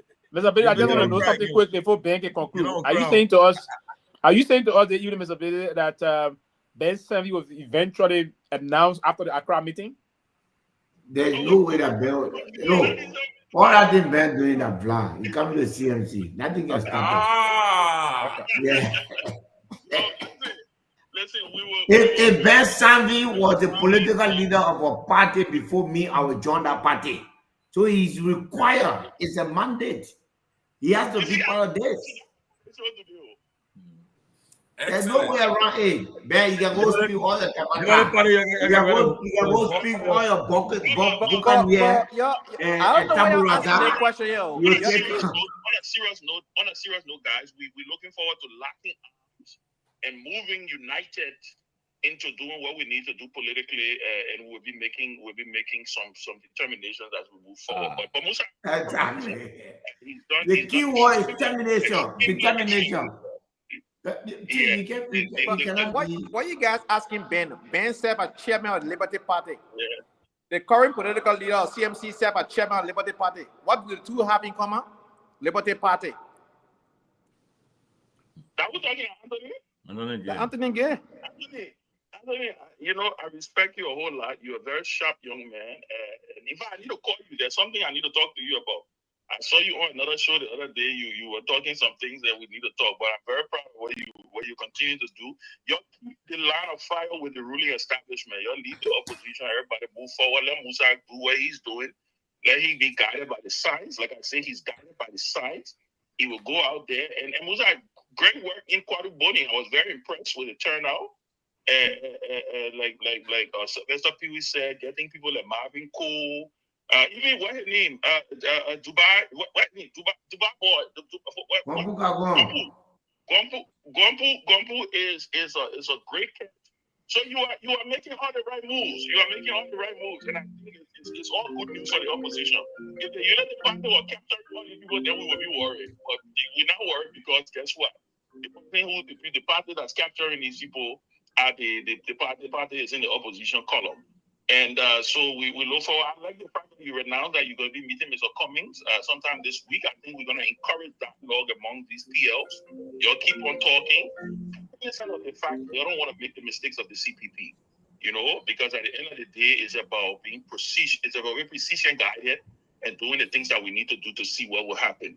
But I'm so proud of you, my friend and brother. I don't want to call to get you support because I see you still trying to convince people tonight. I think you can take a rest. I think you convince a lot of people. Oh, you convince people tonight? Take a rest. Who come? And we got a call tomorrow, so make sure we hop on that call tomorrow to finalize some other things.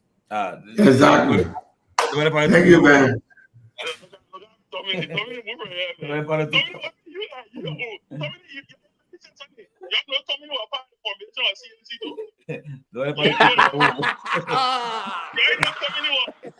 Ben Wissy. Tommy was part of the formation of CNC too. Y'all will be sending that. Learn about 2.0. Learn about 2.0.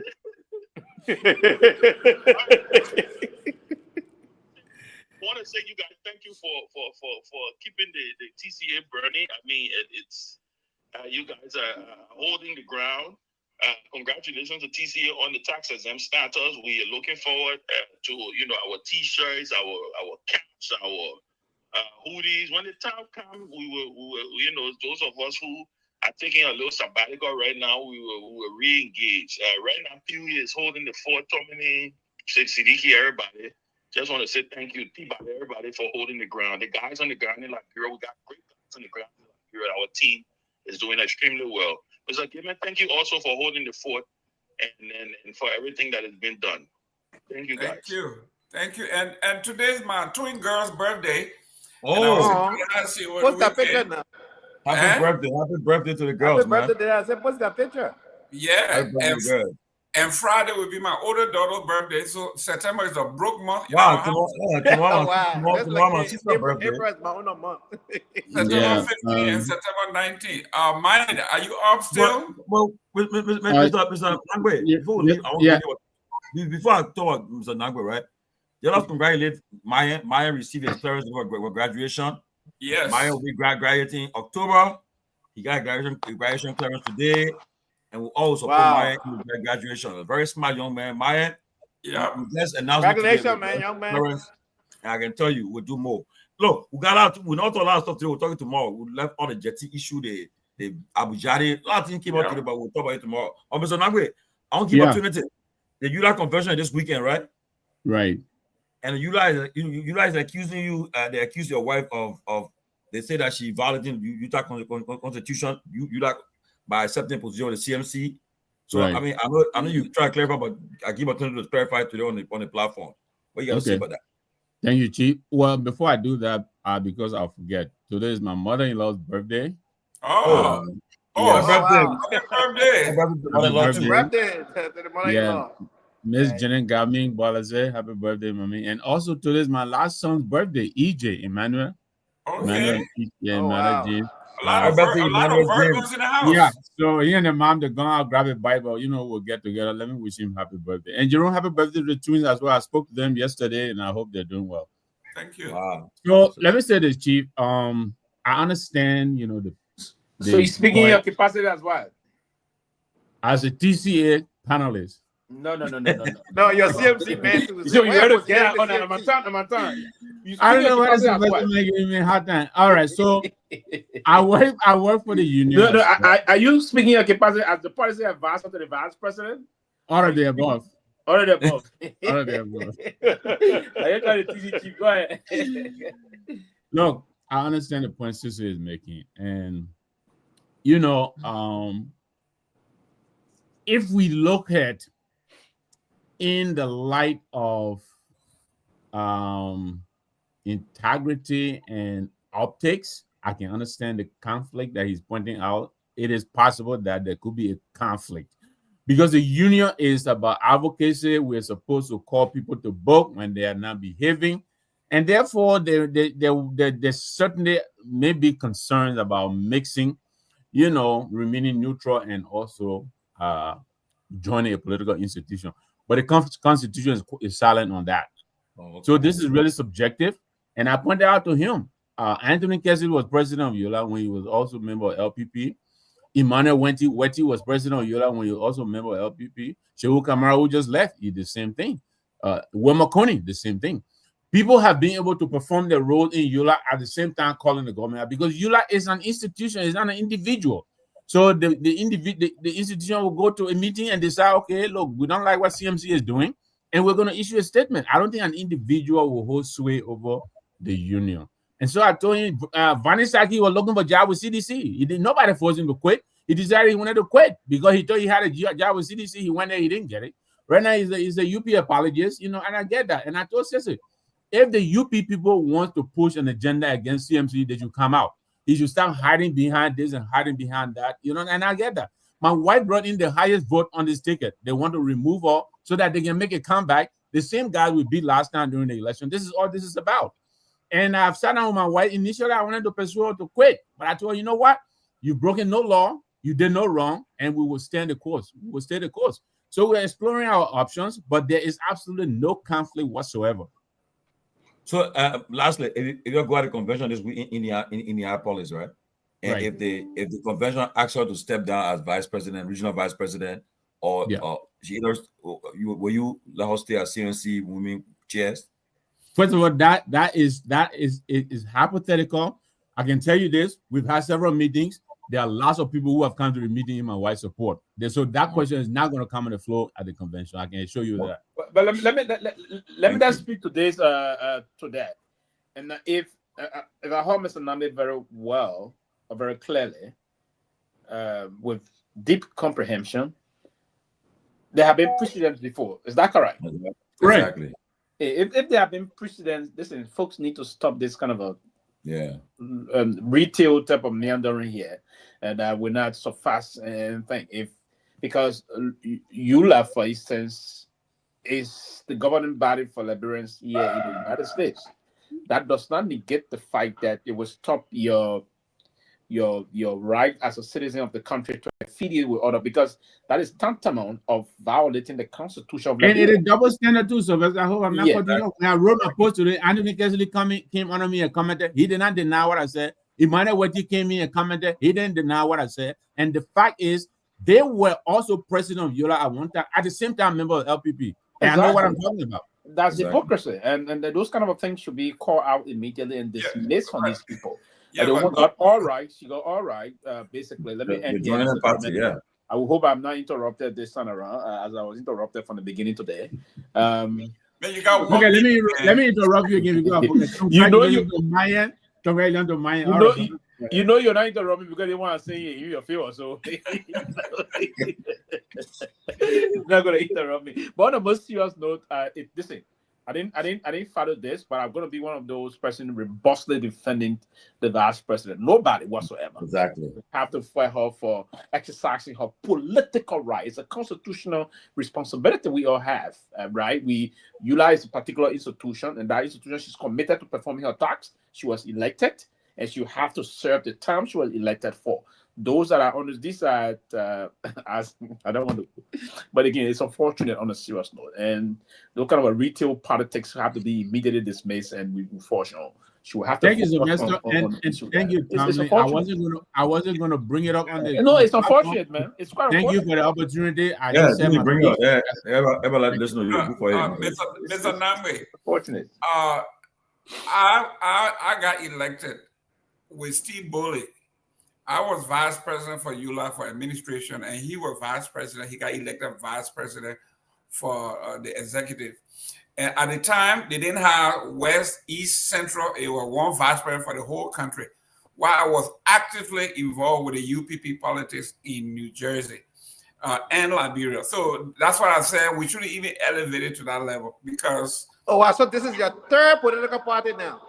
We everybody that followed Garguah Matthew, we all came from UPP. Everybody came from UPP. If you went to school in the 70s and the 80s, you have to be a Garguah Matthew fan. So, Mr. Gayman, you're not letting me close? Oh, you still here? Oh, I'm sorry. Yeah, go ahead and close. Musa, go. You get close, now go. Why are you making it aware that Musa been on here for? You want to we appreciate you being up. Go ahead and talk about the October program. Now. About money? Go ahead. No, you can't talk about the October program that they pay. They didn't pay yet, so you can say it. You can only say October, but nothing else. Yes, October. Like the monitor, you know. No, I'm a final year student now, so I don't go every day. Oh, okay. Good. That's good. So that graduation, we got to attend it. Trust me, we have to get some flight to attend that graduation. Oh, the TCOB, don't worry, was a quick man. We'll just will be there. Man. We'll fly, come drink some So I think it was a great show, but Wednesday, Mr. Cummings will be in District 7 to meet our disadvantaged brothers, and that's some of the issue we're trying to take advantage of, because the UP clearly is, trying to show the Liberian people that they can fight this just thing. So the coming back, the ANC is going to come back is to at least see how best we can help, whether educational wise, rehabilitation center, sending the victims there, and making a case for them where the government can be able to come up with strategies to help our brothers take them off the street and just do something about them. So Wednesday, Mr. Cummings and other party officials, the chairman will be there with him, Chairman Koo, and other people who are coming. Who's the chairman? Of course, he's the acting He's still the chairman of the convention.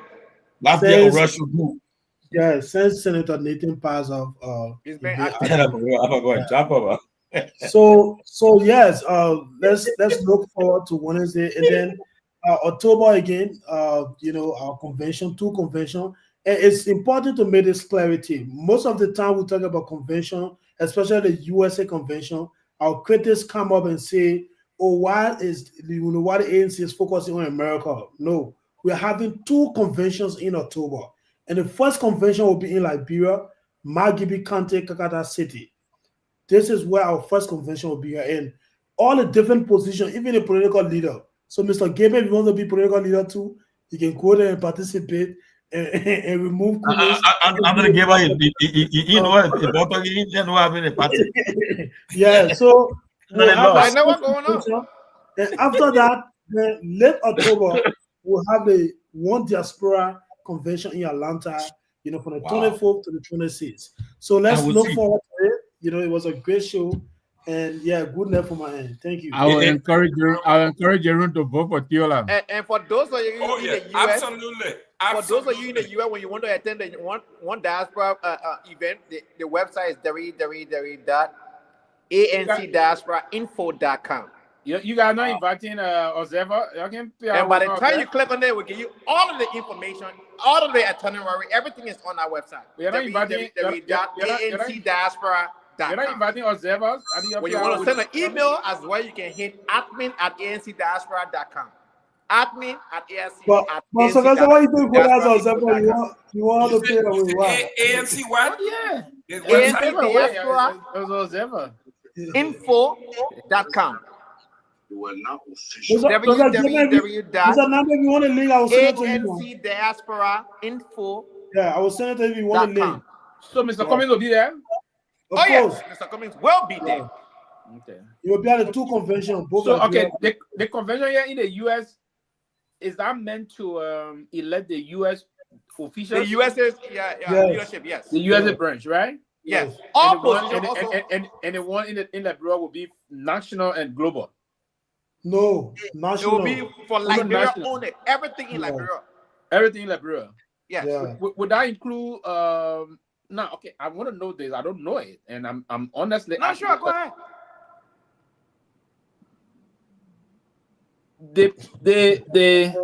The political leader thing. Mm-hmm. Who is the current political leader for ANC? Do you have political leader? Let me put it that way. Of course, it's Mr. Cummings. Yeah, Mr. Cummings is the political leader. Oh, Mr. Cummings is the political leader. Yeah. After elections, because every position are open. Yeah, that's my reason I'm asking this question. So now we don't get chairman, we got chairman now, but position open. The chairman is running for you. Okay, so will that position be open for anybody to contest? Yes, it is open. Yes. Anybody can contest the political leader position. Or are you guys going to go to just unanimously consider him again? For now, nobody has come forward. But if anyone comes forward, they are also welcome to compete against Mr. Cummings. And that's going to be October or November. So first of all, the convention committee, they issued a statement recently declaring all positions open. Open, yeah. The different media institution in Liberia, they published that. So we support our chairman in Liberia and Seleke. No, I'm not part of the Seleke, when they're running for chairman in the US, yeah, for the US, I get aside, but Liberia, I'm not supporting anybody. Is the current Of chairman? course, like Myean really is who I was supporting. The current chairman, and of course, the current chairman of the ANC. One Myean I was supporting. That one is a force. Seleke, the current chairman, national current chairman, is the founding chairman of the ANC. Of ANC, The founding chairman. He's the founding chairman of the ANC. The founding chairman of the ANC. Yes. What I want to know is he also recontesting his seat as chairman? Yes. Do you know that? Yes, he is. I also want you to understand that he's acting right now. I know that. The chairman of ANC was Senator Nathan, but he passed on. I know the rest. I know everything. I wanted the West Chairman ever had. So now he's acting, been acting since the election. So the man is he's no going longer to the available to convention defend himself. So to get that one now. Okay. I don't have the man. You think he's gonna win? One Dr. Mohammed Sherry, he did a PhD in London. I think he has a PhD in law. In law, But he moved to Liberia. Yeah, he's only for chairman. But he moved to Liberia. He's not in London again. After he studied, he came back to Liberia. So currently, he's been in Liberia for about 2 years or something like that. So he's in Liberia. But the money I sent you information, you wanted to come on the show. You ain't reach out to him. I will reach out to him. The poor Pedro kind. No. But the money. Okay, we'll talk offline. I ain't got to put my people up. And also, Brother Tomalin, I don't want you to say ANC lost a supporter because Maolo said he's not interested in partisan politics. I can tell you this: if Maolo cannot vote. Someone can say, "Somebody won't go." So I say, ANC won't go. That Kelvin was crying. That Kelvin was crying. She said, "Maolo, that her buddy." But once Good night, guys. See you again tomorrow. But even put out the say. Guys, let's do this tomorrow.